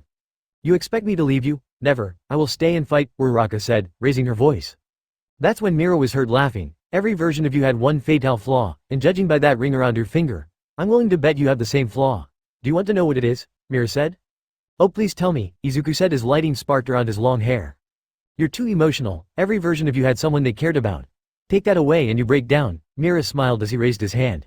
What are you? That's when Izuku realized what he meant. Quickly grabbing Uraraka he shielded her. Deku, what are you? That's when a blast hit Izuku's back. Deku, she yelled out and they fell towards the ground. Izuku's back was torn to shreds. Lucky for them, the civilians were already evacuated when Izuku crashed into the cliff sending boulders towards the highway.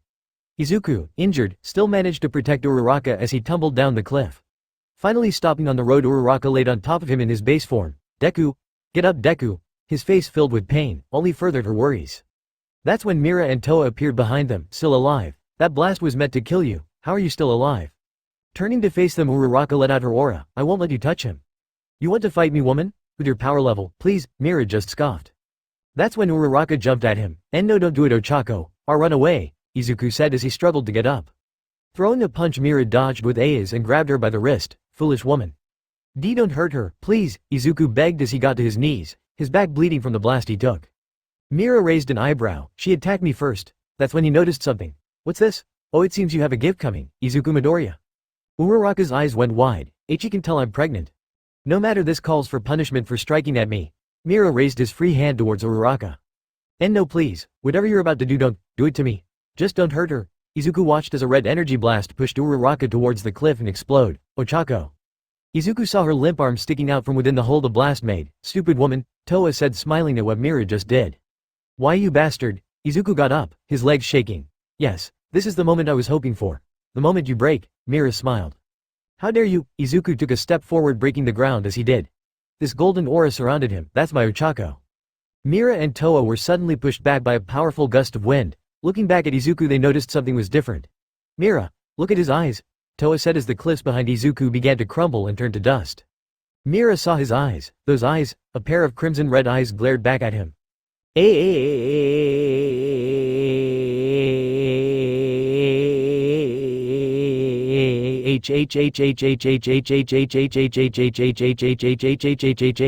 The once golden aura around Izuku turned red in color.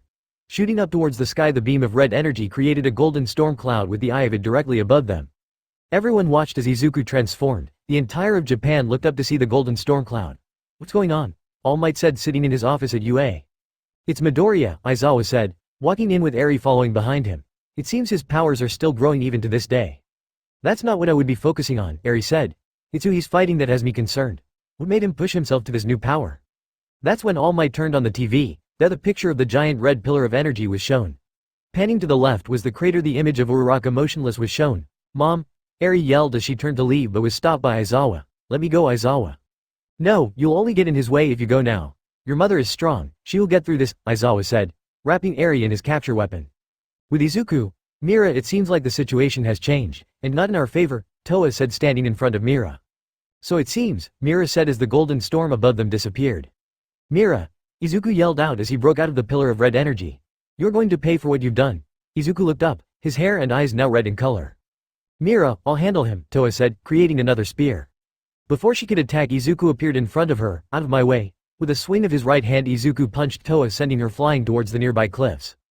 Seeing a chance, Mira tried to punch Izuku, only to have his fist stopped. Where are you? He asked. Izuku said nothing as he pulled Mira close and kneed him in the stomach, then followed it up with a double fist strike to his back which sent him flying towards the sea. A god! Pointing his hand towards where Mira flew. Now bow! Izuku fired off an energy blast. Mira watched as the energy ball crashed into the water and headed straight towards him. Managing to stop it, Mira tried to push it back. That is until Izuku closed his hand and made a fist, which made the energy ball explode. This created a massive pillar of water. Izuku floated in the air as his aura burned like a flame. Ochako. Rushing to where she was sent flying, he noticed she was covered in burns and cuts, but oddly enough her stomach area was untouched. Checking for a pulse, Izuku could feel it. Oh, thank God. Ochako, can you hear me? He said, tapping her shoulder. Uraraka slowly began to wake up. Deku? Yeah, I'm here, Ochako, he said, grabbing her hand. Thank God. I thought I lost you there for a second. That's when Uraraka noticed his hair and eyes. Why your hair, your eyes, they're red? Wait, I can't even sense your ki. Deku, what's all this?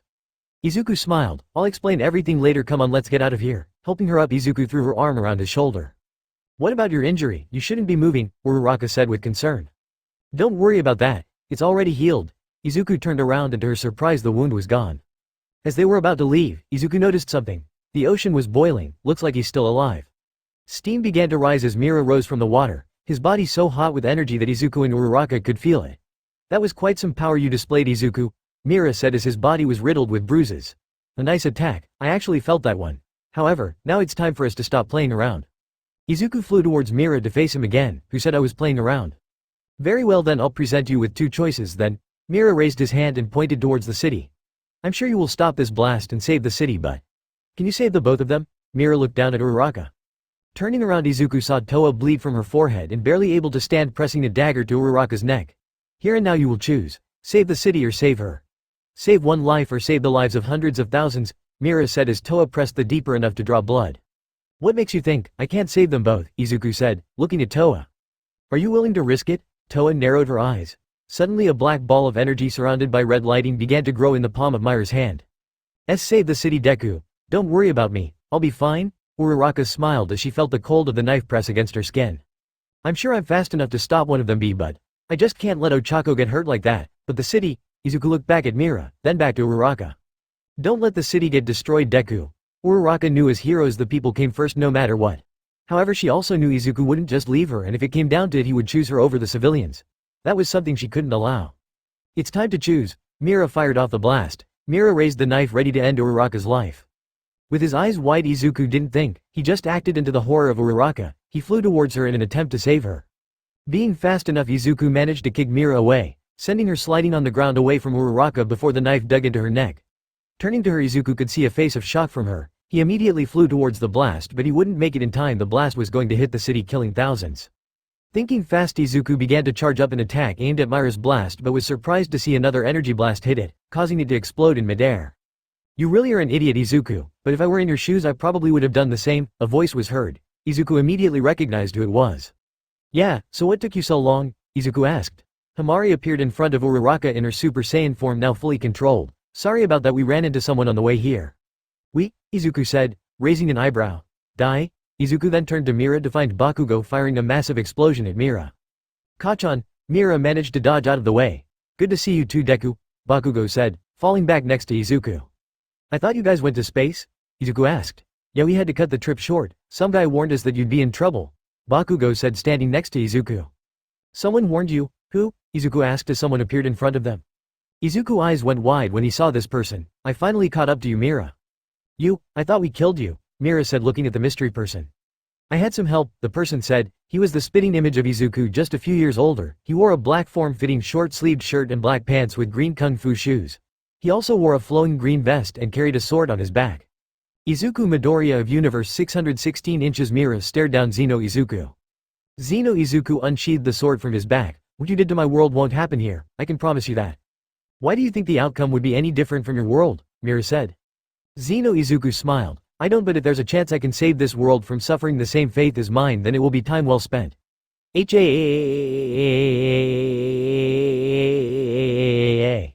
What's going on? Uraraka said, shielding her eyes from the wind. He's transforming, Izuku said, standing in front of Uraraka. His power, I've never felt something like this before. Unlike my god ki. His is pure unadulterated raw power. What sort of world did he come from to become this strong? A golden aura surrounded Xeno Izuku. As it began to disappear, his re-emergence changed. His shirt was gone, but not only that, he now had red fur surrounding his body. His hair grew to about his back. There was a shadow trim around his eyes the same color as his fur. What surprised everyone the most was the appearance of a tail. Mira, I think it's time we retreat. We can't win against him, but if they both decide to attack then we won't stand a chance, Toa said, appearing next to Mira bleeding. Yes, it seems like we can't win, at least not now. We shall retreat for now. Mira turning his back on Zeno Izuku. Zeno Izuku widened his eyes. Do you honestly think you can walk away? Not this time, he yelled, charging in with his sword at the ready. Swinging his sword, Mira was barely able to dodge out of the way. We will meet again, Izuku Midoriya. And for your sake I hope you are ready. And with that, Toa opened a portal and walked through it. Tisk. Zeno Izuku powered down, reverting down to his base form. He got away. He then turned to this world. Izuku was still in his god form. This power. He's gone. I can't sense his energy anymore, Hamari said, powering down. Izuku followed suit. You okay, Ochako? He asked, turning to her. Uraraka nodded. Yeah, I'm alright, just a bit beat up. That's when Zeno Izuku landed next to Izuku. He walked up to him and grabbed him by the collar. You idiot. If you had that kind of power, why didn't you use it to kill Mira, or at the very least Toa? Hamari and Bakugo were about to jump in when Izuku motioned them to stop. Izuku grabbed Zeno's wrist. Cause I didn't know who I was dealing with. I had to feel out the situation. He began to pull his wrist away from himself, while Zeno Izuku noted how strong Izuku was. Oh, is that right? Well, look what happened to her. Zeno Izuku motioned to Uraraka, who was beat up. Your feeling out of the situation almost caused her to die. That's when Uraraka stepped in. Alright, enough. Let him go, she said, yelling at Zeno Izuku. How do you expect him to react? An unknown enemy comes and attacks him out of nowhere. He wasn't ready to face them. I'm sure if Deku was prepared he could have taken them out. Besides, I'm fine. Sure, a bit shaken up, but otherwise fine. Now please let him go. Zeno Izuku's rage quelled. Very well, he said, letting go of Izuku. There are some things I need to tell you all. Let's go to Ua. We can talk there. We can get Ochako's injuries healed, Izuku said as they all nodded. Taking off into the sky, Uraraka couldn't shake the feeling that this Zeno Izuku was hiding something. As they landed, the group saw Eri, Aizawa, Recovery Girl and All Might standing at the gate. As soon as they landed, Eri ran towards her parents, hugging them tight. Thank goodness you're both safe. They smiled and hugged her back. Ochako, come let me heal your injuries, Recovery Girl said. Uraraka nodded. All Might. Everyone turned to see Zeno Izuku with his eyes wide. Wait, another Izuku. Oh no, not another clone, All Might said, scared. No, not another clone. This is me. From another universe, from another timeline, Izuku said, explaining the situation. Another universe. Timeline. What? Aizawa said, not knowing what was going on. That's when Zeno Izuku spoke up. It's a long story, so if you don't mind, I'd like to share it. All Might looked at this other Izuku. Very well, let's go inside. Once inside, Uraraka was taken to get her injuries healed up, and quickly joined everyone else in the conference room. Now please explain the situation. Other Midoriya? All Might said, sitting down. I come from another universe, from a timeline very much like yours, that is until he came. Many heroes went to try to stop him, but they proved no match for him. That's when I went to face him. The fighting was tough, and back then we were equally matched. Then he took her. My world's Ochako was taken as a hostage along with my son. Zeno Izuku clenched his fist, while Izuku and Uraraka couldn't believe what they just heard. I watched as he brutally killed them before my very eyes. Zeno Izuku closed his eyes as flashes of his wife and son played in his mind. After he killed them, I lost my will to fight. They began to beat me until I couldn't move. Then they began to extract my energy. I was at the brink of death when someone saved me. Who? Asked Izuku. That would be me, a voice came from the back of the room. Turning around, they found a short and petite girl with pinkish red hair and pink-purple skin. She wore a pair of earrings and a robe similar to that of the Supreme Kai. Kranoa, yelled Zeno Izuku. Izuku, it's good to see you are still alive, she said, smiling. Who's the little girl? Izuku asked, pointing at the girl. I'm not a little girl. Kranoa yelled at Izuku. I'm just short. Krona pointed at Izuku. I'll have you know I'm actually 75 million years old and the Supreme Kai of time, so show some respect. Izuku blinked. Sorry. That's what I thought. Now as Izuku was saying, I saved him from his world. I made it seem that Mira killed him, but in reality I snatched him just in the nick of time and brought him to the time nest. Kranoa explained. So what's his plan? Why does Mira want the energy from other timeline Midoriyas? Hamari asked. Absolute power. Kranoa said. Mira is a mutant, a hybrid. He has demon, human, but most importantly he also has Saiyan blood running through his veins. If he manages to reach absolute power, it will spell the end of your world as well as the remaining universes. Time itself will collapse in on itself, restarting this universe, stripping it down to its atoms. An eerie silence fell across everyone in the room. When we fought, they said I was the last piece they needed. What makes me so special? Izuku asked. Couldn't they just go to another world and take the energy from another me? Kranoa looked at Zeno Izuku. Let me ask you something. That form you used against Mira. That wasn't any ordinary ki, was it? That was God ki, wasn't it? Everyone turned to Izuku. Yeah, when I went away to train, there were two Saiyans named Goku and Vegeta. They taught me how to tap into this divine state. It took a whole year to learn how to sustain the form and another 2 years to learn how to control it. However, now I can use it whenever I please. So that's it, they want you because you possess God ki. With that, Mira can finally be perfect. So that's when he targeted other universes, Izuku's. He was looking for one who had God ki. Damn, how can I be so stupid, Zeno Izuku said with a look of dread on his face. We can avoid it, Izuku. Now that we have both of you here, there is no way Mira can win, said Kranoa. Mira will attack again, and when he does, he will target those around you. He will try to get into your head, don't let him. I suggest you move those who you care about to a safe location, although I fear it might not be enough. Is anywhere safe? We need to find a place where they can hide without being seen, Aizawa said. That's when All Might got an idea. I have the perfect spot. Island. After some security scares, they created a cloaking device that blankets the island, keeping it hidden from prying eyes. It also has the best security system in the world. Remember that bullet you got shot with, Izuku? Izuku nodded. How can he not? That thing hurt like hell.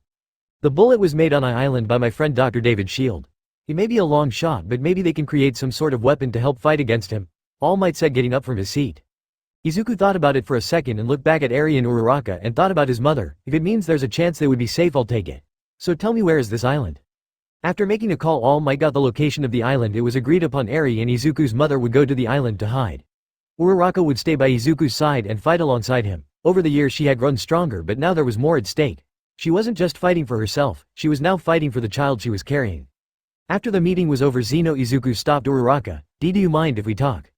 Uraraka looked at her. Izuku. You mind giving us a moment? Izuku nodded and went to talk with Kranoa. As they walked, Uraraka noticed that Zeno Izuku had all the same mannerisms as her Izuku. He stopped suddenly. You haven't told him, well, this me yet, have you? That you're having a baby? Zeno Izuku asked, turning to her. How did you? She asked, surprised. Same world, different universe, remember. Besides, I'll never forget the day my Ochako told me that we were having a baby. Zeno Izuku smiled, thinking back to a better time. I'm sorry. Seeing me must have brought back some terrible memories then, she said, lowering her voice. Zeno Izuku shook his head. No, not at all. When I saw you, I thought this was it. A chance to save her, or at least another version of her. Something I couldn't do for my Ochako. Despite everything that's happened, I don't regret meeting her. Zeno Izuku turned to Uraraka. I won't lie to you. I think you should go to Island as well, but if you're anything like my Ochako, you are just as stubborn, Zeno Izuku said, laughing slightly. Uraraka smiled. You got that right. No way I'll let him face this alone. I'll fight not just for us but for the baby as well. Zeno Izuku's eyes went wide. His Ochako said something similar just before she died. A word of advice. Don't wait too long to tell him. Time is a valuable thing. Don't waste it. With that, Zeno Izuku walked away, leaving Uraraka to think things over. I had to tell him. If I don't, I may end up regretting it later. Uraraka took a deep breath and went to find her Deku. She found him arguing with Kranoa for the last time. I'm not a little girl. But you sure have the temper of one. I only asked you a question. Uraraka watched as the two went back and forth yelling at each other. Whatever, I'm going to find the other Izuku. At least he's more polite than you are, Kranoa said, pouting. We are the same person, so he probably feels the same, Izuku yelled out as she walked away. That's when Uraraka walked up to him. Looks like you two are getting along, Uraraka said sarcastically. Izuku sighed. We are getting along great. Anyway, what did the other me want to talk about? Oh, nothing, don't worry about it. Actually, can I talk to you for a second in private, she said nervously. Izuku raised an eyebrow. Sure. Finding an exit, they took off into the sky. Now a few thousand feet into the air, Uraraka stopped. Everything alright, Ochako? Deku. Remember, I went to the doctor's in the morning. Well, I got some news. A small blush began to form on Uraraka's face. Oh no, is everything alright? What did the doctor say? Izuku began to mumble as he grabbed her hands. Uraraka chuckled. Deku, it's alright, we are fine. Izuku breathed a sigh of relief. Oh, thank goodness, I thought something happened. Wait, did you say we? Uraraka nodded as she placed his hands on her stomach. Yeah, we. At first Izuku was confused, then it hit him. WWE. Wait. Are you? Izuku choked on his own words. Uraraka smiled and nodded as tears began to run down her face. Yeah, I'm pregnant. Izuku couldn't believe it. He looked down at his hand on her stomach, then back to her, and that's when the tears began to fall from his face. He said nothing as he hugged her tight in mid-air. After a few seconds he pulled away, still holding onto her hands. This is amazing news, Ochako. Our family is going to get a bigger. Yeah, I haven't told anyone yet. I wonder how they would react, Uraraka said, wiping away the tears. Do you know how far along you are? Is it a boy or a girl? What about your hero work? Oh, we are going to need to remodel the house. Izuku began to mumble the more excited he got. Uraraka laughed. Deku, relax, I'm barely 3 weeks in. There is still time to plan everything. Why, yeah, I guess you're right. Sorry, Izuku said, embarrassed. Don't be, it shows how much you love me. Now come on, let's tell everyone, Uraraka said, flying down towards the school. Now inside, Izuku had the biggest smile on his face as he held Uraraka's hand. What are you smiling at, Deku? You look like an idiot, Bakugo said as they entered the conference room. Well, actually, me and Ochako have some news, said Izuku. Everyone stopped and turned towards them. Well, we are going to have a baby, Uraraka said, gripping his hand. Everyone just stared, until Hamari stepped up. Wait, you're serious? Uraraka nodded. Oh my god, congratulations, Hamari said, congratulating them. Well Midoriya, it seems you have another thing to protect now, All Might said, patting his back. Izuku smiled. Are you serious? I'm going to be a big sister? Eri said, looking at the two. That's right Eri, and we hope you protect the baby when it arrives, said Uraraka. I will. I promise. Everyone in the room celebrated, well except Zeno Izuku, who already knew about it. They went on to tell the rest of their friends, all of which were excited to hear the news. Izuku and Uraraka went their separate way to go tell their parents the news and to tell them that they are going to have to leave. Uraraka's mother was thrilled when she heard the news that her daughter was pregnant. Her father, on the other hand, was a little more than thrilled. He was ecstatic. He started to cry out of joy. Inko fainted when Izuku told her the news. After calming down, she gathered her things after Izuku told her that a villain was hunting him and she needed to go somewhere safe. Going to Ua, All Might, Eri, Bakugo and Hamari stood at the gate. I see your parents agreed to go to the island. All Might turned to them and bowed. I would like to apologize for the trouble this may cost you. Kranoa and Zeno Izuku were inside of Ua planning for when Mira came back. Don't be, we understand the situation and are more than willing to cooperate, Inko said, speaking for Uraraka's parents as well. Good, now once you get on the island you will have additional protection. Bakugo and Hamari have agreed to protect the two of you while we deal with the situation. They are both powerful heroes in their own right and I'm confident that they will protect you. All Might pointed to them both. Don't worry about anything, with us no one will be dumb enough to hurt you, Bakugo said with pride. That's reassuring, Mr. Uraraka said, turning to his wife who nodded. Good now Izuku, this is the location of the island. David Shield has already been notified that you will be arriving soon. So when they spot you they will deactivate the cloaking device and let you in. All Might handed Izuku a piece of paper with coordinates. Izuku looked over them and as well as Uraraka. Hey Deku, can't you just teleport there? He shook his head. I teleport to key sources, not locations. Someone has to be near the island in order for me to teleport. Oh, let me see that for a sec, Hamari said, grabbing the paper. Alright, got it. Hey Eri, want a ride? Eri nodded with excitement. Hamari grabbed Eri and put her over her shoulders. She took off into the sky with incredible speed. Izuku focused on her key, knowing what she was doing. After a minute he felt her key stop. Alright, looks like she found the place. Uraraka, hold on to your parents. Mom, hold on to me. Uraraka grabbed her parents while at the same time Inko blinked to Izuku. Thanks for this, All Might, for everything. We'll be back once they're safe. Placing 2 fingers on his head, Izuku, and with a asterisk whip he was gone along with everyone else. Inside, Kranoa and Zeno Izuku watched them leave from a window. You think this is going to work, Kranoa? Why wouldn't you tell this Izuku how Mira gets stronger? Zeno Izuku asked. It has to, no matter what. We can't allow him to grow stronger. Kranoa walked away from the window. Are you talking about Mira or Izuku? Kranoa said nothing. With Mira, a portal opened up in a giant room, and out stepped Mira and Toa. I never expected this Izuku Midoriya to be so strong, Toa commented. Mira stood not moving. Mira? Suddenly he fell to his knees. Mira, Toa rushed to his side.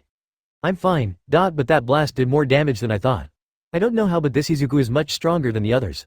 I'm going to need more power, Mira said, grabbing his side. If it's more power you seek, I may have a solution. I will send some of his past friends to gather some energy, although it might still not be enough. Mira turned to Mira. There's something else, the woman, the one that caused him to rage, she is carrying his child, his blood. That means if we take her we can extract his energy from the child, Mira said, standing up.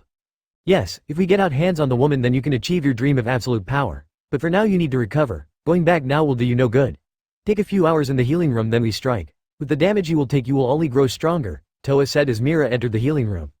Lord Biru's planet, come on Whis. I'm starving over here, Beerus yelled out as he relaxed on top of a tree branch. Yes, I know Beerus. Hold on, Whis was bringing over a small bento box when he suddenly felt something. What's wrong Whis? Beerus asked, sitting up. Someone is messing with time. Whis summoned his staff and looked through the sphere. It seems like Earth is involved again. Oh, and it seems our half Saiyan is at the center of it. Why is it that Earth is always involved? Beerus sighed. Well, it seems like we are going to have step in again. Not yet, a voice said behind them. The two gods turned around to find the Grand Priest floating above them. Beerus immediately got out of the tree and kneed before him. Oh Grand Priest, it's so nice of you to drop by. What can we do for you? Whis said, calm as ever. The matter on Earth, you are not to intervene. At least not yet. This is per Lord Zeno's orders, the Grand Priest said. Very well, we will not intervene for now, but how do we know if the situation calls for us to be involved? Whis asked. The Grand Priest smiled. You will know when the time comes, you. Izuku had teleported to Hamari's location. He looked around to find nothing but the ocean. Hamari, I thought you found it? He asked. I did. Hamari flew down and landed on something. See, plus I can sense a lot of people's energy. Suddenly from her feet it seems as if the ocean was disappearing. Whoa, Hamari jumped into the air.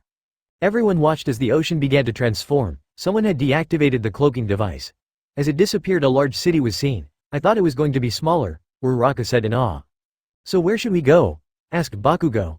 Izuku blinked. I didn't ask All Might about that. Just then a drone appeared in front of them. We've been expecting you, Izuku Midoriya. A woman's voice came from the drone. Please come to the central tower, there we can talk. The drone flew away and Izuku and the gang quickly followed. They were led to the central tower that overlooked the city. There they found a blonde woman with aqua-colored eyes wearing a lab coat. The guys all silently commented on how beautiful she was. Hello everyone, my name is Melissa Shield. Then she turned to Izuku. Oh, and you must be Izuku. She ran grabbing his hands. I've heard a lot about you from Uncle Might. Izuku blushed. All good I hope. Of course, Uncle Might holds you in high regard. That's when Melissa noticed Uraraka was giving her a stare. Oh, and you must be Ochako. It's so good to finally meet you. You know me? Uraraka asked. Of course. Everyone on this island knows about what you four did, Melissa said, finally letting go of Izuku's hands. Hamari coughed. I'd hate break. Whatever this is, but our time is limited. Right, come with me. I'll take you to my father. They nodded and followed Melissa into the tower. Once inside they found an older-looking man looking on a device. Dad, they're here.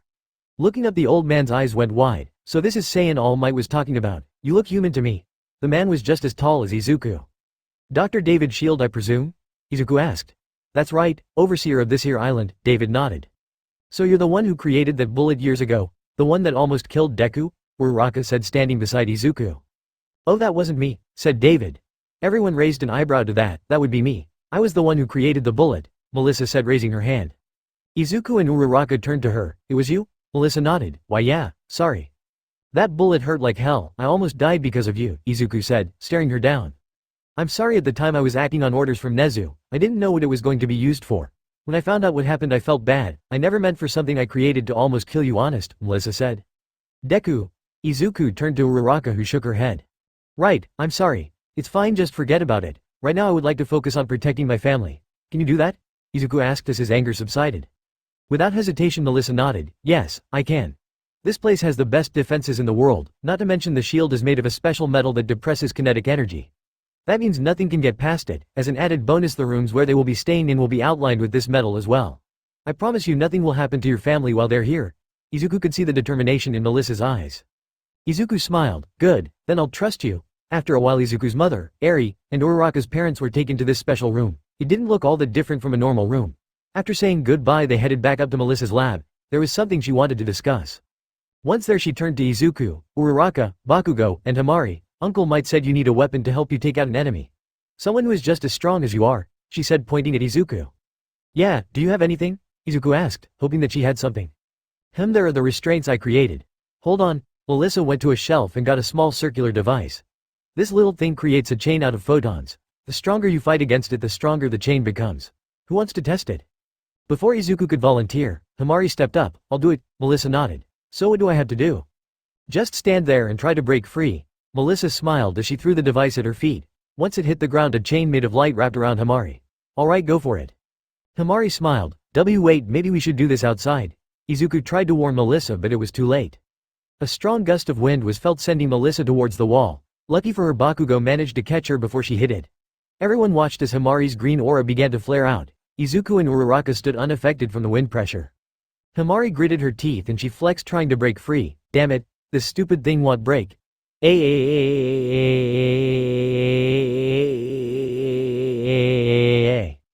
group watched as Himai's hair began to flash golden yellow. Well, looks like she's taking this seriously now, Izuku said, creating a key shield around everyone else. What's going on? Melissa couldn't believe what was going on. Her hair, it's golden. I've never seen a quirk like this before. It's not a quirk. This is all heritage. Flowing in her and my veins is the blood of the Saiyan warrior race, Izuku said, smiling.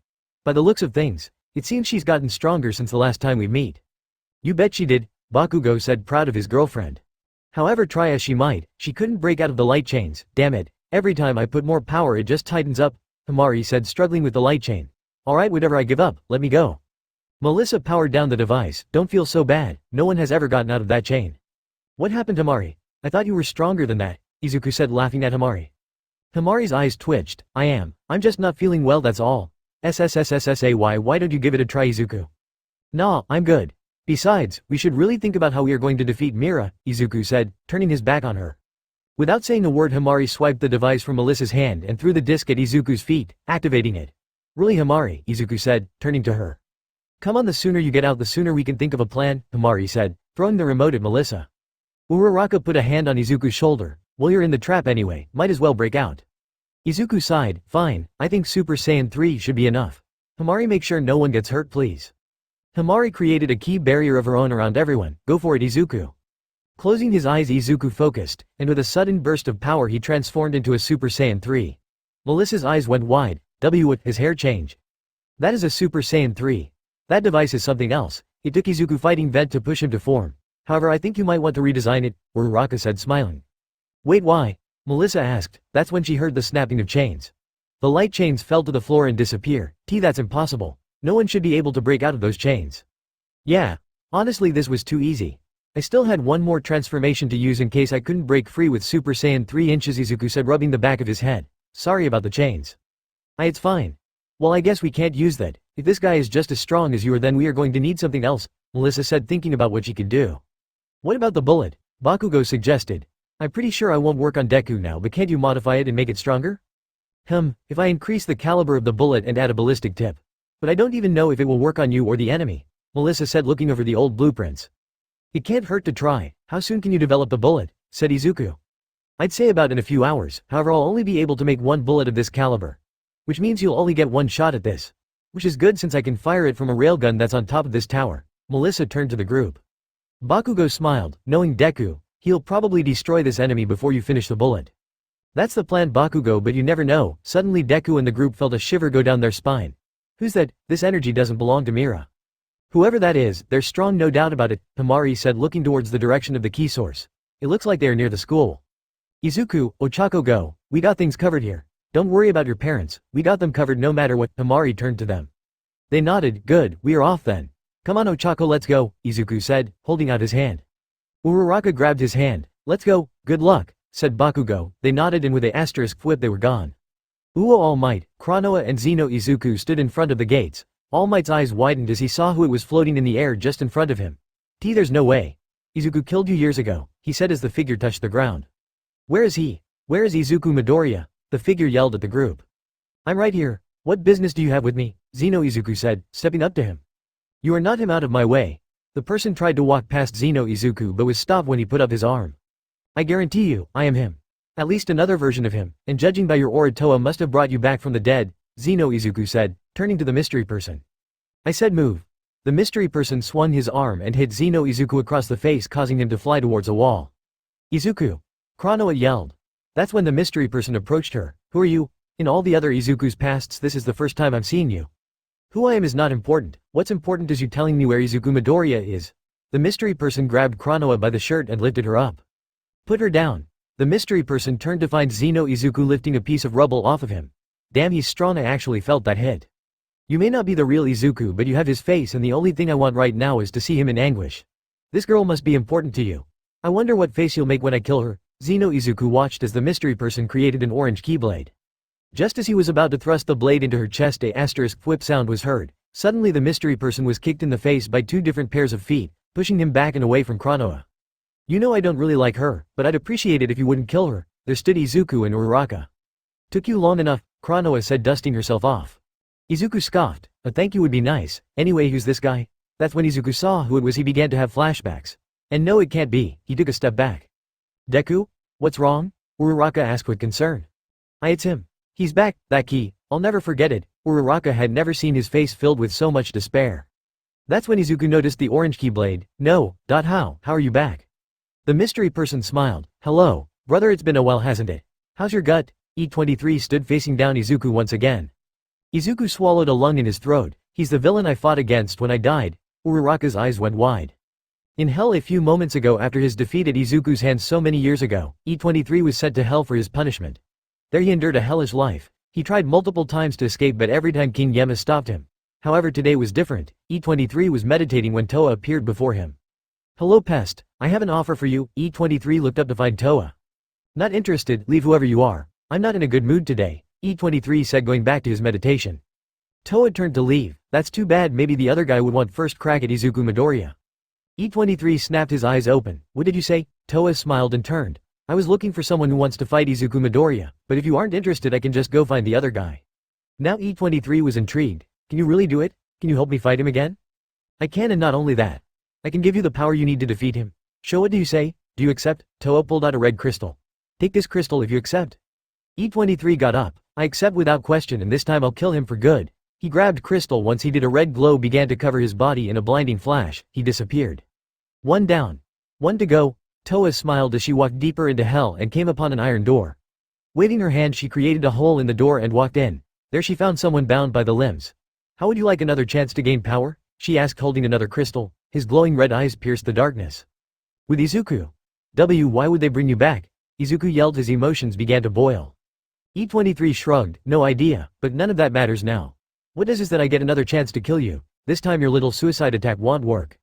Is that right? Well, I'll have you know I haven't been sitting on my ass these last couple of years. I'm a lot stronger than I was when we fought. I'm surprised you can even recognize me. Izuku readied himself. Hey other me. Izuku yelled to Zeno. Izuku. Stay out of this fight. I got a score to settle with him and I'm going to enjoy this. Izuku cracked his knuckles at this. Fine, but can you guys do this somewhere else? We are in the middle of the city, Zeno. Izuku said, reminding them. E23 smiled. I know just the place. He took off into the sky. Izuku and Uraraka quickly followed. Kranoa and Zeno. Izuku watched as they left, heading towards the mountain. Who was that? In my world he never existed. That's when All Might appeared. That was E23. He was a villain Izuku fought against years ago, and it was the only person who managed to kill Izuku. Kranoa's eyes went wide. Shit, if Toa revived him, that means he's back even stronger than last time. Izuku, we have to go. We can't let out plans get ruined. Zeno. Izuku nodded. Wait, what plans? All Might asked, but before he could get an answer the pair took off. What are they planning? Suddenly Aizawa was seen running out of the building. Where are they? The short girl and the other Izuku, he said out of breath. They just left. Why? All Might said, catching his friend. You need to listen to this. I placed a recording device in the conference room. Aizawa pushed an earpiece for him to listen. All Might's eyes went wide. *T. We have to warn Izuku. Mountains. The group stopped above some mountains. Izuku knew this place well. How could he forget? This is the place where he died. What, do you want this to end in a draw again? Izuku asked. E23 laughed. Not quite. This time I'll be the one who kills you. Try not to blow yourself up this time, will you? Izuku smiled. Fine by me. Ochako, would you be so kind as to go to a nearby mountain and watch? Things are going to get personal. Deku, I don't like this. Uraraka didn't like the autosphere around Izuku. It will be fine, Ochako. I won't do anything crazy like blow myself up again. I have all the more reason to keep on living now. Besides, with his power level he won't be able to touch me. Izuku smiled. Uraraka nodded. Alright, but if anything goes bad I'm stepping in. She quickly flew to a nearby mountain top and watched as the two fighters stared at each other. I see you finally married that girl. I suppose congratulations are in order. E23 went into his fighting stance. Thanks. Are we going to fight or what? Izuku also went into his fighting stance. Very well then. Fair warning, I learned a few things while I was in hell. E23's hair began to change color.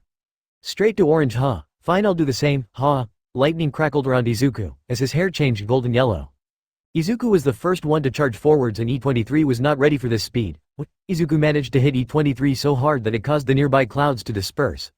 Even Uraraka could feel the impact of the strike from the mountain top. E23 was sent flying towards the ground, breaking it on impact. Why, you bastard? How are you this strong? E23 asked as he laid on the ground, blood running down his nose. Please, Izuku appeared in front of him. I'm not even trying. If I wanted you dead you'd already be dead. I just wanted some payback from the last time we met. E23 grunted as he picked himself up. You know, somehow I knew it would end like this, but then again she did give me this for a reason. He held out the red crystal that Mira had given him. What's that? A peace offering? Izuku smirked. E23 smiled with blood on his blood. Know something better? Izuku. He turned to find Zeno. Izuku flying towards him with Chrono away behind him. Kill him. You can't let him inject that crystal. Do it. Izuku with little time cupped his hands together. Kamehameha. Izuku fired off the blast as E23 raised the crystal. Too late. E23 stabbed himself with the red crystal just as the blast engulfed him. Zeno. Izuku stopped beside Izuku. Did I get him? He asked. Looking in front he didn't see E23 anywhere. Why, yeah, I think you did. Good thing too. That crystal was dangerous. If you'd let him inject himself with it, there would be a good chance he would have. Suddenly a wave of black energy swallowed the landscape. Izuku. Toa. He gave him a demon crystal, Chronoa said, landing behind the two. Demon crystal? What's that? Izuku yelled out as rocks and dust blew in his face. The demon crystal is an artifact that the demon clan can use to amplify their powers at the cost of demon lives. Zeno. Izuku said as he shielded himself from the debris. How strong can he get then? Said Izuku as the energy diverted into the air and began to gather in a swirl. Red lightning bolts began to strike the ground. From the swirl E23 emerged, changed. His skin had black veins popping from the skin and his eyes glowed bright red. E23 smiled. Now this is different. I've never felt power like this before. Damn it, he managed to use the crystal. Zeno Izuku couldn't believe what he was seeing. However, Izuku wasn't about to play any games. He fired a blast while he was a SSJ2. E23 watched the blast get close, and without any trouble he swatted it away like it was nothing. By turn, cupping his hands together, E23 began to gather red energy in between his hands. The group watched as beams of red energy rocketed towards them. Zeno Izuku transformed into a SSJ4. He fired his own blast to counter E23's. The two beams crashed in mid-air, leveling the area around them. F***ck, how much power did that crystal give him? The ground around Zeno Izuku began to break. He was getting pushed back. Incredible, he's just as strong as the other me. That's when Izuku noticed. E23 was too focused on the blast that he'd lost sight of him. Now's my chance. Izuku had kicked it up a notch. SSJ3. Wasting no time, Izuku flew directly at E23 and delivered an incredible kick to his face. However, this did not have the intended result. E23 was unfazed. He slowly turned his head to stare at Izuku and smiled. Hello brother, come to play? Very well, I'll use you as a shield. Stopping his attack, E23 grabbed Izuku by the face. He tried to break the grip around his face, but he was too strong. Suddenly he was thrown at Zeno Izuku's incoming blast. Zeno Izuku tried to redirect his attack, but it was too late. Izuku was in the direct path of the blast. A large explosion shook the air and mountains around them. Deku! Uraraka yelled at the top of the mountain. As the smoke disappeared, Izuku had half of his GI gone. His upper body was covered in bruises. Gee, god damn, that hurt. His breath was heavy as he turned to E23. Sneaky trick, but I think it's time to send you back to hell. Closing his eyes, Izuku reverted down to his base form. Taking a deep breath, the air around Izuku began to shift. A red aura began to form around Izuku that shot into the sky. Looks like he's finally taking this seriously. Uraraka smiled as he transformed. Kick his ass, Deku.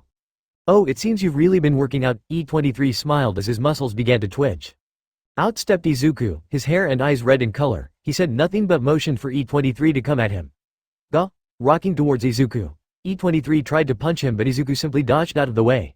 Punch after punch, Izuku dodged with ease. Enough. E23 retreated into the sky. Tell me if this brings back memories, brother. Kamehameha. The giant red blast of energy burned its way through the air. Izuku smiled as the blast got closer. Just as the blast was about to hit him, he raised his hand and swatted the blast, sending it to space. Impossible, I should have the power to kill you. Izuku suddenly disappeared from his view. Where did he go? Right behind you. E23 turned around. He didn't have time to react when Izuku smacked him across the face so hard that it caused E23 to be pushed back. However, Izuku did not stop. Smack, smack, smack. Weak, far too weak. Today will be different from the last time, brother. Now I'm not a kid. Smack. With each hit, blood would splatter. E23's face began to bruise. Enough. Stop, he pleaded, but Izuku kept going. Uraraka couldn't stand and watch anymore. Yes, she knew this guy deserved every bit of it, but this was now torture. This was not the man she fell in love with. She quickly flew towards Izuku. Smack asterisk. Pete, please stop. E23 was in tears. His face so swollen and bruised that he longer looked like himself. E23 no longer had the strength nor the will to keep fighting. The power he had was now gone, but Izuku kept going, breaking E23's jaw with the latest hit. His red eyes burned as Izuku remembered the past, his body slipping in and out of consciousness, his heart rate slowing down, and the blood running down his open cuts. No, not until you know how I felt. To feel your life slowly slip away. I killed you last time, but it was a quick death. I will not make the same mistake again.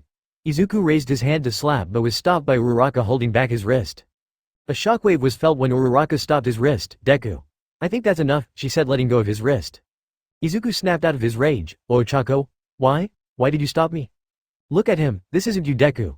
You don't torture people, she said, trying to reason with him. What would Eri think? What would our kid think? Izuku's stern look relaxed. You're right, I'm sorry. Uraraka smiled. That's when E23 took advantage of the moment of peace. If I can't kill you, I'll just have to kill her. Creating an orange keyblade, E23 went to stab Uraraka in the back. Only to have Uraraka turn around and catch the blade just before it cut her. Oh, did I forget to mention, my wife is pretty strong, Izuku said with pride. Flinging E23 higher into the air, Uraraka pointed her open palm at him. This is for hurting my Deku. H-A-A-A-A-A. A ball of pink energy began to form, growing as she charged it. Now get out of our lives. She fired the blast. E23 had barely gotten his composure when he looked down to see the blast. He tried to stop it, but he was too weak from the beating he took from Izuku. Damn it, first him and now you. The blast engulfed E23. He screamed in pain as the blast began to rip him apart. Soon he was reduced to nothing. Uraraka let out a sigh of relief. Good job, Uraraka, Izuku said, placing a hand on her shoulder. Whoa, that was some power. You remind me of my Ochako, Zeno, Izuku said, appearing next to them.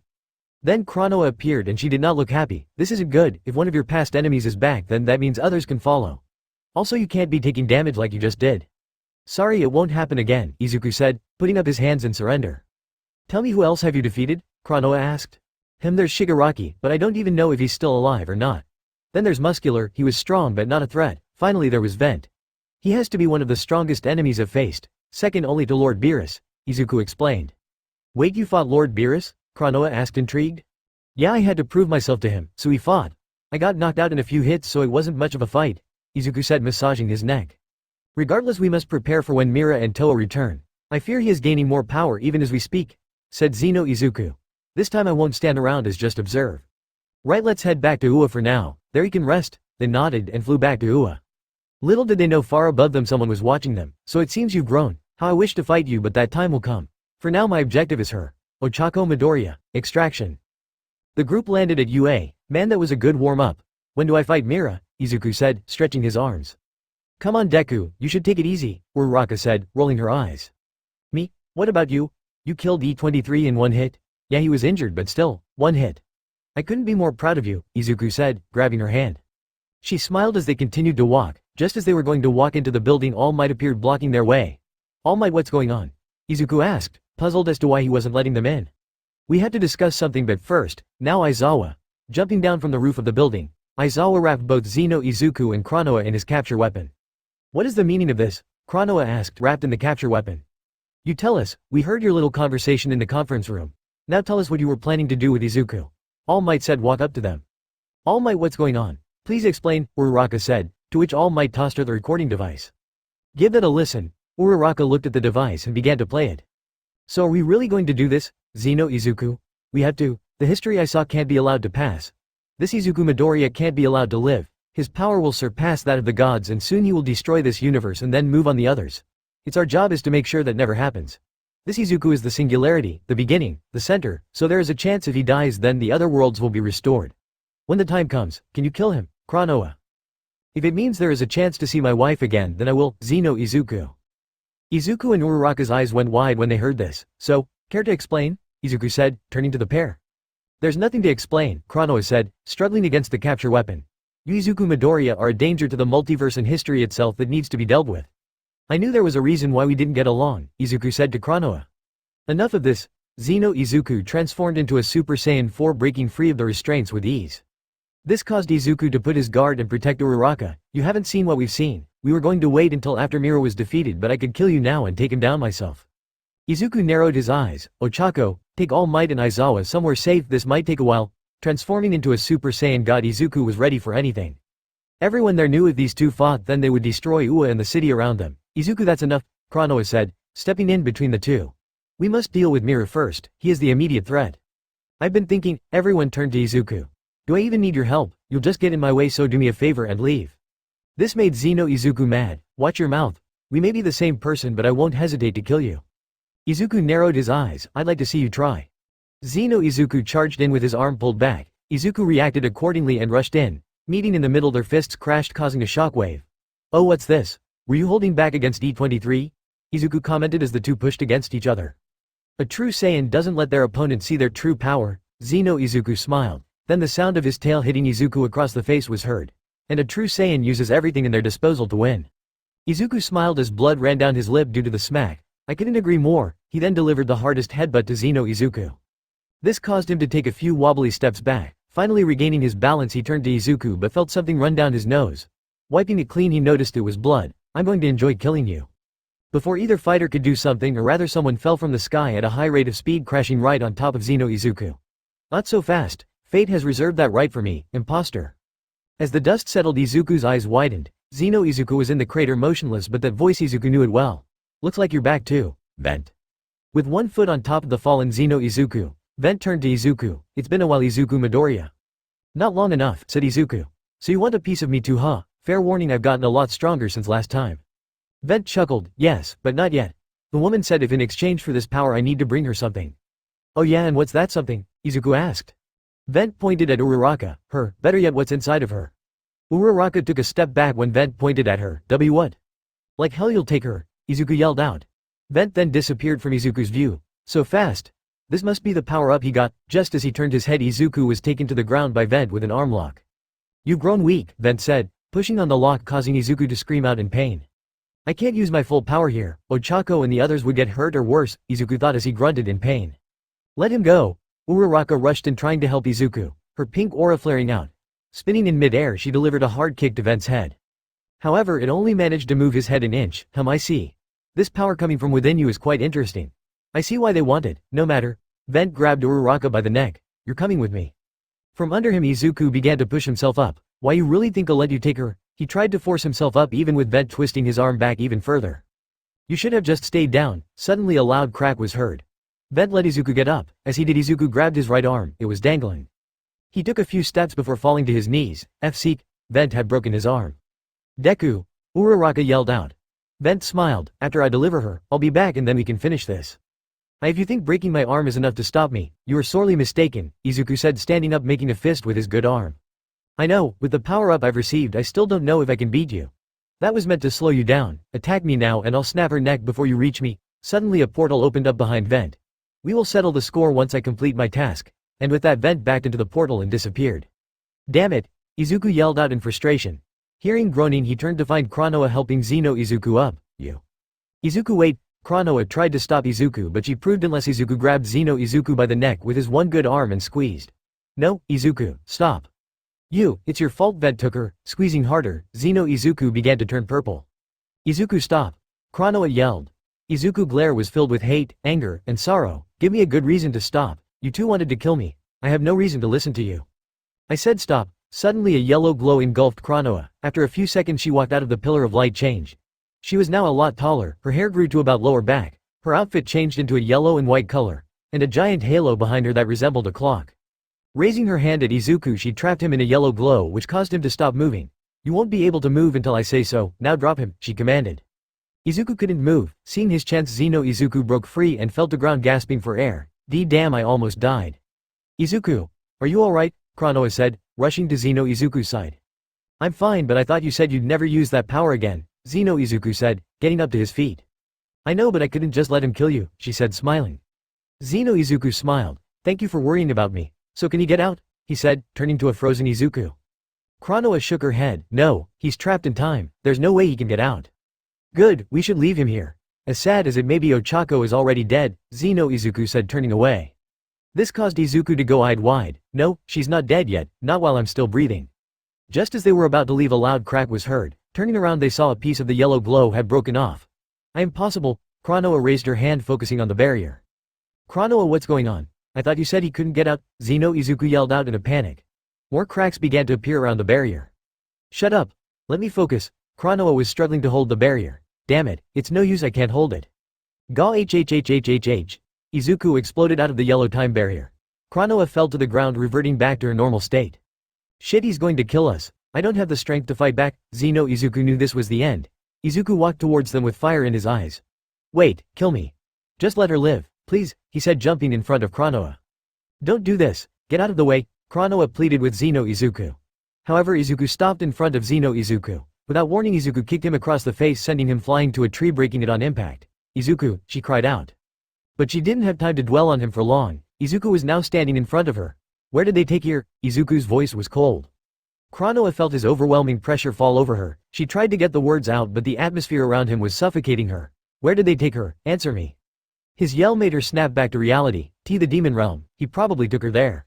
How'd I get there? He asked. I can take you there, she said, panicked. If this is some kind of trick, Izuku let out his aura scaring Kranoa. And no tricks, no plans, no nothing. I'll take you to the demon realm, she said falling to her knees. Good, but first we need to get my arm healed. Izuku grabbed Kranoa with his good arm. You're coming with me back to island. What about Izuku? She asked scared as to how he would react. Izuku looked over at where Zeno Izuku was. He stays, I only need you. Izuku placed 2 fingers on his forehead and with a asterisk whip they were gone leaving Zeno Izuku on the floor.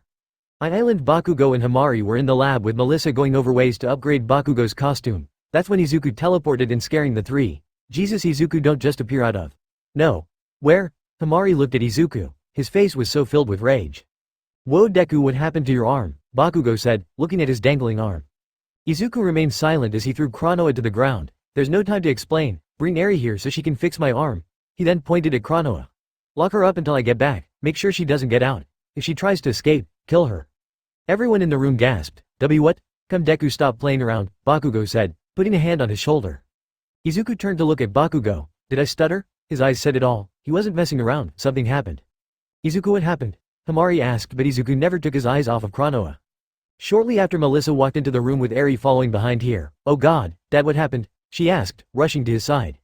Nothing, can you please heal me? I don't have time to waste, heal me, Izuku said, his voice more calm but still stern. Eri didn't like that look on his face, but she did what he asked. She put her hand over the broken arm and focused. The small horn on her head began to grow and white light began to emit from it. Looking down at his arm, Izuku watched it begin to heal. Izuku winced in pain as her quirk made it that he felt the pain again. Thanks Eri, good job. Now go back with Grandma Inko. Hey Dad, where is Mom? Eri asked. Izuku turned to her and smiled. She's back with All Might dear. He got up to go find where they put Kranoa. Walking to the next room, Izuku found Kranoa in her cell. Can she get out? He asked Melissa. Not if she's just as strong as you are. This cell was meant to hold you at full power, she said. Good, open it, he ordered. Melissa played around with the keyboard and after a few seconds the cell opened up. Izuku walked in and towered over the supreme Kai of time. Take me to him. You won't get away with this, Izuku, she said looking up at him. The other Izuku is going to kill you when he finds you. He wouldn't be the first one to try and fail. Now open a portal to the demon realm, he said. Kranoa reluctantly raised her hand and opened a purple portal. Kachan, Hamari, watch out for the other me. He's an enemy now. I trust you can take him out if the situation calls for it? Bakugo was stunned. If he's an enemy, then we won't hold back. Izuku smiled. Good, and with that Izuku went through the portal. Kranoa closed it behind him and smiled. Idiot, he doesn't know that I'm the only one who can open a portal. That means he'll be stuck in the demon realm forever. Demon realm. As Izuku stepped out of the portal, he saw he was on a planet. The skies were a dark purple, the land around him was just a barren wasteland, and the water here was red in color, almost like blood. He tried to sense Uraraka's energy, but this whole place was clouded in a strange energy blocking him from locking on to someone's energy. I can't use instant transmission, but there are two huge power levels that way. Taking off into the sky, Izuku flew as fast as he could toward the key sources. After a while he came upon a giant castle. Here, landing, Izuku stood in front of two giant iron doors. Clenching his fist, he punched the iron door, knocking them down. Knock knock, walking in. Izuku instantly felt a wave of energy hit him that pushed him back. This key. Pushing through it, Izuku made his way to the throne room. There he found Mira sitting on a throne with Toa and Vent by his side. Ah, so have you come, Izuku Midoriya, and alone no less. Cut the crap, where is my wife? Where is Ochako? He said, yelling, his voice echoing through the halls. Oh, you mean the woman? Mira waved his hand and the wall behind them opened up, revealing Uraraka tied up with chains in a crucifix style. Her normal clothes were removed and replaced with rags, and to Izuku's horror her body was covered in lashes. Ochako. Izuku was about to jump in to rescue but was stopped by Mira. Easy, unless you want her to die. Mira smiled as he pressed a button on a remote. This causes a bolt of electricity to run through the chains and into Uraraka. Ah! Her painful yell was heard as lightning coursed through her body. 200 milliamperes is enough to be lethal. I wonder what would happen when 2 million Ma runs through her body at once. Mira said, his finger floating over the button that increased the Ma. You bastard, stop it. Izuku's aura flared out. Well, I do suppose she served her purpose. Fine then. Mira clicked the button to stop the electricity. You can take her. With the waving of his hand, Mira flung Uraraka towards Izuku. Ochako. He yelled out, catching her before she hit the ground. Izuku checked for a pulse. He felt one, but it was faint. Thank God, he said, hugging her. Deku, her voice was quite almost broken. I'm here, Ochako, it's okay now, you're safe, he said as tears began to run down his face. The baby. Something is wrong. I can feel it, she said, crying. They did something to the baby. The baby? Izuku began to panic. The baby is fine, Ochako. You don't have major injuries around her stomach. Uraraka shook her head. And no, they did something, I know it. However, before she could say anything else, she fell unconscious. With Uraraka still in his arm, he glared at Mira. What did you do to her? I said you were the last piece, did I not? I couldn't kill you, so I opted for the next best thing. So he extracted its DNA, Mira said, still sitting on his throne. Extracted? Does that mean the baby is? No, you shouldn't think that way. Get down here, Mira. I'll make sure you'll never hurt anyone again, Izuku said, transforming into a god. His red aura illuminated the dark throne room. As much as I want to, I need to fulfill a deal we made, Mira pointed at Vent. I promised that he would get first crack at you. I've been waiting for this for a long time, Izuku, Vent said, cracking his knuckles. That's fine, I'll just have to kill you again, Izuku said, floating into the air. He created a shield around Uraraka to protect her from what was to come. Ha! Vent transformed into his ruby form. How Izuku hated that form. Now I'm ready, with the power Mira gave it should be enough. Now die, Vent rushed Izuku. Pulling his arm back, Vent got a solid hit across Izuku's face, sending him flying towards the wall, breaking it. Haha, how do you like that, Izuku? Vent said, laughing. Inaudible. Izuku smiled as blood dripped from his lip. Tickles. A large pillar of red energy shot out of the ruble, sending pieces everywhere. Now it was Izuku's turn. Flying in, he kicked Vent hard, causing the whole castle to shake, not letting him have a chance to recover. Izuku followed it up with a hard uppercut. This sent Vent crashing into the ceiling, but Izuku was not finished. Cupping his hand, he prepared to end this. Kamehameha. This Kamehameha was different. This one had bolts of lightning surrounded as it screamed towards its target. Mira watched as the blast engulfed Vent completely and destroyed the ceiling into pieces. Interesting, it seems our little friend wasn't trying the first time we met. These Saiyans truly are amazing. As the dust cleared, Izuku was seen staring at the ceiling. Well, now the sky. His breathing was heavy. Take that, you son of a b***********. Hey brat. A voice said from the sky. You missed. Vent floated there, his body burnt and bruised from the attack. Still alive, huh? Well, I can fix that, Izuku said. You couldn't beat me with stolen power. He raised his hand and began to charge up a blast. However, before he could, Mira appeared behind him. No, but I can. Observe. Mira grabbed Vent by the back of the neck and began to drain him of his power. Izuku looked on in horror as Vent began to shrivel up. His RWB white color began to fade to a dark gray. His life force is being drained. This is not how I wanted my revenge to go, Vent said with his final gasp. Mira reduced Vent to nothing but a shriveled corpse. Refreshing. Letting Vent go, his body fell to the ground, turning to ash. Now my transformation can be complete. Izuku felt the air around him shift. Then a pillar of black energy fell from the heavens, hitting Mira. Yes, Mira, become the ultimate warrior you were meant to be, Toa said, cheering on the transformation. You'd think I'd just sit back and watch this, not after what you've done. Izuku tried to punch Mira, but his fist was stopped by the pillar of energy. Ha! His yell was loud and fierce, but push as he might, he couldn't get through. Suddenly black energy slash came out of the pillar. It was so fast that Izuku barely had enough time to dodge, but the slash still cut him across the chest, drawing blood. What was that? Then he felt it. Oh no. The pillar of dark energy began to disappear and out came Mira transformed. His white hair grew longer and spiker, almost like Vegeta's. He no longer had his normal clothes, he now had a red skin tight suit with purple boots, and the symbol of the demon on his chest. Oh ho ho, yes, this power, this is it. After so long I have finally achieved it. I think I'll call this Super Mira. Super Mira, that sounds like you're just copying me, Izuku said with his arms crossed. Mira laughed. Well, what can I say? I did take your baby's energy to achieve his form. You bastard, if you hurt my kid in any way I will kill you, Izuku growled. Big talk from an insect, Mira said, taunting Izuku. Do I need to remind you of our last fight? No matter, I'm going to make you pay in blood for what you did to them. Izuku let out his aura. The two massive aura crashed into each other. The sheer power coming off of them was enough to make the giant castle fall around them. Izuku decided to attack first. Charging in, Izuku fired off a blast only to have Mira grab the blast and crush it, causing a massive explosion. In between the smoke, Izuku appeared in front of Mira and landed a hit to his face. However, it only managed to move Mira's head to the side. Izuku was shocked. No one has been able to tank his hit like that before. Ha! Izuku yelled as he spun, trying to land a kick. Just as his foot was a few inches away, Mira caught his ankle, stopping the kick. The sudden stop caused a shockwave that hit the wall to their left, breaking it. And here I was expecting more. Pity. Now it's my turn. Still holding onto Izuku's ankle, Mira punched Izuku hard in the stomach, causing him to spit out blood. Come now, that was barely a love tap. Izuku looked up as blood ran from the side of his mouth. This is me actually trying. The hit was fast. Too fast for Izuku to see, but he felt it. His chest felt like it was on fire. Then he felt a pain shot through his body. Izuku crashed to the floor, causing a large crater to form. Izuku blinked, stunned and confused. What just happened? His strength and speed have increased so much. Gah! Izuku managed to sit up. Looking down, he noticed his chest had caved in. 4 broken ribs, a ruptured spleen, and a collapsed lung. And that was only one hit, Mira said, appearing in front of Izuku. This power is truly something else, and to think I got it from your DNA. Now with this power no one can stop me. I'll travel the remaining multiverses, killing every single version of you.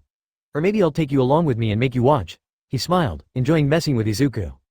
Izuku gritted his teeth. Is this just a game to you, playing with the lives of the other versions of me? Like some sort of god? Pushing himself, Izuku made it to his knees. A god? I never thought of me like. All I want and needed is power. Power to destroy anyone and everything in my way. Mira said, looking up, raising his hands to the sky. With you out of the picture I can finally move on to kill the rest of you. Then I think you missed something then, Izuku said, standing up. Oh, and what was that? Mira said, looking back down to Izuku, only to see his fist hit him across the face, sending him flying. I'm still standing, Izuku said, letting out his aura. Mira recovered from the hit. I see, I was foolish of me to think it would be easy to kill you.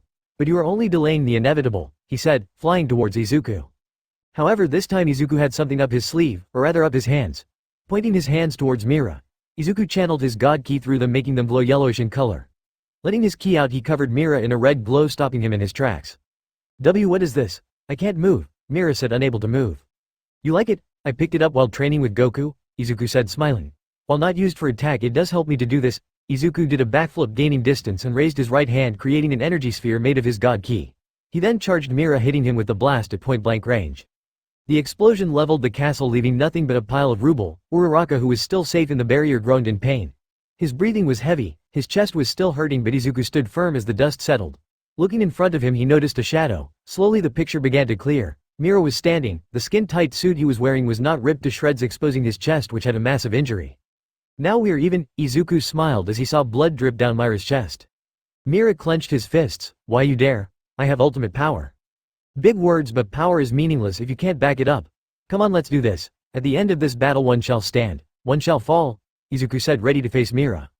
I couldn't agree more. The two fighters charged at each other. With every hit they landed, the other would hit twice as hard. The shock waves of each hit echoed through the demon realm. Island alarms blared throughout the island. Damn it, where is he? Bakugo shouted as an explosion shocked the building. I don't know, the cameras are down, the island's defenses are all down too. He took them all down, Melissa said, trying to activate the secondary defenses. Those shields were meant to be unbreakable, yet you broke them like they were nothing. Suddenly there was a thumping sound on the metal doors. Bakugo and Melissa stared at the door. He's here, Bakugo said with fear in voice. After only 3 hits the metal doors flew off. Look out! Bakugo jumped at Melissa, pushing her out of the way of the flying door. From the smoke, Hamari's body was thrown at the two. Hamari, Bakugo went to check on her. Damn it, what did he do to you? Her body was covered in cuts and bruises. Where is she? A voice said from within the smoke. Waving his hands, Xeno Izuku appeared in his Super Saiyan 4 form, pissed off. Izuku! A voice called out. Looking over, Xeno Izuku noticed Kranoa in the cell. Kranoa! Xeno Izuku ran towards the cell. Stand back, I'll break it. Pulling his arm back, he punched the glass, but nothing happened. This was meant to hold this world's Izuku. You aren't strong enough, Bakugo said, standing up to Xeno Izuku. Is that right? Xeno Izuku's hand began to glow red. Throwing a punch, he shattered the glass, freeing Kranoa. I am possible, Bakugo said, shocked. Looks like I'll have to take you down myself, he said, jumping into the air, and with the help of explosions he spun, creating a vortex. Howitzer impact. His explosion blew a hole in the side of the building, but as the smoke cleared, Xeno Izuku stood unaffected by his blast. Just like in my world. Useless, Xeno Izuku kicked Bakugo in the ribs. So Kranoa, where is the other me? He asked. I sent him to the demon realm, Kranoa said with pride. He won't be able to return, so we don't have to worry about him anymore. What about Mira? If Izuku doesn't kill Mira, he will only get stronger, and then we wouldn't stand a chance, Xeno Izuku said. That is a problem. Fine, we should go there and take care of them both, Kranoa said reluctantly. Why, you think they'll just let you leave? A voice behind then. Turning around, they found Hamari standing on wobbly legs. You're no match for me, so just do us both a favor and stand down, Xeno Izuku said, looking down at her. Hamari smiled. I have the blood of a warrior race running through my veins. I will defeat you, she said, turning into a Super Saiyan. Your pride will be your own undoing, said Xeno Izuku, turning away, not wanting to bother with her. It's not pride if you can back it up, Hamari said as small sparks of lightning crackled around her. I was going to save this for my rematch with Izuku, but you'll do just fine. Beerus planet. It seems the situation has become more dire for the young Saiyan and for us as well, the Grand Priest said, looking at the image of Izuku and Mira's fight. Yes, it has. So Grand Priest, what shall we do? Whis asked. He thought about it for a second. Very well, Beerus and Whis. You're to travel to the demon realm and deal with the situation as you see fit. Both Beerus and Whis bowed. Thank you, Grand Priest, we won't disappoint you. Let's go, Whis. It's going to take us a while to get there. As you wish, Lord Beerus. Tapping the ground with his staff, the two were engulfed in a white light. Let's go. And with that they shot into the sky at lightning speed. Do you think we'll make it on time, Whis? Beerus asked. I'm not sure, Lord Beerus, but I do know that something is going to happen to Izuku. Whis smiled as they traveled through space. And another one chapter done. God, I had a lot of trouble writing this one, mostly due to the fact I have finals next week and should be studying, but I had to get this chapter out. Anyway, thanks for sticking around.